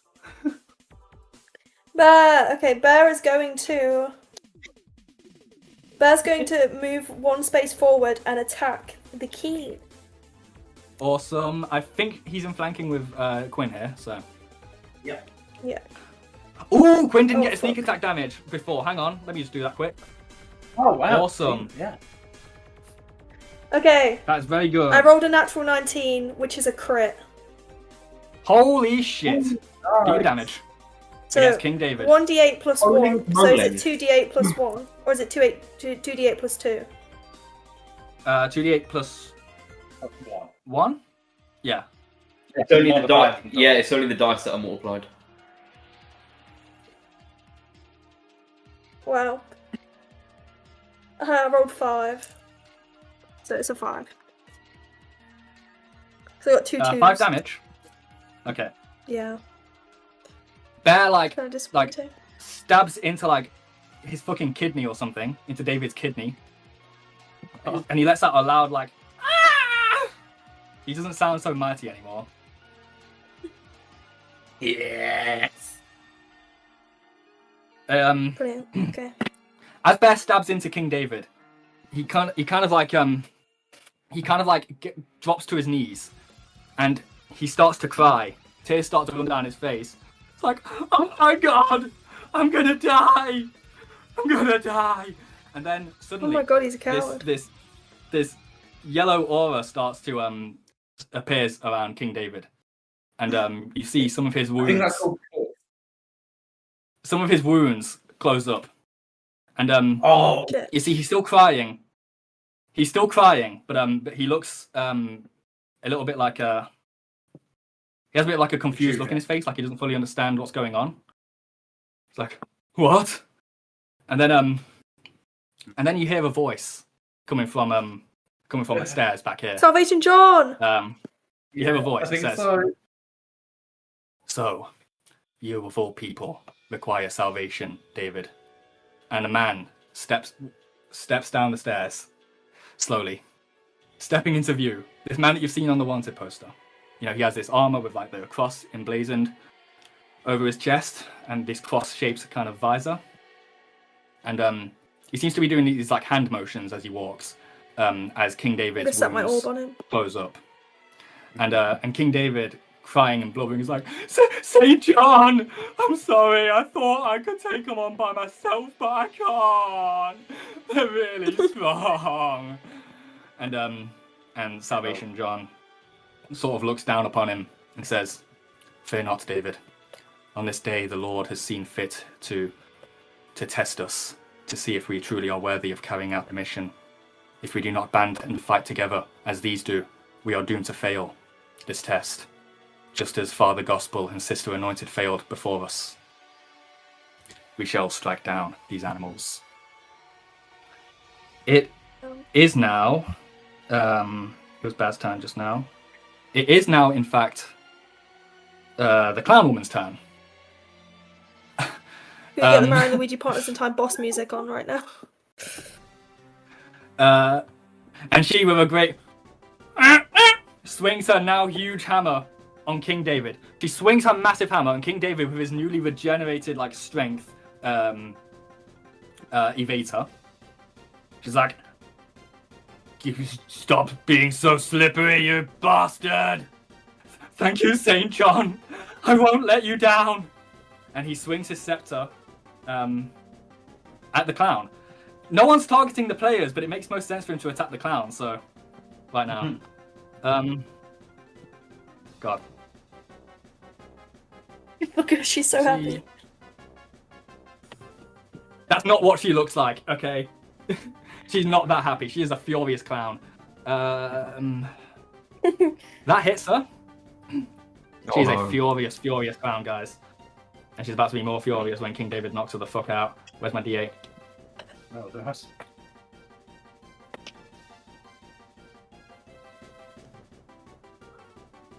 Right, okay. As she swings at him and misses, he swings his big scepter over her head and slams her right into the ground. And you can see like a lot of blood is coming from her head, and she seems to be unconscious. Fuck. Well, Oh, yeah. Diva down!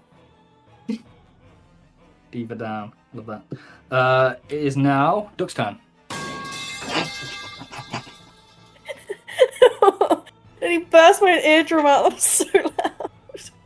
That was very loud. It really was. That wasn't me who did that, by the way, guys. That was Tash who did it to herself.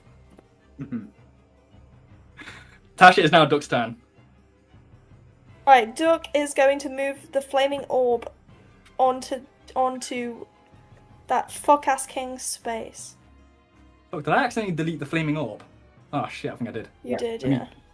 Let me bring the flaming orb back. It's only available by for the 2 more flaming orb, I turns. mean- So. By the flaming orb, I mean myself. I think it was about here.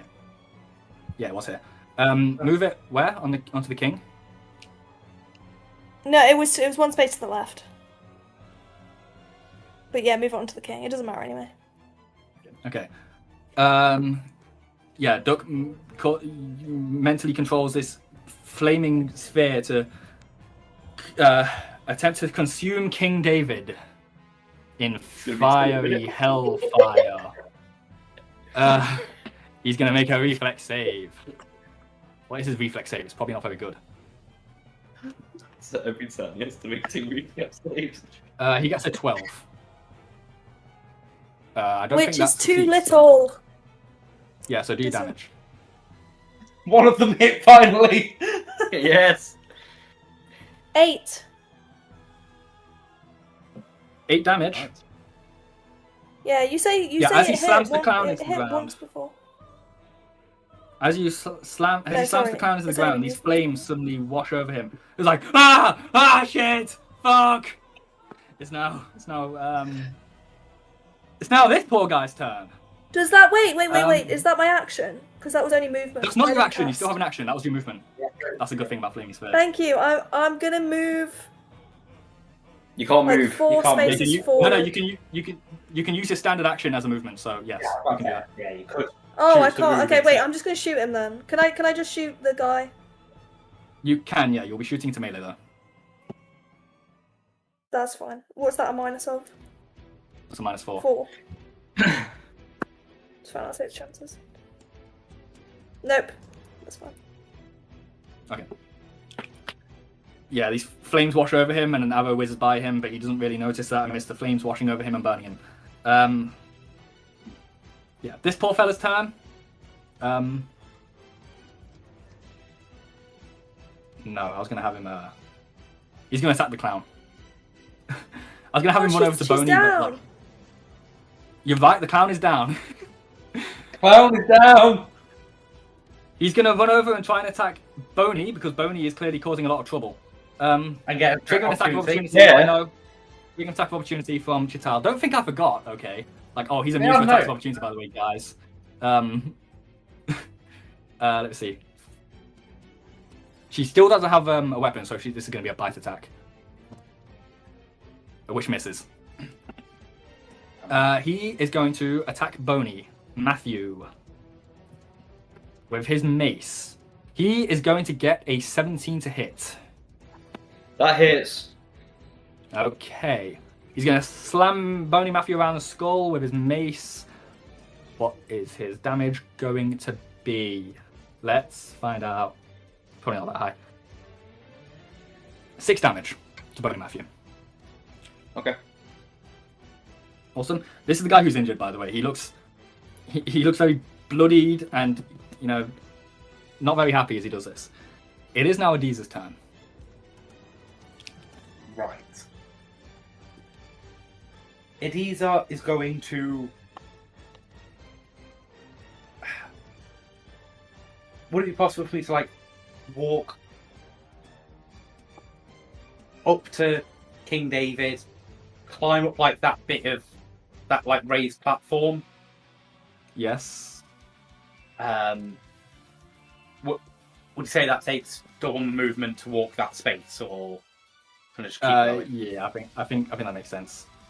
There's stairs here, really, but that's where King David is. So. Yeah. That's fair. In that case, they're just going to get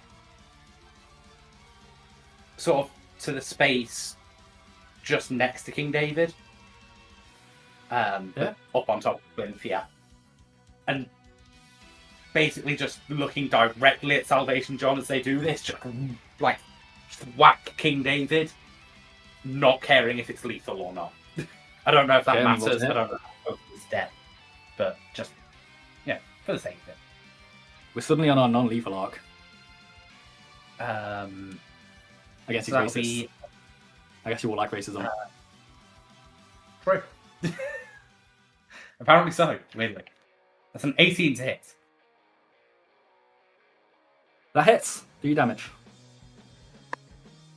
Oh. Okay, max damage. Fucking hell. That's 19 damage.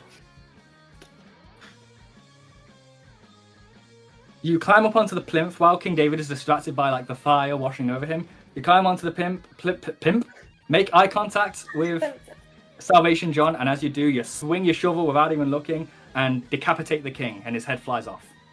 Fuck yes. What? Where are you getting With a this spout strength? of So blood. much for non-lethally, Jesus Christ. My weapon does Yeah, he said he doesn't care. 2d6 on lethal stuff. plus 4. Because I have weapon focus. King David and- is out of here. Right. and then because of the orangey hair thing I've currently got going on, I do plus 3 damage. So I've got a plus 7 Oh, for shit. damage, 2d6, result of that. You min-maxing prick. It's not min-maxing there. This ain't real min-max. You were saying min-maxing. Moving on, guys. Let's not argue about it. Sick. Let's go.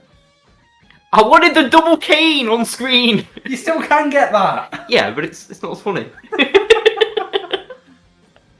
Both on Salvation John. We could just have the cane's face slowly floating their way up to Salvation John. Well, my orb only has one more turn, so. Oh. Okay.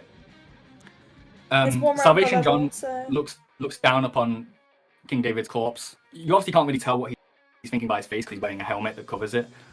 But he just kind of watches it. You can hear, by the way, there's a lot of shouting and movement coming from outside this room. The bell was sounded a couple of hours ago. It sounds like there's a lot of commotion going on outside. Oh, also, sorry, last thing from the turn, I forgot about this. As a free action, because I just checked, I'm going to activate my Fury Domain ability now, which means that I can choose a target, and for the next hour, or until I attack anyone else, which I won't because I will be attacking Salvation John until he is dead, I get a +2 to hit and damage on that creature. Rightio then. It's now Quinn's turn. Quinn is gonna run up here and attack this guard who's in front of Salvation John. Yep. And miss. It's now John's turn. Let me bring up Salvation John's stat block. Oh boy. I really want to get him with Touch of Idiocy. I really want to get him with Touch of Mate, it Idiocy. wouldn't do anything. He's already fucking brain dead. True.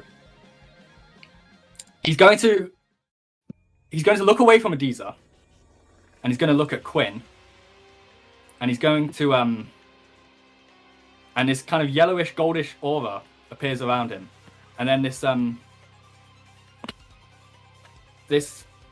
gold like magical like ring appears around Quinn's body, right, and closes in on him.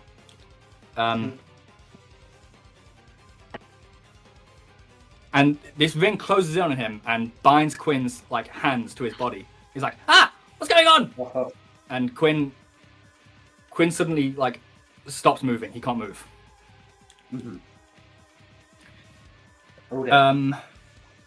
It is now the second guard's turn, and now the guard is going to smash Quinn with his mace. Quinn, who is now using his flat-footed AC because he's paralyzed. Yeah. Paralyzed. Getting a dirty 20 against Quinn's flat-footed AC of 12. Yeah, he brings his mace down over Quinn's face. He maces Quinn's faces. Let's see what happens. Yeah. First time a party member's taking damage, I think, which is yeah. Yeah, he smashes Quinn's face. He looks a little bit hurt by this. Boney, it's now your turn. Quinn has just been paralyzed by Salvation John and then smashed in the face by an angry guy. Let's spawn the flaming sphere directly on top of this guard. Can you do that? What's the casting range? Close. 30 feet in it. It's directly in front of me, and no, I mean the Oh, guard this guy! in front Oh, of sorry, my bad. Yes. My bad. That's going to trigger an attack of opportunity from him. That's okay. Or you Okay, can try and fine. cast it. Well, I always think you always say that, and I always forget what that actually means. It means you have to make a concentration check. If you fail, you don't cast the spell at all. But if you do, you don't take the attack of opportunity. Zen's always saying it. Yeah. You make a concentration check against certain DC. If you pass, you don't take the attack of opportunity and you get to cast a spell. If you fail, then the spell fizzles out. What's the DC? What does it add to the DC? The DC is 15 plus the spell's level. So 17.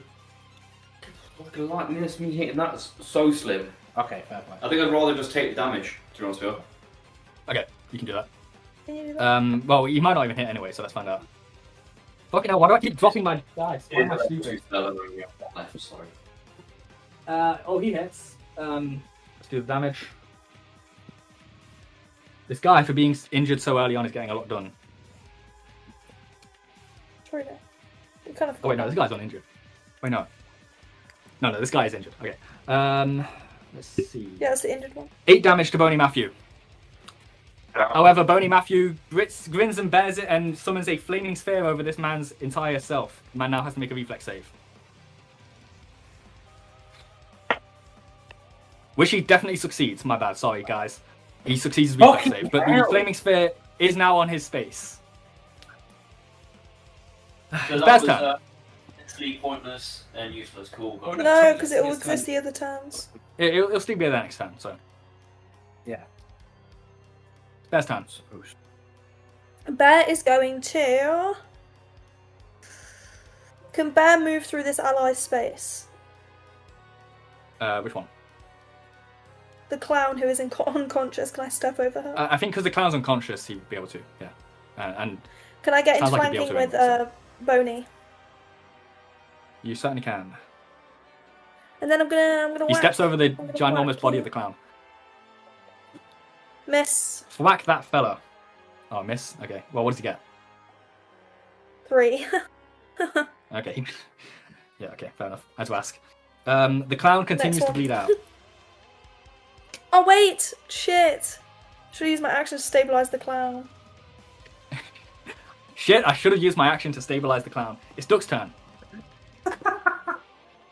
Right. Very good. Okay, no, my orb exists for one more round, so the orb is going into Salvation John's pussy. Okay. The reflex DC for that is 14, right? Yes. There's 10 plus the spell level plus your wisdom modifier. What's your wisdom modifier? 2. Yeah, say 14. Okay, he has to make a reflex save. And beat 14. Let's see. He succeeds. The orb doesn't do any damage to him, unfortunately. And Cool, and as then he the orb kind of like dissipates. yeah, the orb dissipates, unfortunately. Red Cane, no more for now. So we've got the other one. I still have my action. Am I in enough distance to... Okay, I think I'm within 80 feet. Can I try and shoot the guard, not Salvation John, the guard next to Salvation John with a crossbow? You can. Okay. I got a natural 1. You shoot a Deezer, dealing 5 damage. Yeah, Bigger thanks. size. You guys are doing more damage to Right, each no, other than Salvation John, King David, and 4 guards are doing to any of you. So No, These are literally too just powerful. like, I think like whacked into them. They just kind of like flinch forward a bit, but don't even look back. They probably assume it was one of the other guards, but they don't care. okay. That was Duck's turn. Guard 1. What's he gonna do? He's gonna smack Boney Matthew in the head. He may Or fall attempts to. unconscious soon. Well, he misses. So. That's a relief. Adidas turn. Adiz's turn. Oh, yippee. Boney Matthew has 5 HP. Yeah. Yeah. Honestly, I think right now Adizra is unfortunately not looking in that direction. Oh yeah, I wasn't. It's just like you were sort of seemed to be questioning it, so I just told you that he has 5 Yeah. HP. Yeah, thank you for telling me. I think at the moment, yeah, they're not paying attention, unfortunately. Adizra is going to move up to the opposite side of that guard as Quinn. Just, yeah. I don't think you're flanking though, because Quinn is paralyzed. Yeah, that's fine. I wasn't. Okay. Guard anyway. Okay, fair enough. And is going to Smite evil, Salvation John. Okay. And hopefully. Right, so that, I rolled a 5. So that's a total. It's a total of 14 to hit. Doesn't hit. Turn your camera back on. Oh. What's that, sorry? Turn your camera back on. Oh, yeah, sorry. Yeah, Thank thank you you. for doing that. Moving on. Yeah, it doesn't hit, unfortunately. Your shovel just clangs off his armor. You can hear the noise of the commotion outside growing louder and louder. And in fact, you can hear footsteps right outside. And as you notice this, the door that you entered the room through crashes open. Fuck's And sake. in runs 3 people. First of all, you see 2 of them are soldiers of man. But the third one is someone who you didn't expect to see here. She's a really huge orc with like not a halberd, a big hammer. It's Glasha from girl. Cedric's crew. She's here. She kicks open the door and she runs in, pursued by 2 soldiers of man. She crashes into the room. Holy shit, what's going on in here? It is Jatel's turn. She runs over to this guard and bites him, or attempts to. This attack succeeds. She bites into this man, lashes onto like his shoulder and sinks her like insect mandibles into him. He lets out a loud scream. I'm not going to do it though. Fair. And he falls to the ground, dead. And she tears his throat out with her mouth. Grim. Awesome. Look. It's now Quinn's turn. Let me see what he has to do to about being paralyzed. Does he not get to roll to break it? He has to take full round action to make a saving throw to overcome it, which he gets a nat 20 on. So, seeing new allies burst into the room, he goes ah! And he breaks the gold ring that's like surrounding him. However, that was his whole turn. Legend! That's okay. It's now Salvation John's turn. Salvation John does these like motions with his hands, and his gold aura sort of starts to again emanate from him. And from the ground over here, rises from the floor like this like golden like figure, this like gold light figure. And, Is he doing this and neglected to make a he's gonna do this defensively. I was thinking, he's about to take an attack of opportunity for doing this, but I forgot he could cast defensively, so he's gonna try and do that. It's actually something I specifically made him good at, so it's a good job you reminded me to actually use it. I realise Bear has a combat casting, he but I succeeds. don't really know why Bear has combat casting because Bear doesn't cast. I think he probably shares feats with you, maybe, unless you don't have combat casting. I don't have combat casting, no. But yeah, Salvation John has combat casting, so he's specifically good at this, and he succeeds this save. Shame. And from the ground here, actually, I'm going to use this token, Father Gospel, even though it doesn't look like Father Gospel, but it's a gold. Actually, you know what? Why not? It looks like Father Gospel. It's like a gold spirit that resembles Father Gospel that you previously murdered, and framed the suicide of, staged the suicide of. And that's John's turn. Guard 2 is going to, seeing that Adiza is the much bigger threat, try and attack Adiza. Yeah, fair. In fact, That's what Adiza would want. If you thought, wait, can we get a picture of the Cinnamon, please? Instead. no, that's too much effort, Tash. I've already got this one. He misses Adiza. This is going on long enough. Don't believe It is now Boney's turn. Sorry. Boney's gonna cast Touch of Idiocy on his hand, and he's gonna Actually, I can't run because it's a full action. Yeah. But he's going to cast a video. He's going to cast up a video on his hand and try to move towards Salvation John. Okay. Why don't you just move your orb? Bear with a sec. What? So why don't you just use your orb? Well, I wanted to cast Touch of Idiocy on Salvation John, and that will stop him from casting spells, hopefully, because it lowers his intelligence, charisma, and wisdom. Mm-hmm. So it means he's much less likely to be able to cast spells, if at all. Well, yeah. Which is much more useful than just moving around my... Mm-hmm. There's a fair chance he just can't actually cast. And my Flaming Orb can be used as like a post to go downwards as well, should I need to in the future, so... I think it's better to... Orb only keep it exists there. for 3 turns though, right?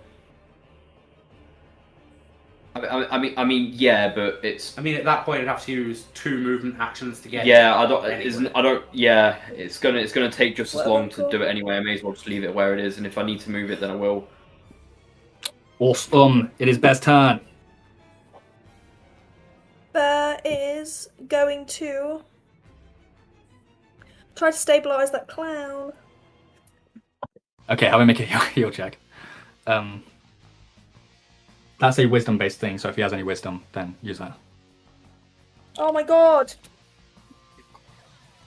Okay, that's not so bad. No, never mind. He has a -1 to wisdom. Not, it's a 9. Oh no, he's not able to staunch the bleeding. Do you want it to move at all? He can move.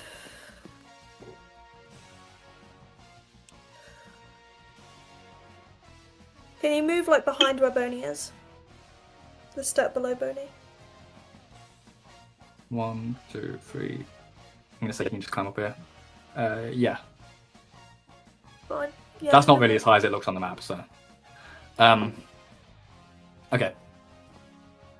The clown continues to bleed. It is now one of the guards, one of the soldiers of man next to Glash's turn, and he, with a furious look on his face, tries to stab Glasher with his sword. So many goddamn people involved. I've only got myself to blame, obviously. 1 second. He misses. I'm gonna mute myself. Okay. He misses. It is now, however, the turn of the other soldier of man next to Glasher, and he's also going to try and attack her. And actually hit, so... Yeah, both of them almost in sync slash at Glasher, and yeah, one of them cuts into her.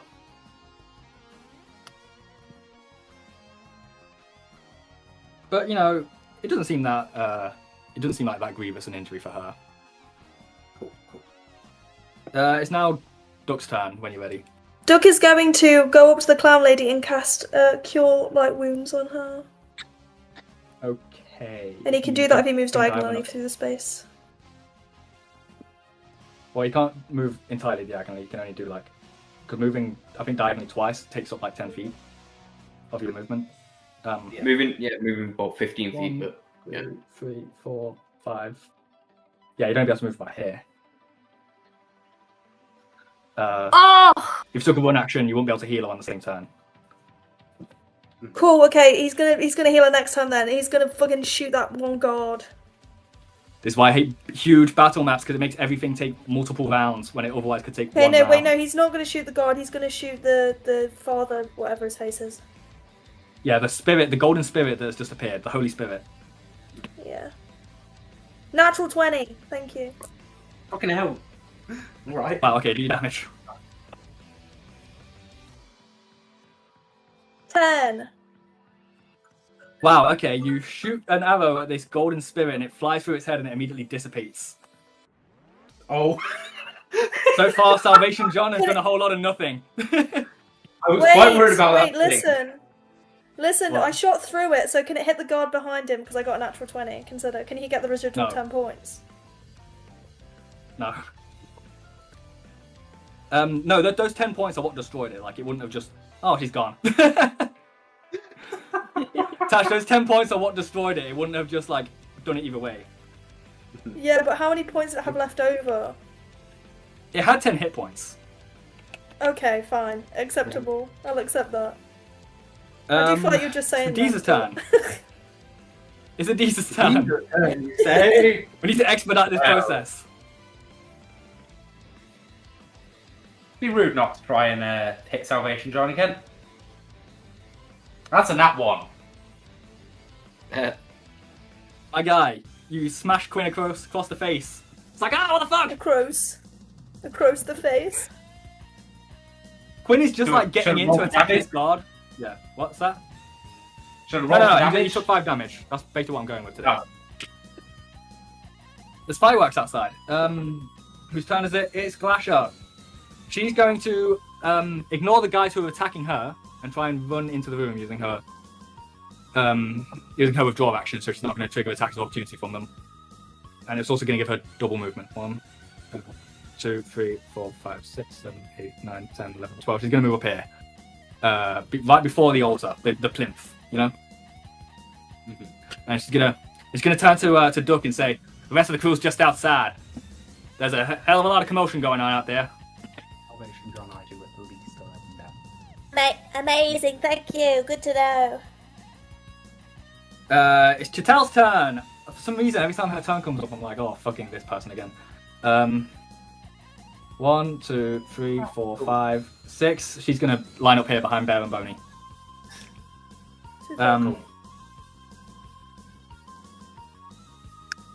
Quinn's turn. He's going to attempt to stab the guard who is now flanking with Adiza. With both swords, so he's very likely to do a lot of good here. Don't say that.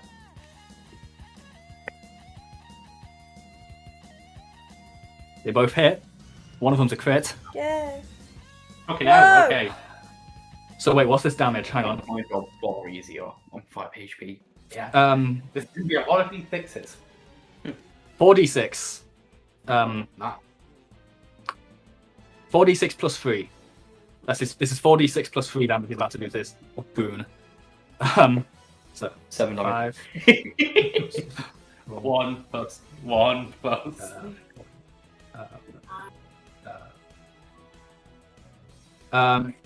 He deals 18 damage to this guard who has 9 hit points. So he raises both swords and slashes them both across him like a cross action, and the man's body slides apart and Yeah. falls to the ground. Nice. Yikes! Quinn has some blood on his hands today. Mm-hmm. He's Salvation actually killing John's stuff. turn. Yeah. Salvation John's turn. Maybe this time he will achieve something other than being a racist bastard. Bastard. Bastard, a racist bastard. He draws a short sword and raises it to the sky, and this again goldish aura appears before it, and he thrusts it into Quinn. No, that doesn't trigger an attack of opportunity. Oh, damn, he's just using Smite. Yeah. It's my god. Probably. Sure, why not? Oh my fucking god.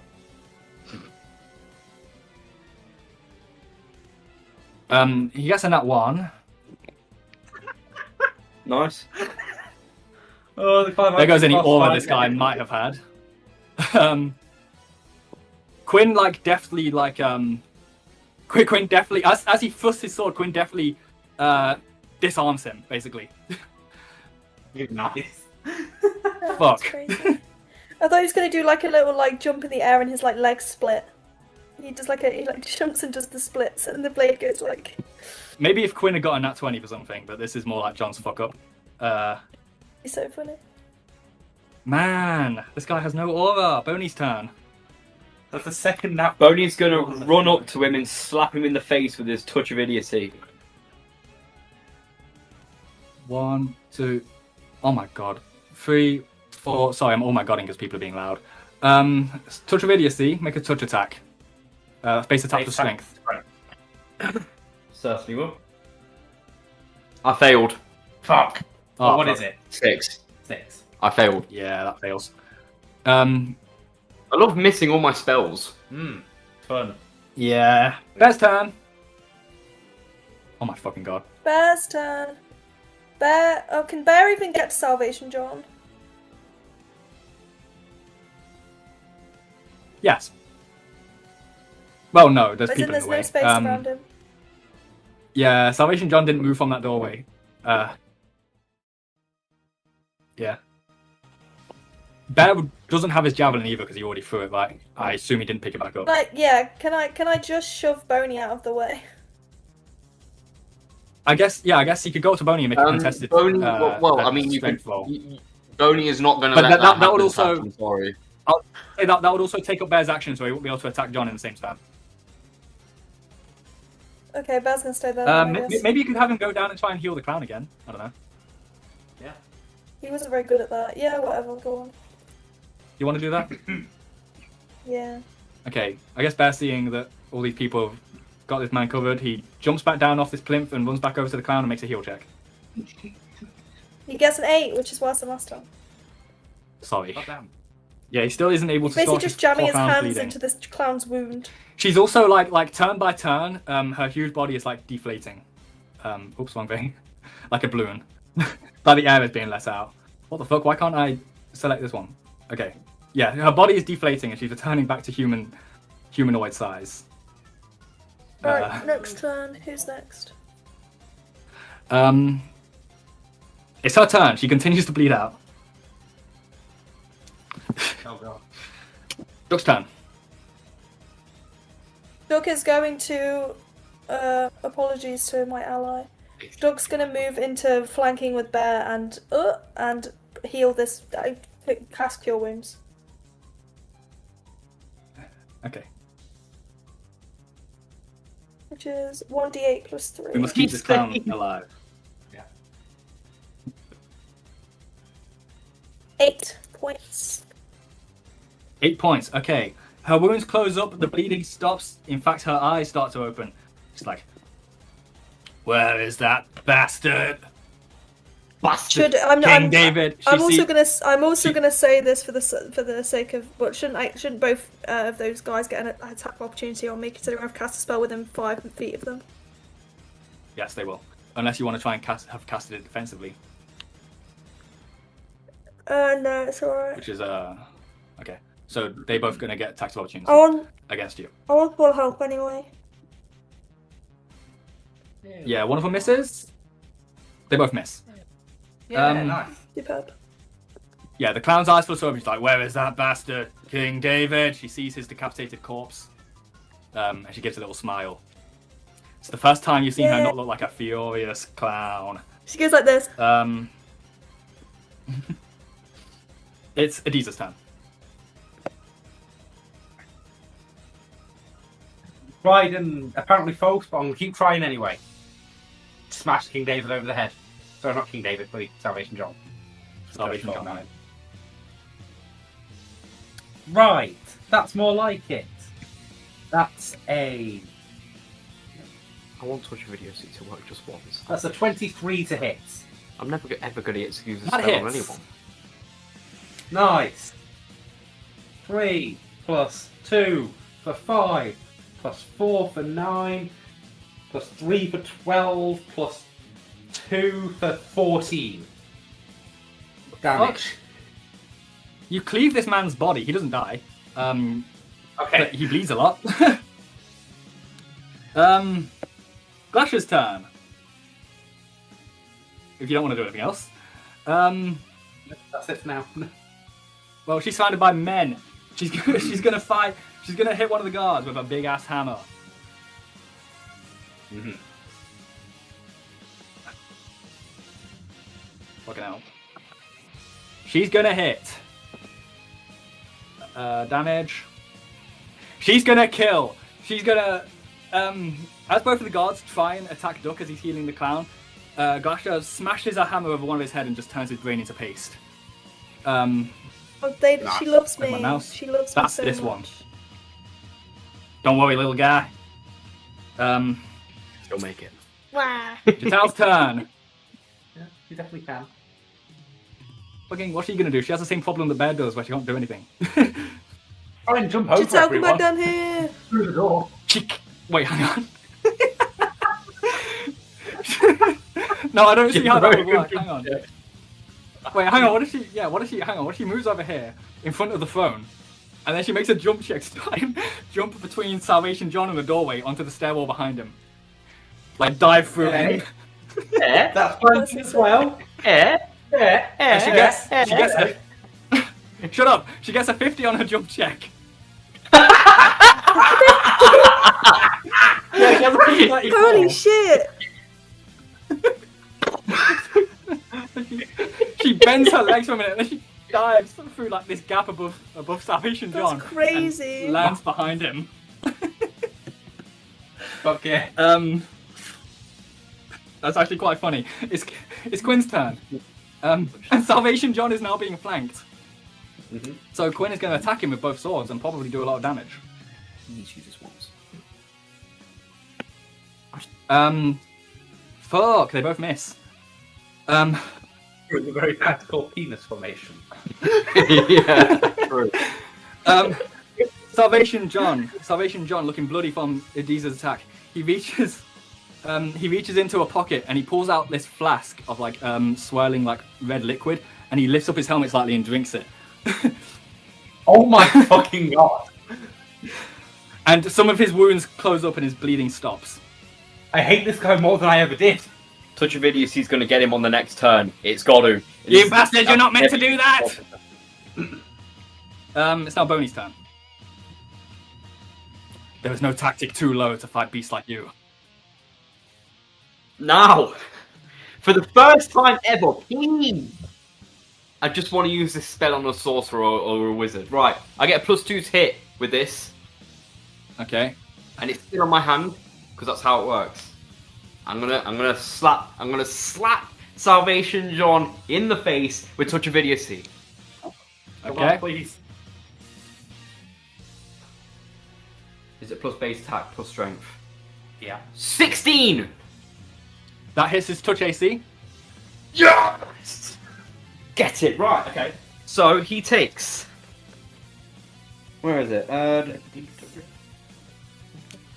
It is on the. It's on the wrong page. 1d6 penalties to intelligence, wisdom, and charisma. Yes. Holy shit. He's fucked.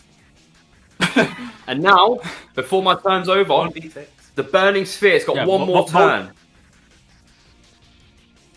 Sorry. Roll your d6 first. Roll your d6 All right, yeah. first of all. 5. Cool. Okay, so that takes away from those scores, right? Not the modifiers, right? Yeah, it Yeah. takes away from their scores. Yeah. So overall, it's going to take away 2 from each one. Yeah. Yes. That makes sense. Okay, cool. Good to know. And now my flaming sphere, because I haven't moved, I'm going to move it onto where that guard is in its last turn on this earth. Okay. Okay, that's fair enough. The guard is going to make a reflex save.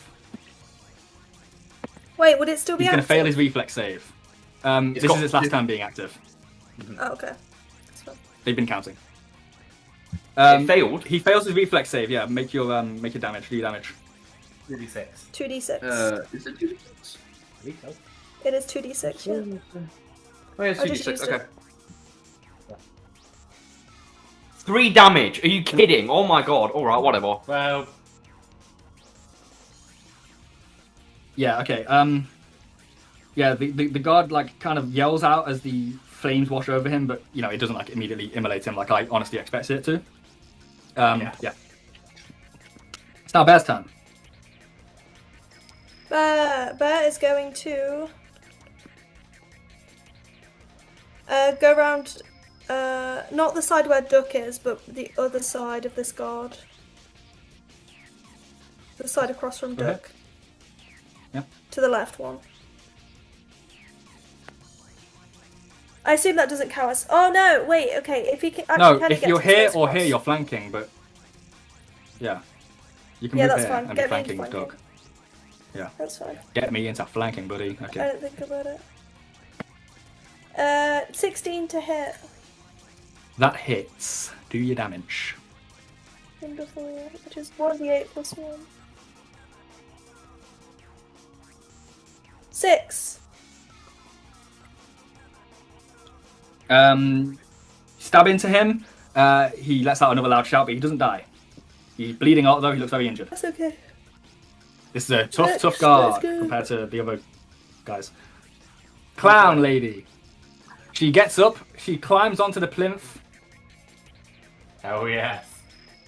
And she can't. and she goes over here. She can. Okay. I just counted the movement. No, I mean, can she do anything? Yeah. She can't do anything, no. She can't do anything. Her big-ass hammer doesn't have the reach. It's now this guard's turn.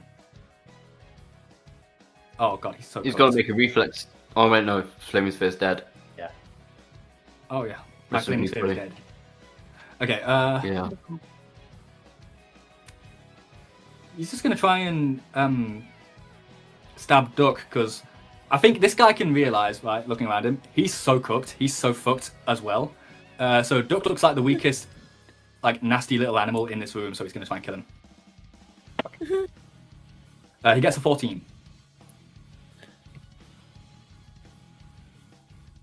Oh, that doesn't hit. Does that hit? Okay. He swings his sword over at Duck, and Duck is just too small. It's now Duck's turn. Duck is gonna whack him. Sickle. Yeah, with his sickle. Oh man, I thought that might be a crit. It's not. It's 21 to hit. That definitely hits. Do you damage?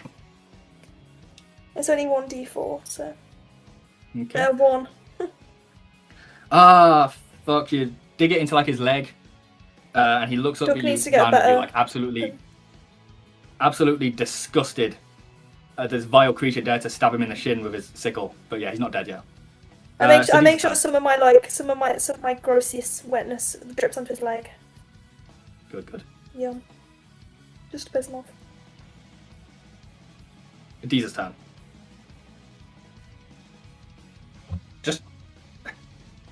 Anissa just has not stopped, like, just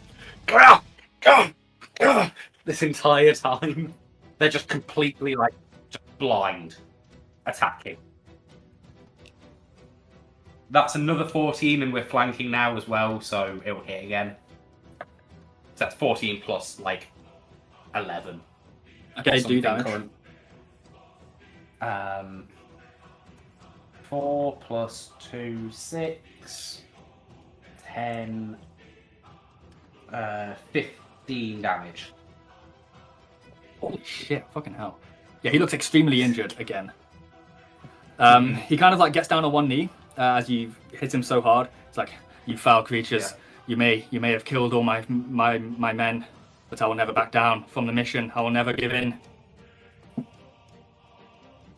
You will never break my holy spirit. Glash's turn. And you shall die the same way they all did.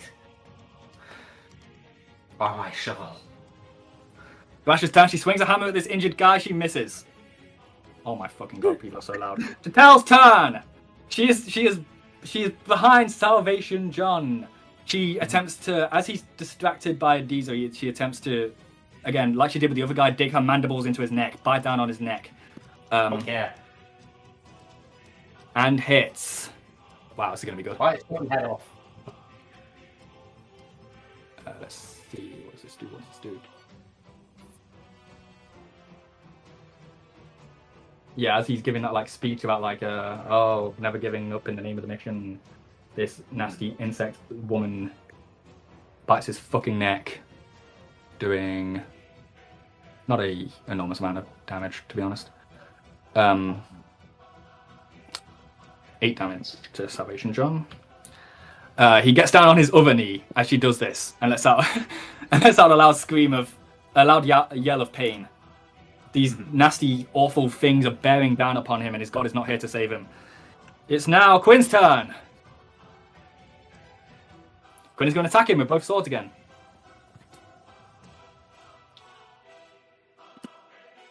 Nice. Come on. One of them hits. Let's see. We are bullying the fuck out of this man now. This is how it often goes. We really are. Yep. John looks so fucked, but he's not dead yet. John's turn. He's going to reach into his pocket, and he's going to bring out another glass of pink liquid. and he's gonna drink it, and some of his wounds are gonna close up. Fucker. 2 fucking potions. It's Boney's turn. Sorry, guys, this is how it is. Alright. I wanted you to hate it. Boney's going to make a withdraw action so that the clown lady can get in. And he's going to move 15 feet away from the knight that's currently down there. This over here. I meant on the other side, like sort of The other side? diagonal up from him. Like here. Okay. No, down 2. Down 2, yep. Across 2. Across which way? To the right. To the right. Okay. Great. Thank you. Awesome. Is that your whole... Yeah, that's your whole turn. Bear's turn. Bear's gonna whack him. Please finish him off. This guy's taking up far too much attention. He is. I don't know if I get. It's a 13. Oh, +2, 15. Oh, that does hit. Do you damage? Because I forgot that we're flanking. Duck and Bear flanking. Dynamic duo. You're gonna like this, Kane. 8 damage. 8 damage. How does Bear finish off this unnamed guard? Lethally or non-lethally, first of all? Lethally, I think. Okay. He takes his sword and he drives it through his foot, so his foot is pinned into the ground, and then kicks him. Ah! My foot is pinned into the fucking ground! Dies. And then when he's dead, he takes. It's just like Jesus or something. Puts it back in the sheath. Yeah. Okay. This is just like what happens to His Jesus! foot was crucified. Okay. The clown lady. The clown lady furiously moves over to where wait, who was here before? Oh, Boney, yeah. Boney cleared the way for her. The clown lady moves to where Boney was and attempts to smack Salvation John with her massive hammer. There's 2 ladies here with massive hammers. I guess I do have a type. Let's see. She doesn't hit. It swings over Salvation John's head and collides with like this doorway and crumbles it into pieces. Fuck! You know, the whole door would fall in, but you know, for dramatic effect. Duck's turn. Duck is gonna. I know it's like a -4 to hit or whatever, but gonna risk it. Nope. 8. Yeah, you miss. Wait, no, hang on. Wait. Sorry? Does it count if they're being flanked by people next to them? You still get the minus from shooting into melee. No, I know. Oh, but you mean... do I get a? Okay, so it'd be a -2 overall if you get the flanking. I think so. You don't get flanking with range attacks. Oh, never mind. Okay. You don't. Hang on. Wait. 12. It's only melee attacks that benefit from flanking. Yeah, I just don't think it's gonna hit. It's a 12.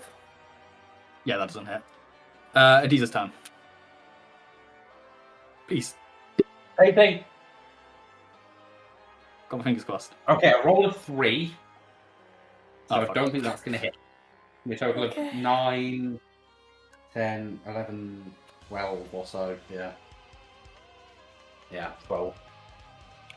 Fuck! Then- It doesn't hit. Next As person. 14, as sorry. the 14 doesn't hit. As the clown's hammer Fuck. smashes one side of the doorway, Adiza's shovel smashes the other side of the doorway. This is just for flavour, by the way. Nothing's actually happening to the doorway. Glasher! Oh yeah, this guy died. Track's got 50. He's pretty. That's it. Glasher can't do anything interesting other than run up. I'm a small Yeah, creature. Could she not just launch me onto John's space? Suggest this to her. Say this to her. Throw me onto the space, Glasher! Do it! Alright, little guy. You asked for it. She's gonna make a dexterity check. Base attack plus Without dexterity because she's throwing something. Oh yeah. She grabs Duck and she lobs him. She rolled really well. She lobs him and Duck lands, I guess, on Salvation John's space. Superb. Chital's turn. She's going to attempt to bite Salvation John again. She gets a nat 1. Okay. As she goes to bite Salvation She bites John, the duck. Duck at this moment appears where she was about to bite, and she bites Duck instead. Dealing 5 damage to Duck. And she sinks her mandibles into him. My bad. Well, yeah. Quinn's turn. He's gonna try and stab Salvation It's John the with 2 first time swords. it's gonna attack. Oh my god, they both miss. Fuck. It's John's turn. He's gonna reach into his pocket, and then he's gonna pull out an empty glass. And he's gonna like kind of tip upside down and look at it really confused, like a Dark Souls character. When you have no S's left. It's Boney's turn. Boney's gonna... That's all.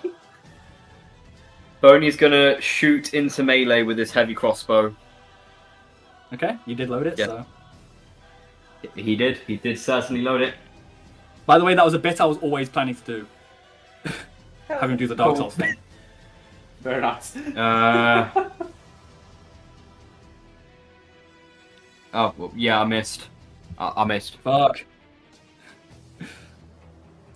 Bear's turn. He's in the middle of How the many couch. fucking rounds has this gone on? With no one doing anything.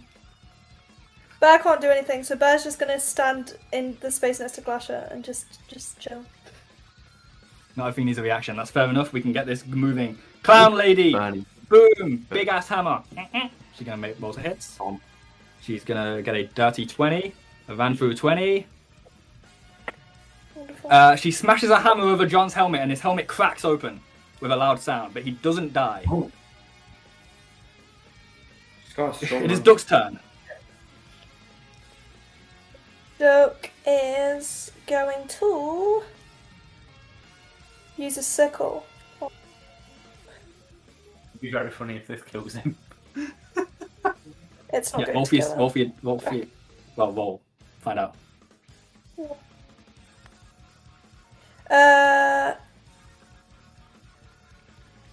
16 to hit. That doesn't hit, unfortunately. It My doesn't. bad, guys. I'm not trying to prolong this. No. That's alright. Adiza, Alright, moving on. please kill this fucker. Okay, I will. Spencer. So, yeah, Adiza does 2,000 damage. Yeah, I Did got you get that 20? Yeah. Oh, just do the 30 damage already. Get it over with. 4 plus 2 for 6, plus 6 for 12, plus 1 for 13, plus 4 for 17, plus 3 for 20, plus 2 for 22 damage. How does Adiza finish off Saint Salvation John the Crusader? I should imagine, like, as just all of these attacks are, like, just pounding around him and into him, it either just, like, just takes a moment, like, just puts their hand on his head and just... I'm going to roll I'm going to roll a wisdom check to see if Adiza is mentally there enough to realise they should probably do this non-lethally so they can interrogate them. 11. I'm going to set the DC at 15. No, 12. Do 12. Kills him. That's an 11. He's done. He's So what do you do? You just chop his head off?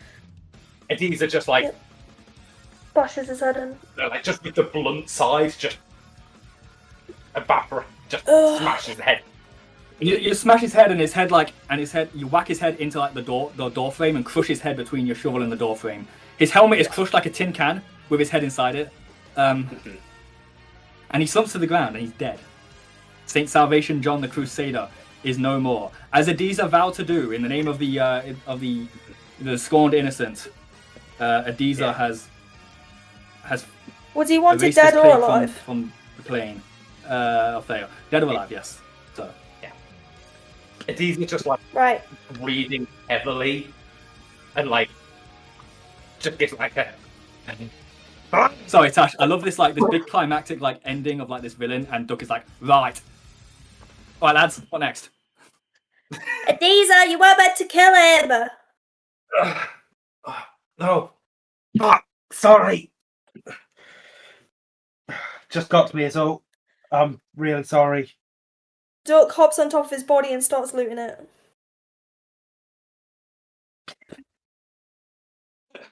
Tony's gonna loot King David.